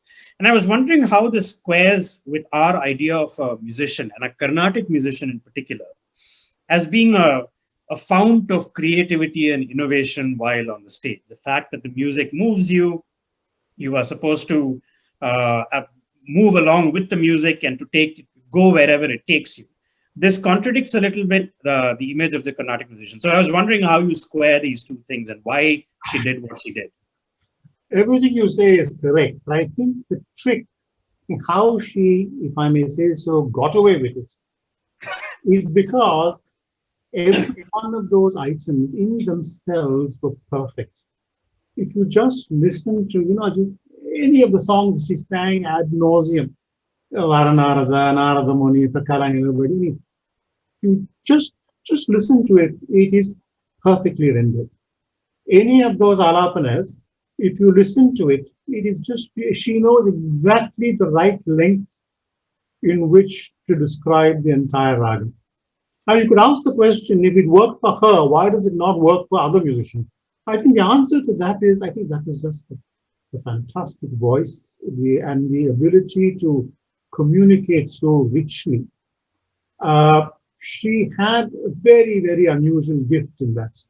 And that she was able to, and if you saw her on stage, she didn't look like somebody who was doing something for the 100th time. There was complete involvement. She was laughing to herself. She was appreciating her own singing. She would sometimes finish an alapna and she would smile at the violinist. I mean, it was heartbreaking even. She was just happy because she knew she had just pulled off a brilliant 2-minute alapna. So I think that was it. It was like what she was doing very often, but she was doing it brilliantly every time she did it. Right. What saddens me though is occasionally when you heard her do something out of the ordinary, then you suddenly realize, what this artist is capable of doing. A song that you've never heard before, you've never heard her sing it before. For instance, the Muthuswami Dikshit's bicentenary concert in 1975 December, she sings Sri Mooladhara Chakra Vinayakam. Beautiful, beautiful song. Veena Pustra Dharini, the Daru in Sri Ranjini, Sati Devamu. Wonderful, wonderful song, which just would not feature in her regular concert. But she was capable of it, and that's what makes me sad. That's true. I'm lucky enough to sometimes be the recipient of one of your emails saying, I have found this MS song. I have never heard her sing this before. And you exhibit the glee of somebody who's found a lost Picasso. So I think that is very much the feeling that one gets when one finds something like this. We don't have any questions from the audience yet on MS in particular. So I'm going to continue with my line of questioning selfishly and ask you one more question to both of you actually, Keshav and Mrinal, which is that MS was in two senses a political figure as well. Broadly, in a pan-Indian way, she was of course extremely involved in the independence movement and was closely allied to Gandhi's Satyagraha, to Gandhi's ideals, singing the songs that he loved quite often.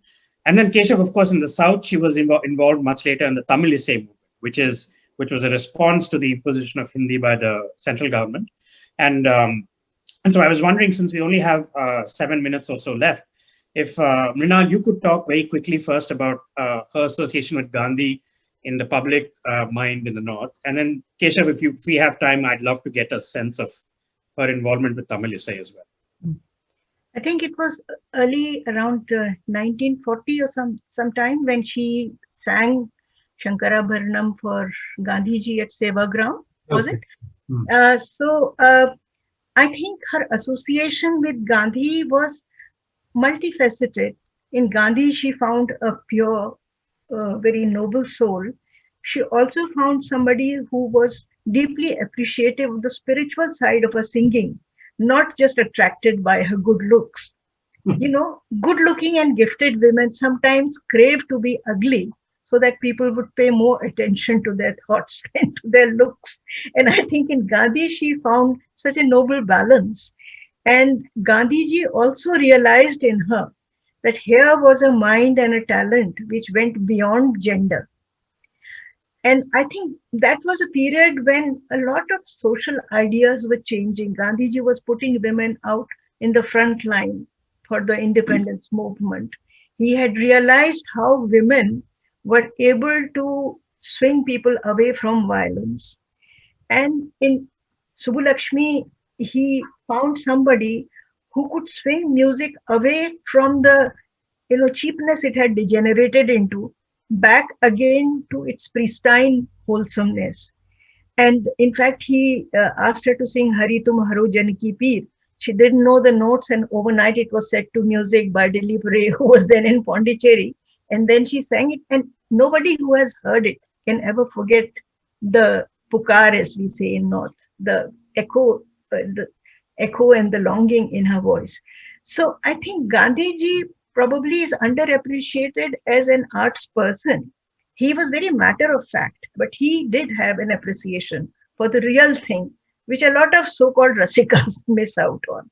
And I think MSA's politicization, I don't know her as well as either of you, but I think her politicization had something to do with a certain trust that she developed with a Gandhi-like figure, that he was paying her attention for her art and for the depth of her feelings. And that for her was enough, to sing whatever Gandhi commanded. And that is an artist's response, not a woman's response. It is an artist's response. You find a true Rasika who appreciates you for the right things. And then, so I personally feel that was her politicization. And that is the politicization of a lot of women artists who are really good artists, not the mediocre or the ones who ride the political pony, but genuine women artists do politicize things by their activism. Right. And I think, of course, it was a sign of the times that while it was inevitable that Gandhi would be able to quite cleverly, I think, position MS at the forefront of his other movements. In Tamil Isai Keshav, there was also another man or a couple of men, Sadasivam and Kalki Krishnamurti, who were also positioning MS for their own sort of political agenda. So if you would be able to talk us through that, that might be a good note to end on, just sort of the fact that she could never escape. No, very quickly. The very interesting thing about Tamil Isai is both how the movement grew and how it disappeared. But it grew, there was the political background to it. There was the Dravidian movement, the E.V. Ramasamy Nayakar, the Dravid Kazhagam, the Justice Party. It was a kind of ranking of forces. On one side were upper caste, Tamil-speaking, possibly nationalist-minded Congress types. The other side were also Tamil-speaking, but not necessarily upper caste, who somehow resented what may have been seen as the imposition of some kind of all-national image on them. The whole movement began with that we must respect and restore to its place of honor the Tamil language.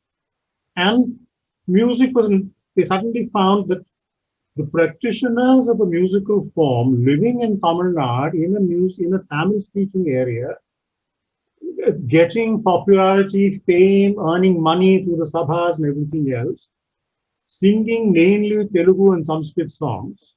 This was just insupportable. And this could not be tolerated.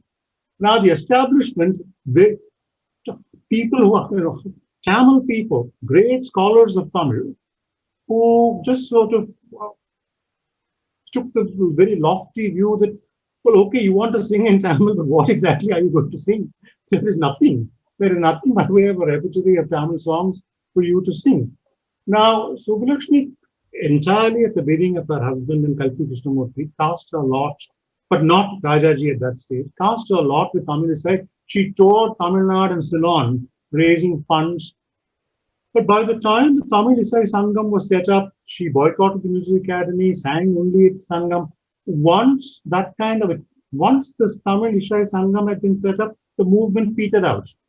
Right. And we forgot about Tamil Isai. Tamil songs have begun to come in. Now, musicians these days sing, plentifully of Tamil songs, which is, and the issue in some manner has resolved itself. Right. But it was very interesting at the time it happened. Right. And Excellent. I think, yes. On that note, I think we've just run out of time. We're exactly 45 minutes in. Thank you so much, Keshav and Mrinal, for such a nice conversation. Everybody who's watching, please buy the book. It's an excellent book. I cannot recommend it enough. You don't need to know Carnatic music to read it. There's so much about her life and the life of an artist in that era, and a woman artist in particular. Thank you once again, Keshav. Thank you, Samanth. Thank you, Mrinal. It was lovely being with both of you. Lovely conversation. Thank you. Thank you. I enjoyed it too. Thank you. And thank you, the Jaipur Festival people. Thank you, dear, giving us all this chance. Thank you. Thank you, Keshav. Thank you, Mrinal. Thank you, Samanth Subramanian, for this absolutely brilliant session and really giving us an insight into the world, the life and times of that celebrated MS Subbulakshmi. Thank you all to our wonderful celebration partners, Diageo, Thank you all for watching and being such a great audience. Do remember to stay logged on and go from session to session, front lawn to Darbar Hall and back, catching all our wonderful speakers. Don't forget to check out the Amazon bookstore online, and of course, buy something to support the arts and artisans from Earth Fables, our craft store. Any contribution from you will really support us at Teamwork Arts, even as we continue to bring you free of cost all of this knowledge and ideas from across the world. Please remember to tweet using the hashtag Jaipur Literature Festival 2021, and our handles are at Jaipur Litfest. The festival is protected by Dettol. Stay masked, stay safe.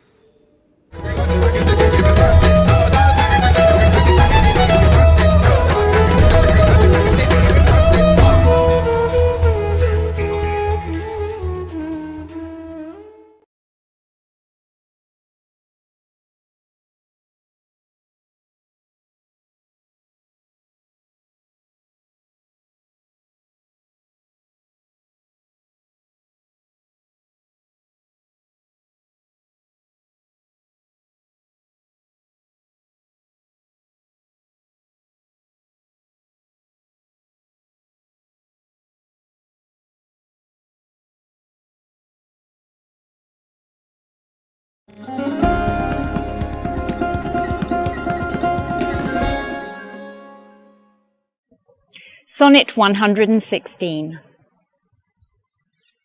Let me not to the marriage of true minds admit impediments. Love is not love which alters when it alteration finds, or bends with the remover to remove. Oh no, it is an ever-fixed mark that looks on tempests and is never shaken. It is the star to every wandering bark, whose worth's unknown, although his height be taken. Love's not time's fool, though rosy lips and cheeks within his bending sickle's compass come. Love alters not with his brief hours and weeks, but bears it out, even to the edge of doom. If this be error, and upon me proved, I never writ, nor no man ever loved. Macbeth, Act 5, Scene 5. She should have died hereafter. There would have been a time for such a word. Tomorrow, and tomorrow, and tomorrow creeps in this petty pace from day to the last syllable of recorded time. And all our yesterdays have lighted fools the way to dusty death. Out, out, brief candle. Life is but a walking shadow, a poor player that struts and frets his hour upon the stage and then is heard no more. It is a tale told by an idiot, full of sound and fury, signifying nothing. As You Like It, Act 2, Scene 7. All the world's a stage, and all the men and women merely players. They have their exits and their entrances, and one man in his time plays many parts, his acts being 7 ages. At first, the infant, mewling and puking in the nurse's arms, then the whining schoolboy with his satchel and shining morning face creeping like snail unwillingly to school, and then the lover, sighing like furnace with a woeful ballad made to his mistress' eyebrow. Then a soldier, full of strange oaths and bearded like the pard, jealous in honour, sudden and quick in quarrel, seeking the bubble reputation even in the cannon's mouth. And then the justice, in fair round belly with good capon lined, with eyes severe and beard of formal cut, full of wise saws and modern instances. And so he plays his part. The 6th age shifts into the lean and slippered pantaloons, with spectacles on nose and pouch on side, his youthful hose, well saved, a world too wide for his shrunk shank, and his big manly voice turning again to all childish treble, pipes and whistles in his sound. Last scene of all that ends this strange eventful history is second childishness and mere oblivion. Sans teeth, sans eyes, sans taste, sans everything.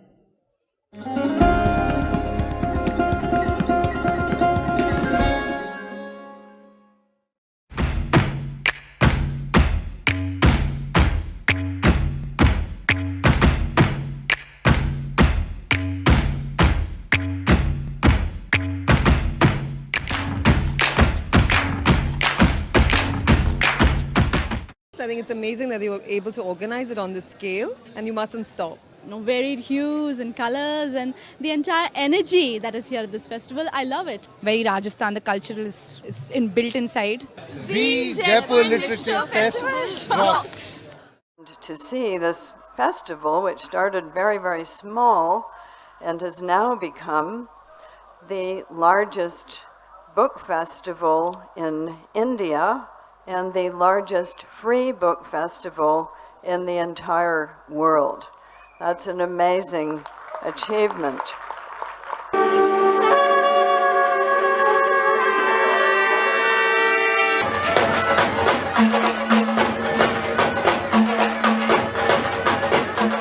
First of all, I haven't had a chance to say this, but it is a great pleasure to be here at the extraordinary Jaipur Literary Festival.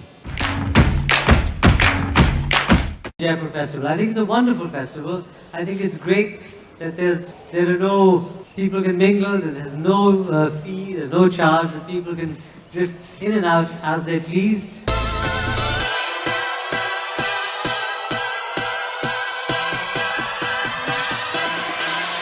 Music. Because acting is learnt. It's not taught. There are no formulae, there's no textbooks.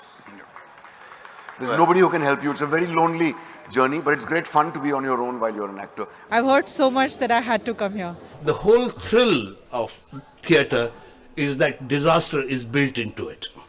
Things can go wrong. I'm not missing a session. We come here at 9:15 in the morning. We start with the music and we're here till 6:15 in the evening. I swore I would never reveal the secret, I'm afraid. It is up to mankind to discover it. And maybe it is the journey of discovery that is the purpose of it.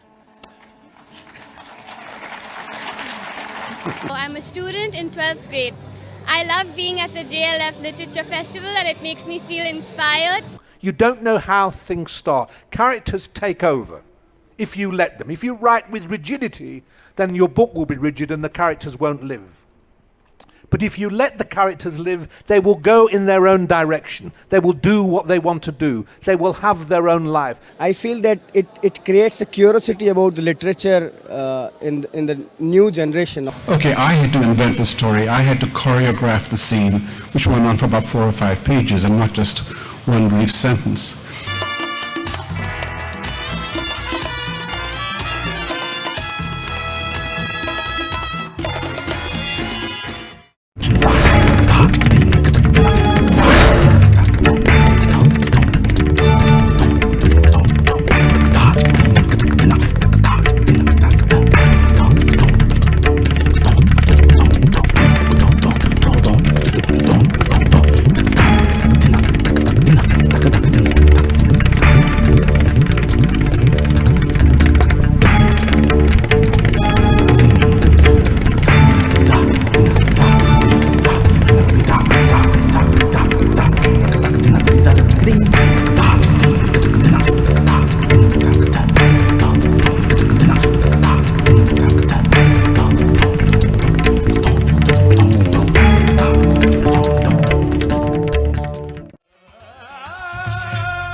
The Jaipur bookmark reflects the core values of the publishing industry, and it brings together some of the greatest publishing professionals from around the world.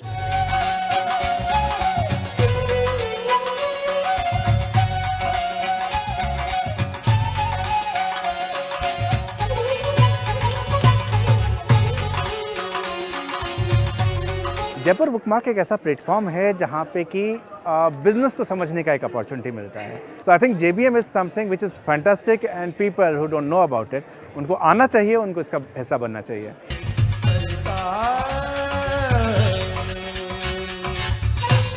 Jaipur Bookmark. Come and celebrate literature, meet authors, agents, publishers. Join us at the Jaipur Bookmark.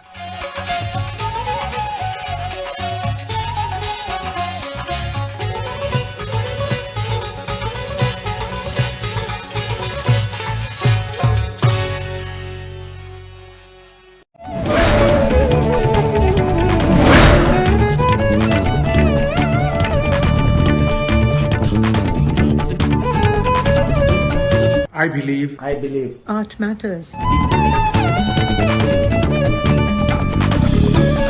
I believe art matters.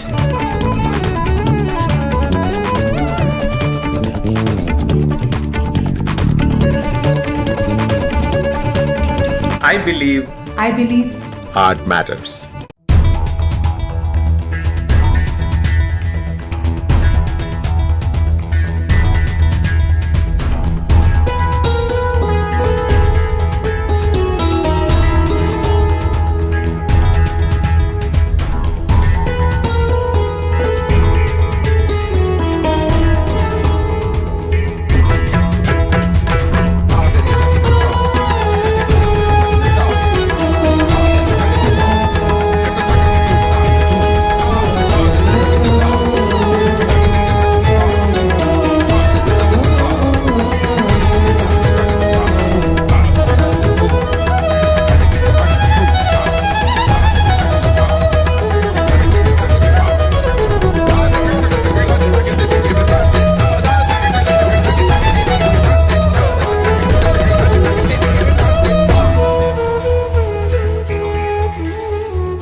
We're delighted to welcome you back to the front lawn of the 14th Jaipur Literature Festival, protected by Dettol.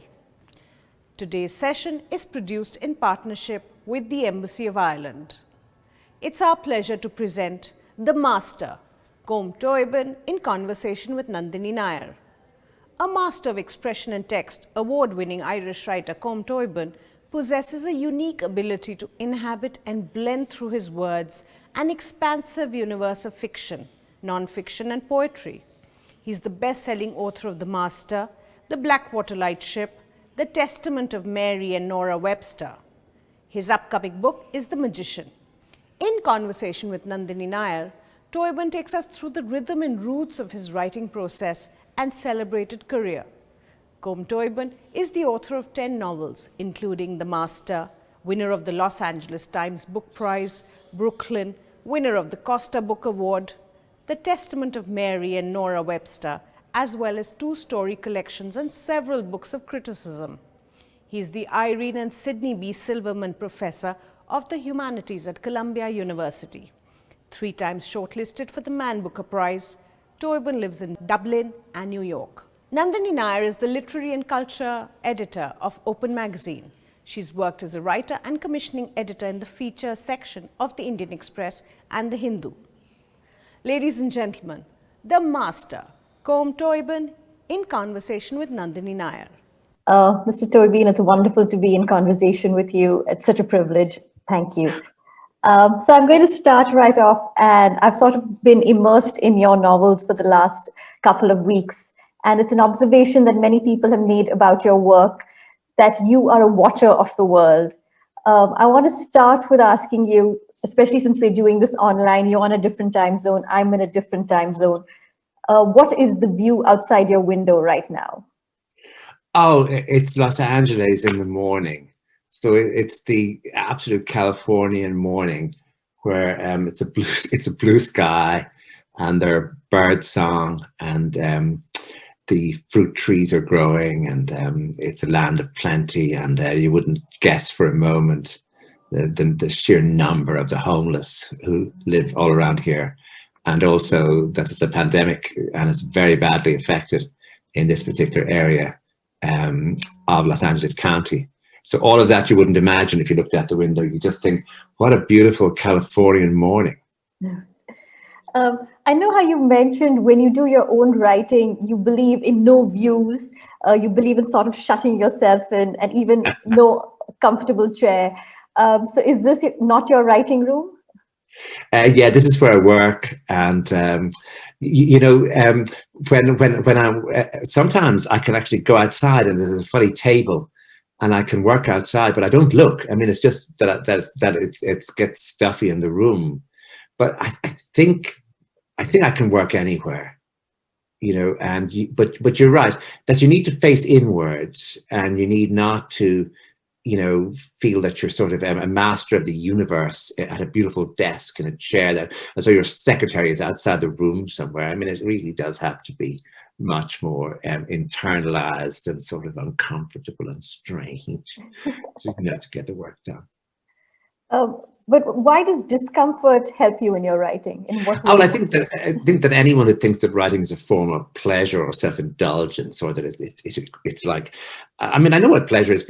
Pleasure is swimming in the Pacific Ocean, on a beautiful day when the waves are reasonably mild. Right. Writing is about pulling things up from memory, from imagination, trying to connect things, trying to see what the shape of things is, and make sure that you're not over-shaping, over-determining the experiences you're describing to fit some pattern that's already. So therefore, you have to constantly watch yourself. I mean, writing is in a way a way of being very suspicious of your own worst instincts. And our own worst instincts are always lazy. They're always about finding an easy solution to a problem. And therefore, you're always saying, no, that doesn't work. Don't try that. That's too easy. Find something that's more true. So you're always saying, I've just written something. I think it needs to be more true. And often more true is that you find the exact opposite. In other words, if you say, it was a beautiful Californian morning and he felt nothing but happiness, you go, I think there's something wrong with the second half of that sentence. In other words, I think it's too easy. You think it was a beautiful Californian morning. He turned and went back asleep.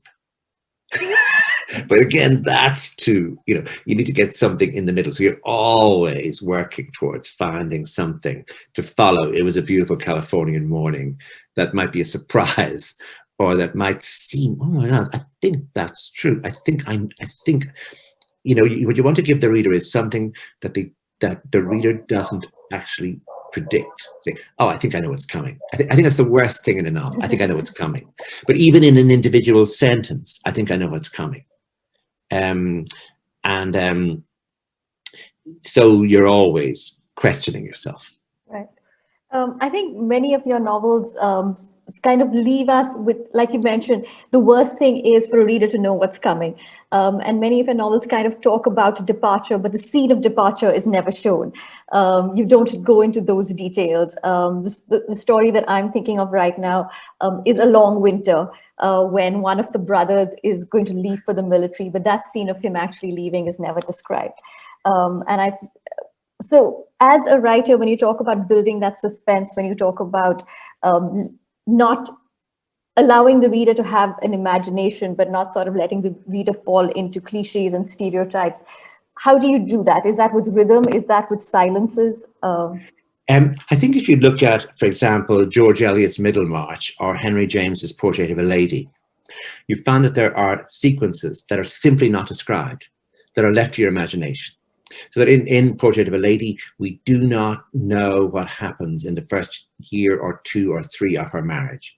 It simply moves and you realize, oh my God, she's been married for that length of time. Yeah. Similarly, in Middlemarch, they're in Rome, but you don't know exactly what happened in the immediate aftermath of the marriage. I found in both A Long Winter and in Brooklyn that there were to be scenes of departure, and that the reader had no difficulty imagining such scenes. In other words, it's sad, it's very hard. Does someone cry? What is the last look? Do they hug each other? So just leave it out. I mean, just don't put it in. So that in Brooklyn, when she's going to America, we have all getting ready, putting things in the suitcase, and then she's suddenly in Brooklyn, or she's in Liverpool, or she's on her way. But that moment with her mother, where it's possible her mother is seeing her for the very last time, that scene is not there. And as you say, in A Long Winter, when the brother is going to the military, and he's not going to appear again in the story. Right. Just there's a dinner the night before. I've gone to some trouble describing all of that, and then he's gone. But you don't need the scene that the reader can so easily imagine, and you leave that to the reader's imagination. I think in fiction you make a pact with the reader, that the reader must imagine a great number of things. This doesn't happen in film. In film, I can see you. I know what your hair is. I know what you're wearing. I know what's behind you. In a novel, you can't describe every single thing all the time. So you leave so much visually to the reader's imagination, and that means you can also leave things emotionally to the reader's imagination. I think it was an interview with many years ago where you mentioned how having written A Long Winter, you felt after that everything was going to be downhill. I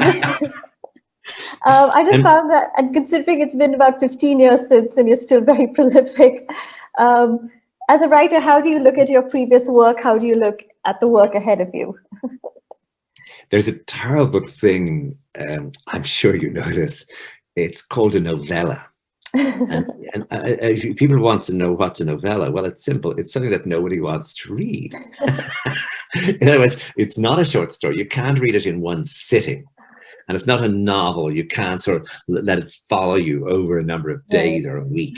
It's in the middle somewhere. And but if you look back, you think, well, Joseph Conrad's Heart of Darkness, Henry James's The Turn of the Screw, that lovely Tolstoy, Haji Murad, or Tolstoy, The Death of Ivan Ilyich, that there are wonderful things that are about 25,000 words. Somebody told me a story, and it was that a woman in the Pyrenees in Spain, that she had a fight with her family. And she was drinking, which is very unusual or very secret I think all over Spain and probably in France too. It's not like you don't have that sort of culture of drinking as you do in Ireland, say. And but she was drinking, and she had a drink problem. She had a fight with her family, and in the middle of the winter, in the High Pyrenees, she walked out of her house to go back to the village where she was born, and the snow came down, as it can do, really fast, and it was going to be like it really would cover anything. And it meant, of course, that the snow killed her, but it meant also that they wouldn't find her body until the spring. And the minute I heard the story, I realized that has a beautiful shape, that story. The searching for her, the wait until the spring. And I asked somebody, how would you find such a body? And they said, well, you'd watch the vultures, you watch the sky. And that really frightened me. I mean, oh, so I've added one more thing to the story. And so I went up to the Pyrenees at that time of the year. I lived there in the village as in the same weather, which of course is very unusual weather. There's a thing called La Borufa. And La Borufa is where you think it's snowing, but it's not. It's the wind is blowing the surface snow. So it looks like snow, but it's not, it's wind. So I used all those things in the story, and when I was finished, and I listened to a lot of Schubert songs, not while I was working, but in the days around, the really sad Schubert songs. And so when I was finished, I mean, I then rewrote, and I felt I had done something for once. I don't feel that any other time, but that time I felt once, and I felt it was like an orphan child. Right. You know, that or a child that a family can have, where this child is clearly the one that everyone loves most. And this story was like that. It was that sort of in that orphan state where I felt, this is strange. It's a novella. Nobody's ever going to read it. No, it's absolutely brilliant. And in fact, I was just telling a friend about the story and kind of the same arc that you narrated about, how do you find the body? You find the body by looking at the sky, which is an image which really sticks in one's head. And again, it was sort of talking about novellas. You've recently also written The Shortest Day, which is kind of a novella, right? Well, it's shorter than you can actually read. You can actually read The Shortest Day. I think the idea was you could read it in a sitting. Okay, right. But it's the first time I think I have dealt with the supernatural. It was uneasy with the supernatural. I think as a novelist, novels love money. They love things. They love a wedding. They love a will. They love all that business of accumulating money and things. And death. And so bringing in God, it's very hard in a novel to say God came down and he gave all these people loads of money. That's not how a novel works. It's that, that it is somebody stole money from them. Right. Or somebody gave them money. But in Ireland, there's a burial chamber that's thousands of years old, and so we don't know anything about the people who actually made it, except of course it was made before the wheel. Oh, wow. Meaning how those big stones were got there is complete mystery, and by an extraordinary thing. I mean, this is a really true story. This is a story. It's called The Shortest Day, and it's on. I think it's on Amazon. It's on Amazon Prime, anyway. It's on the Amazon website, right. And that a professor of archaeology was in the burial chamber, just doing work, ordinary work, as archaeologists do, in the week before Christmas when he was on holidays. He was alone there, and it was the morning. It was early in the morning, and he noticed that. Suddenly, as he was working, it was about just before 9 in the morning, a shaft of light came down and lit up the central cavern of the chamber as though you'd turned on a 100-watt bulb. And he realized it's the shortest day of the year. And he realized whoever built this, built it so that on maybe 2 or 3 days of the year, meaning the shortest day, the one before, the one after, the central chamber will fill up with sunlight. And of course, I thought that gave me a way into the supernatural, into who built this. Yeah. It's a burial chamber. Who's buried here? What spirits are here? Could they ever be alive? Anyway, so I worked on that, and that was the story. And the spirits don't want to be found out by the archaeologist. Yeah, I mean, they feel that the archaeologist is going to destroy whatever peace they've had, that suddenly bring the mortals, live people coming into their strange world will only bring problems. As a writer, do you sometimes feel like an archaeologist of emotions? Yes, that's good. That's a good way of putting it. That in other words, you're sifting. You're trying to find a single thing that's there, and it's not necessarily going to give you a clear narrative. In other words, it's not like history, where you're working with documents and you can really fill in every gap. With archaeology, often you just find one thing, and you have absolutely no idea what that one thing means. In Newgrange, which is the place I've been describing, where the burial chamber is, one day there's you get a tour. And I asked the tour guide, are we descended from these people? And archaeologists hate questions like that because they only want to answer something that they can absolutely prove. Right. And she, of course, answered, well, we could be, we could. You know, it was one of those lovely archaeologist answers.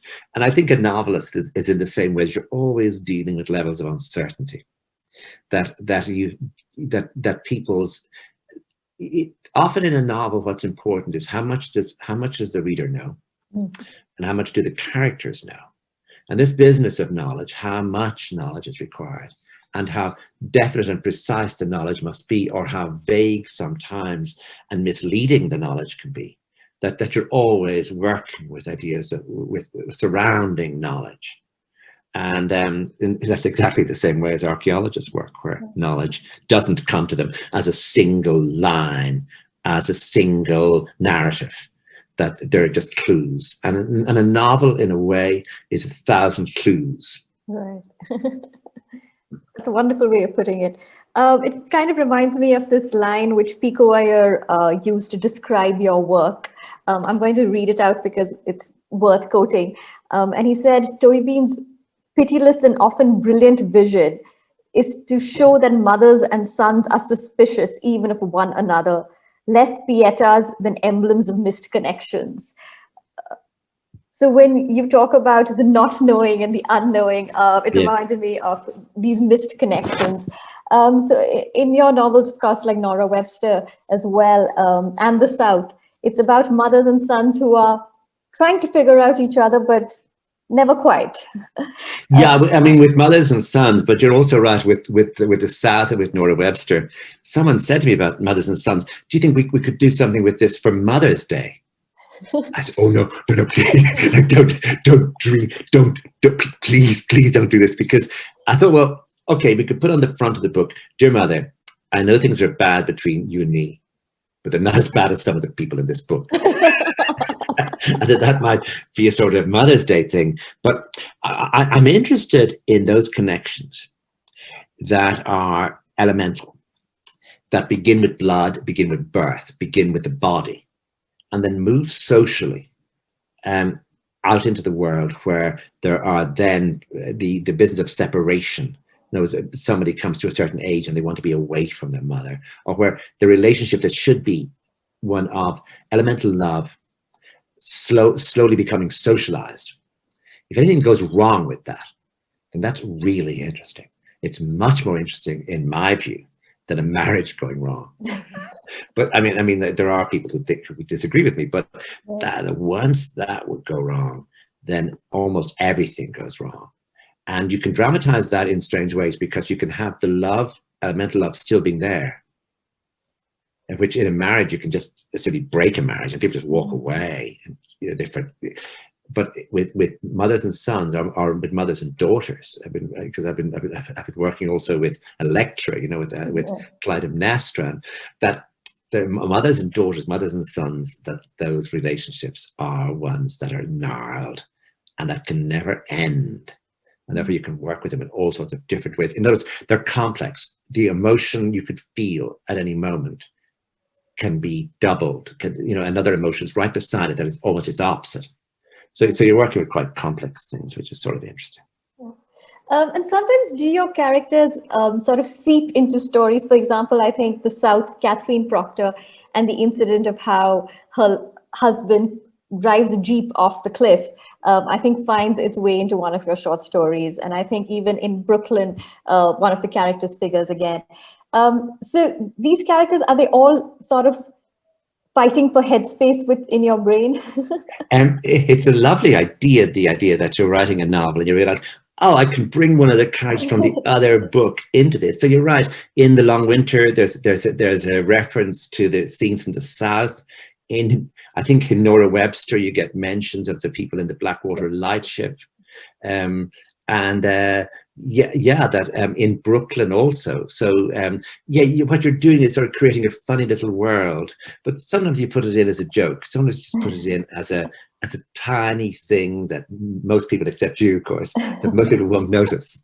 And you just think it's almost like a little that a composer could do that in music. Just put in a little chord that comes from something else. Gustav Mahler does it quite a lot. You get little bits of his songs in symphonies. Right. So it's that sort of self-referential. I wouldn't want to do it too much, but it's a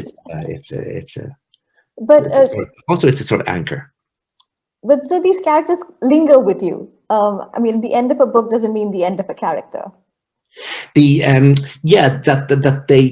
fact that you're working so long creating them means that they do remain with you, but it doesn't mean that you go back to the books. Once a book is finished, what happens is you find a bit you're going to read from if you do public reading, but you never open the book again.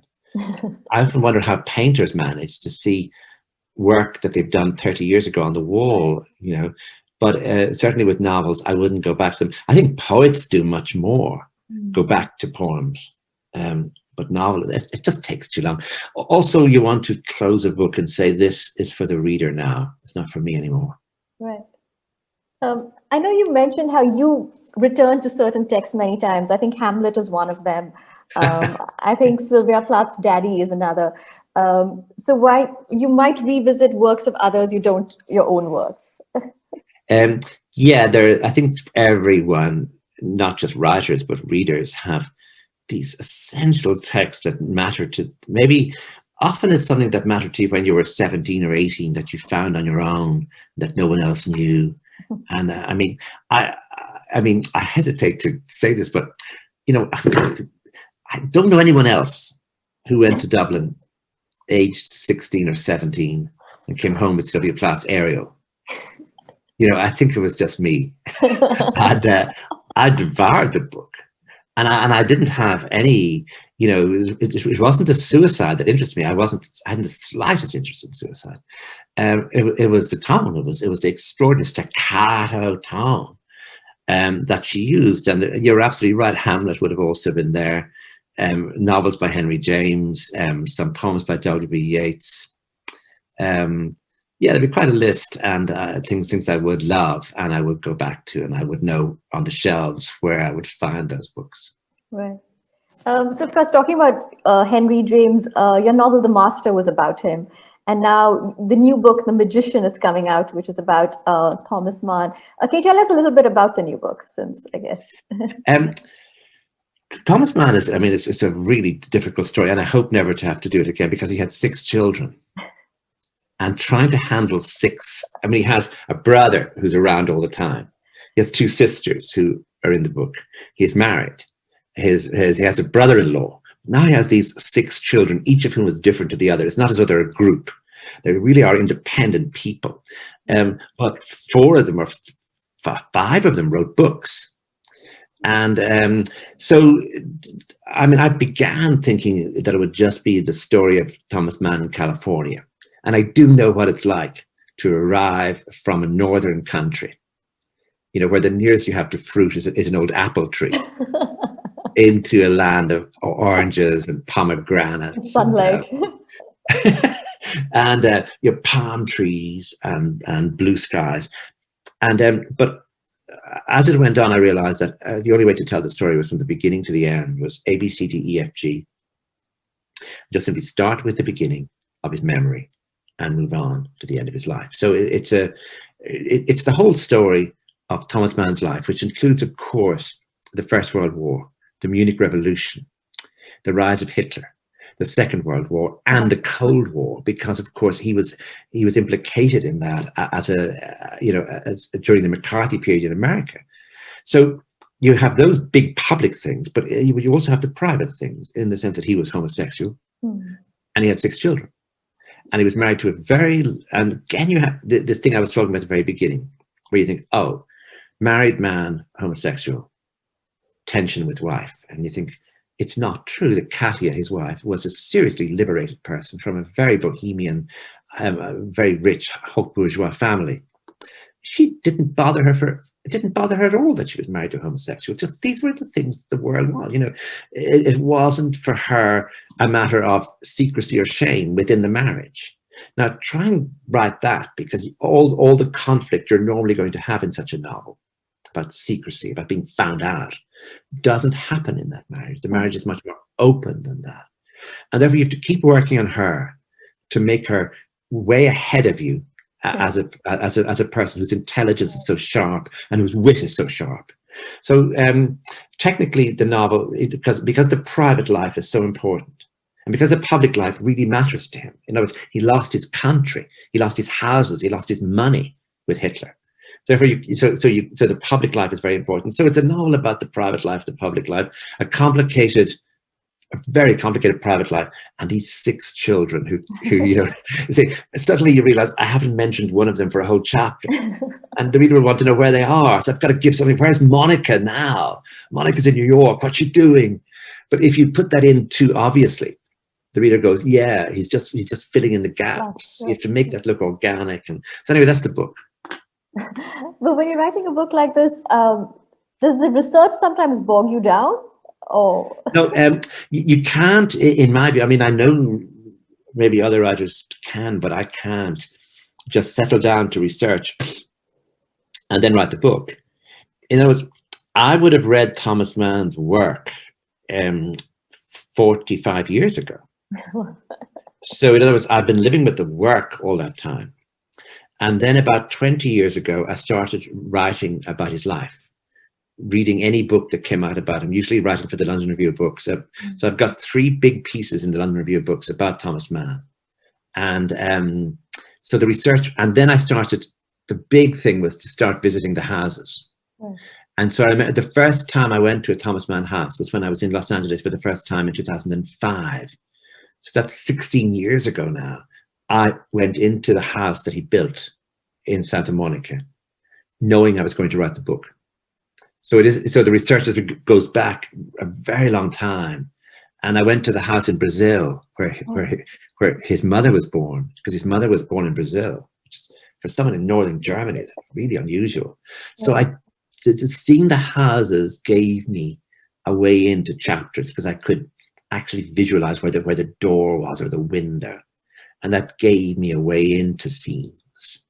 So yeah, so it wasn't just, you know, a year's research and 3 years writing, or it was a much longer process, and so that's how it was done. Right. You mentioned the challenges of creating his wife's character, and of course, I think many critics, you know, down the decades have called you a writer of women. Why do most writers get women so wrong? You know, it's a dangerous subject, this, at the moment, because the whole question of appropriation, of actually stealing someone else's voice, or writing about things that you have no right to write about. And I'm obviously very uneasy with this. I think that you should be able to imagine anything. And I think this business of male writers writing really good women. I think if I was a woman, I'd just say, well, could that male writer just go quiet for a while? Like I don't need this Irish guy to tell me what being a woman is like. I just don't need him. Could he stop? So it's a simple business, actually, that I was brought up by a load of women, and there's a novel by Amit Chaudhary called A Strange and Sublime Address, where he describes all these, being a little boy, and all these women being around him. Yeah. And so, you know, my mother had 2 younger sisters that didn't marry until they were a bit older, so they were always around the house. My father had a sister who never married. I was very close to her. And my 2 older siblings are both girls. So I had a house filled with them talking. And all I did was I listened and watched. And, you know, in a way, that's what I've done. I found that they tended to be more interesting, the women. If you went downstairs, the men could be talking about sport. And, you know, there's nothing more dull than men talking about sport. I mean, nothing. And you could go down and find 3 men were talking about a goal. And you go back upstairs and there could be 5 women who were talking about a coat. A coat that one of them almost bought. And it could be, for some reason, for this 5-year-old, the coat was so much more interesting than the goal. And some of it has to do with being gay, obviously, but it's just that. It was that the level of voices, the ways in which things were described, also the things they wouldn't talk about, and the little feuds they'd have over something. But the men, in the meantime, would be smoking their cigarettes and saying the second goal was nearly as good as the first goal. So I'm sort of that's so. It's a world that I have observed. Comes from home. Mentioning home, I think, of course, so much of your work is set in Ireland and in Enniscorthy. Of course, it's a place, people like me have never been to, but somehow we can see it in our mind's eye because of your writing. Again, I think in an interview you mentioned somewhere how you called it your territory and not your home, which I just found an interesting distinction. I'm not sure I know what that distinction really means, but I think I mean that from a fictional point of view, it is a sort of an emotional territory. I see it as though from outside. It isn't as though I'm permanently there. I suppose also it's easier for me to write about places that I've sort of lost. So I've never been able to really write about Dublin because I'm still engaged with it, or New York, really. But Enniscorthy, yes. Spain, yes. And places that I once thought I would be always in, and then I didn't. I drifted out of. And those places have there's a funny regret about loss that is very useful if you're trying to evoke somewhere in fiction. You can't have it back in the real world, but you can have it back now on the page. And there's a sort of funny exploration of loss that you don't have to mention loss. And you are writing about a sort of territory, sort of an emotional territory that hasn't got the simplicity of home. But home has no simplicity for most people now. I mean, in other words, the world so much now, the cities are so filled with people not born in the cities. And so many places, especially in England, but also the United States, are filled with people with a hyphen. So you could be Irish American, you could be Indian in America, and you could be Indian in England, you could be Pakistani in England. But those hyphens, that you cheer for the cricket team, but you live in the other country, and those hybrid things are now part of our world. So I'm writing out of that idea of trying to almost imagine or re-see or re-envision a place that I once was, where I once belonged, where I still belong, but not totally, and that I've sort of lost. And I'm working out of that. So that's very evocative and powerful. So we talk about losing a place. So it reminds me of the South again, where you've saw the turmoils of Spain become the turmoils of Ireland. They coalesce in a way. So is that a way of regaining a place that you have lost? Yeah, the South is very specifically that. In other words, that I had lived in Barcelona, that I had been in that village in the Pyrenees, and I had a wonderful time. It had been a very really been quite an exciting time. I was young, and the dictator had died, and the democracy came, and the summers were exquisite, and then I went back to Ireland, and it was over. And maybe I'd go back there in the future for holidays, but effectively it was over. And that's why the novel could be written, because I was evoking a world that for me was over. The novel is not autobiographical, except in that sense, that I'm evoking streets, street names, villages, journeys in Spain that I couldn't have anymore. I think, is that why you have often said that you belong to the canon of melancholia? Which I think is a great definition. Well, I don't think the novels are a bundle of laughs, so, and it isn't tragic, it's not, I'm not writing big, tragedies, although I did try in novel House of Names, but they're much more melancholy than they're sad, or they're much more melancholy than they're tragic. So yeah, there's a sort of general melancholia all around the books. Yeah, it's a sort of they have a taste of winter about them. Yeah, I think we only have 5 minutes left. I sort of want to ask you. You mentioned about so many of your characters again are moving between countries and moving between territories, etc. Right now, when you look at Brexit and the way that the world is, do you think that movement, something which many of us had taken for granted a few decades ago, is actually one has to refigure that entire notion?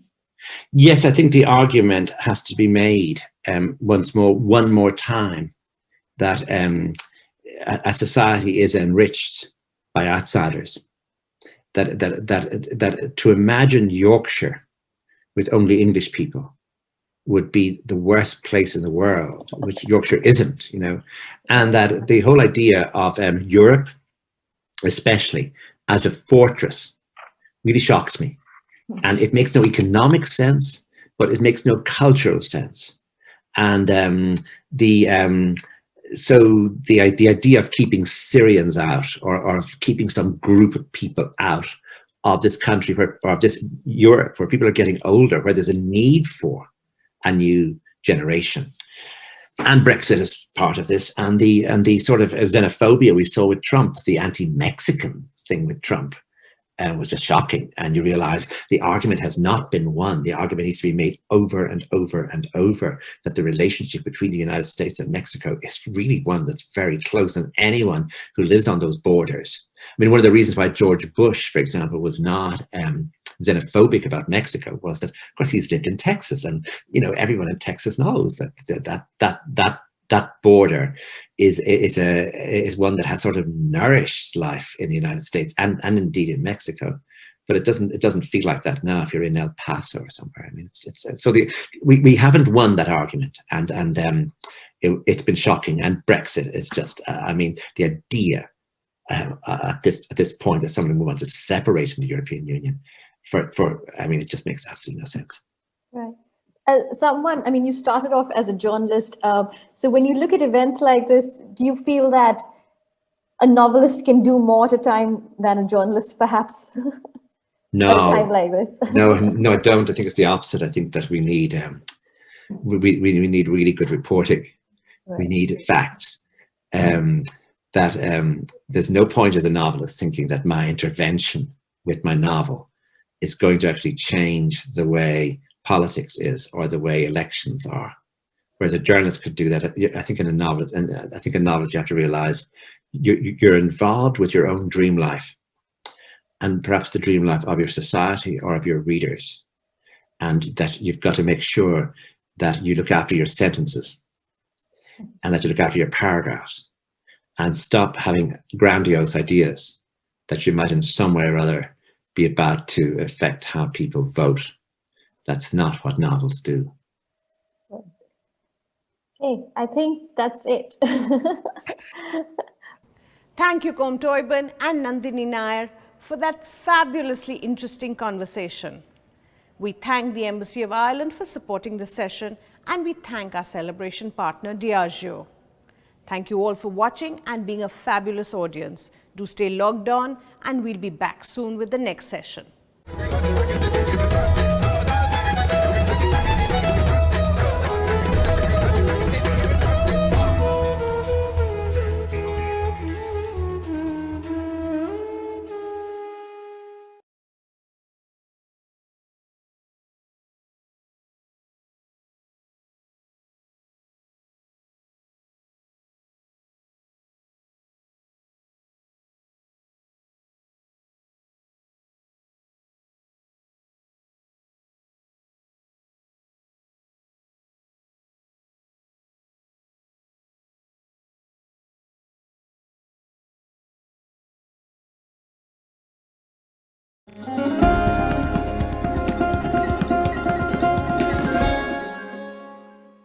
Hello everyone, my name is Nahid Feroz Patel and I am the author of A Mirror Made of Rain, my debut novel coming out from HarperCollins in April. A Mirror Made of Rain is a coming-of-age novel that grew out of this dysfunctional relationship between my protagonist Numi and her mother Asha. As I got further into the story, I began to be consumed by this need to portray the maelstrom of joy, grief, tender moments, loss that is any life, and also to reveal the unraveling of these two women's lives with honesty and empathy, and to show the darkness that mental illness and addiction cast over a life. And so I'm very happy to read a little bit from the final chapter of the novel. The doctor's hands moved like shadow puppets behind the pale blue surgical sheet as they cut a smile into my belly. A half hour ago they'd given me an epidural, so all I felt was a tugging below my navel. A strange pulse started beating inside my head and died out as soon as the baby appeared, mewling like a kitten. I tried to get a glimpse of her face on the other side of the partition. The doctors sewed me together, chatting over my body like they'd run into each other at a buffet. A nurse said, "You're doing great, Mama," into my ear as she took my shrieking baby away to wipe the grey-white goop that covered her like model clay. I realized that Veer had been holding my hand when he dropped it and followed the nurse. I heard the sly snick of a phone camera. Veer returned with a picture of a pink, scrunched-up face. Our baby looked displeased, groggy, as if he'd suddenly switched on all the lights in her bedroom. 6 pounds, 8 ounces, Veer smiled. What sweet little rosebud lips, I said. Can I hold her now? The kindly nurse brought the baby over in her peach fuzz arms, wrapped up warm and dry. My daughter, unamused at being born, pinch-faced, and in her blue and white blanket wearing a little hat. She undid the swaddling and put her on my chest. This baby weighed as much as a cat, I thought, and took one tiny hand. I smiled as her translucent jelly fingers curled around mine. Thank you for being perfect, I whispered into her pink shell ear. Your name is Maya. Numi, come on, smile for the family back in India, Veer said. He lifted his phone high above our heads for a picture. My face was puffy like a mushroom, my arms full of tubes holding our daughter. I said, smile. Never mind. He flipped the camera, got in with us, and made a victory sign, and took a number of rapid selfies. I managed to smile in at least a few. So I am really excited that everybody is going to be reading A Mirror Made of Rain, and I can't wait for engaging with readers and learning more about their thoughts and about the novel. And so, yes, I am just really, really grateful and looking forward. Thank you.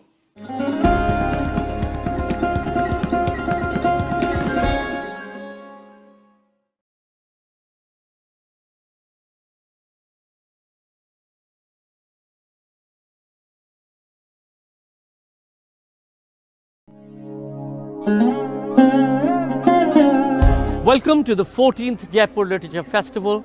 From here at the Amer Fort, we're standing at the iconic Diwani Arm, or the court of general audiences. Behind me is where the Maharaja used to receive his citizens from across the state who used to bring to him petitions. What better place than to bring to you our festival each year?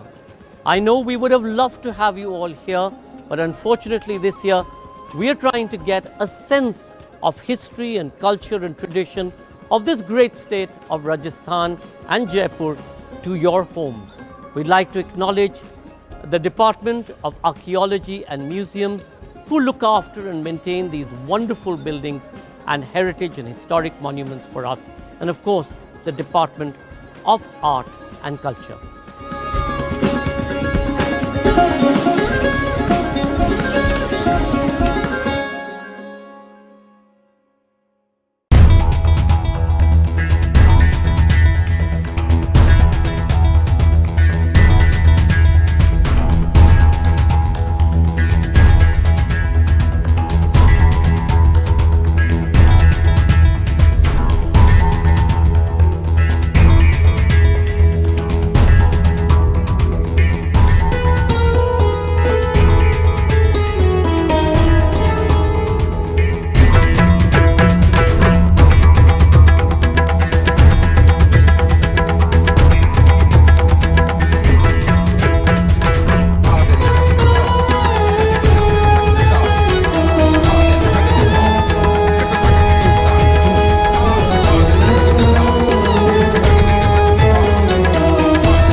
theatre is saying the really important things that need to be said in our society today. So please open your eyes and get engaged with theatre and see what wonderful work is happening. It'll make you think, it'll change your outlook on various aspects of society today.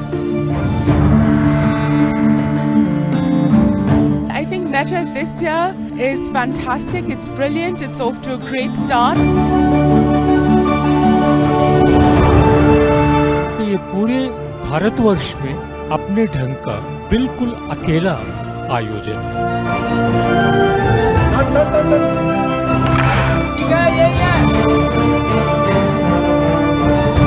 You know, without any consideration for commercial reasons, you just pick the best theatre.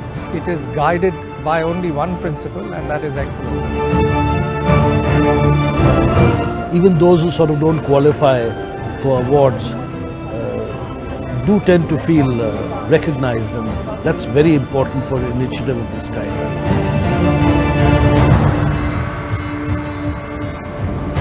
Mahindra Excellence Theatre Awards brings excellent theatre.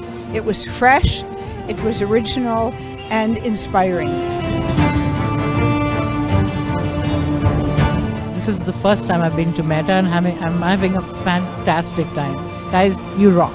Meta is absolutely the most glorious platform for theatre. Mahindra वालों का सबको शुक्रगुजार करना चाहिए, खासकर theatre वालों को, कि एक इस तरह का फेस्टिवल उन्होंने शुरू किया और excellent place.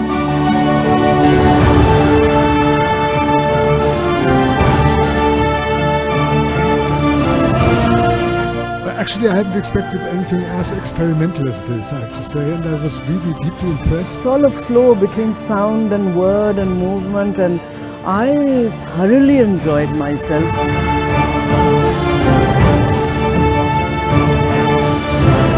So friends, for the 14th year of the Mahindra Excellence in Theatre Awards, let's perform, let's applaud, let's rise.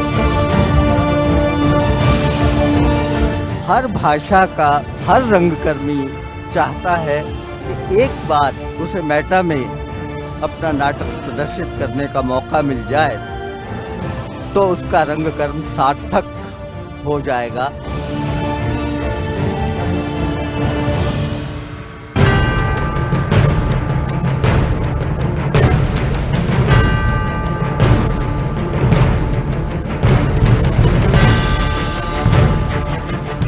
The spectacular 14th Mahindra Excellence in Theatre Awards. Let the evening begin.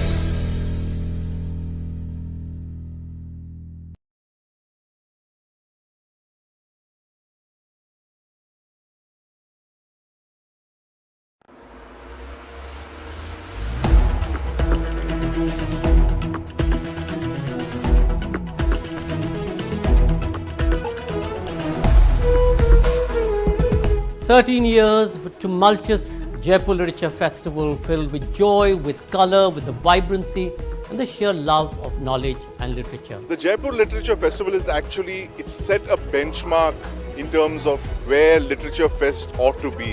लोगों को लगता है कि यहाँ आना और इस तरह से एक ऑथर को सुनने के लिए बहुत लोग घंटों खड़े रहते हैं, तो इससे पता चलता है कि अभी भी नॉलेज का जो चाहत है वो अभी ख़त्म नहीं हुई है.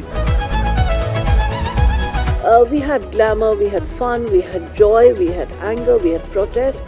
What in the Sanskrit tradition is called the Navras, where every human emotion is reflected upon.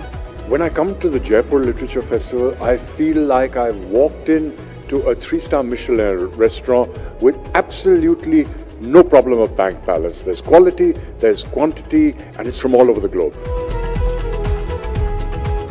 And then came the pandemic, which brought to a screeching halt the entire world.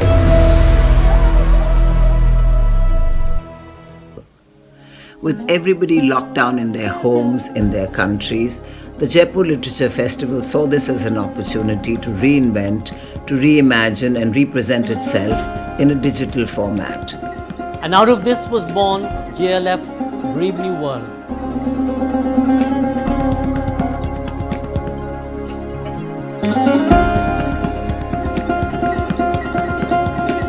In these times during COVID, when we're all sitting at home, it's sort of like a ray of light that we get to watch these amazing sessions when we can't all be together.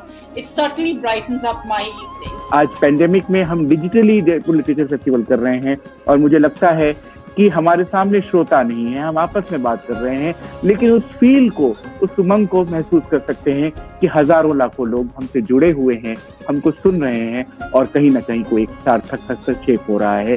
160 episodes later and 4.8 million views, people who came online to view and listen to our incredible speakers from across the world, we were able to continue in our tradition of ensuring the free flow of knowledge and information. I think the very mention of JLF and the tradition of JLF energizes even when one has no live audience before one, when one is interacting, one still remembers. There's a deep memory of what the JLF has brought us over the years, and that is with us even when we are sitting at home and talking with just a couple of other persons. It's wonderful that the Jaipur Literature Festival has responded to the pandemic by continuing to exist. The Jaipur Literary Festival obviously is one of the most iconic literary festivals in the world, and they've done a great job. Arriving virtually seems like a wonderfully sort of egalitarian and democratic thing to be able to do. India has always had a tradition of performed and spoken literature as well as written literature. There are two, in a sense, different ways of imbibing literature. One is the written word, whether on stone or in an epigraph or on a book, on a page. But there's also always been this long tradition of oral recitation of work, whether in ancient Sangam performances at the courts of Tamil Nadu, or whether in the mushairas of the Mughal court. And today, I think, in many ways, we're fulfilling that function, allowing authors to perform their work. But there's also this thing of having rational debate. As we look ahead to the Jaipur Literature Festival 2021, bringing together a slew of incredible writers and speakers from across the world, we know we have a challenge. We will try and convey the same energy by shooting at Diggi Fort and Diggi Palace in Jaipur and bringing to you some of the most spectacular sessions that we've coined. I still wear the scarf that I was given at the Jaipur Literary Festival because it brings back a memory of those joyous book-loving crowds, the wonderful other writers from around the world. I've never had another experience like it. When I was last at the Jaipur Literature Festival, I inhaled so much goodness that I'm still working through it, and I miss it when I think about it. With people happy to experience festivals in the comfort of their homes, we will offer that to you. And to all those who will come out and experience the live version on the ground in the Diggi Palace, in the Diggi in Jaipur, we will be delighted to welcome you there. So I get invited to festivals all over the world, and by far this is one of my favorite. These are the greatest writers of our day on your screen for free at the Jaipur Literature Festival.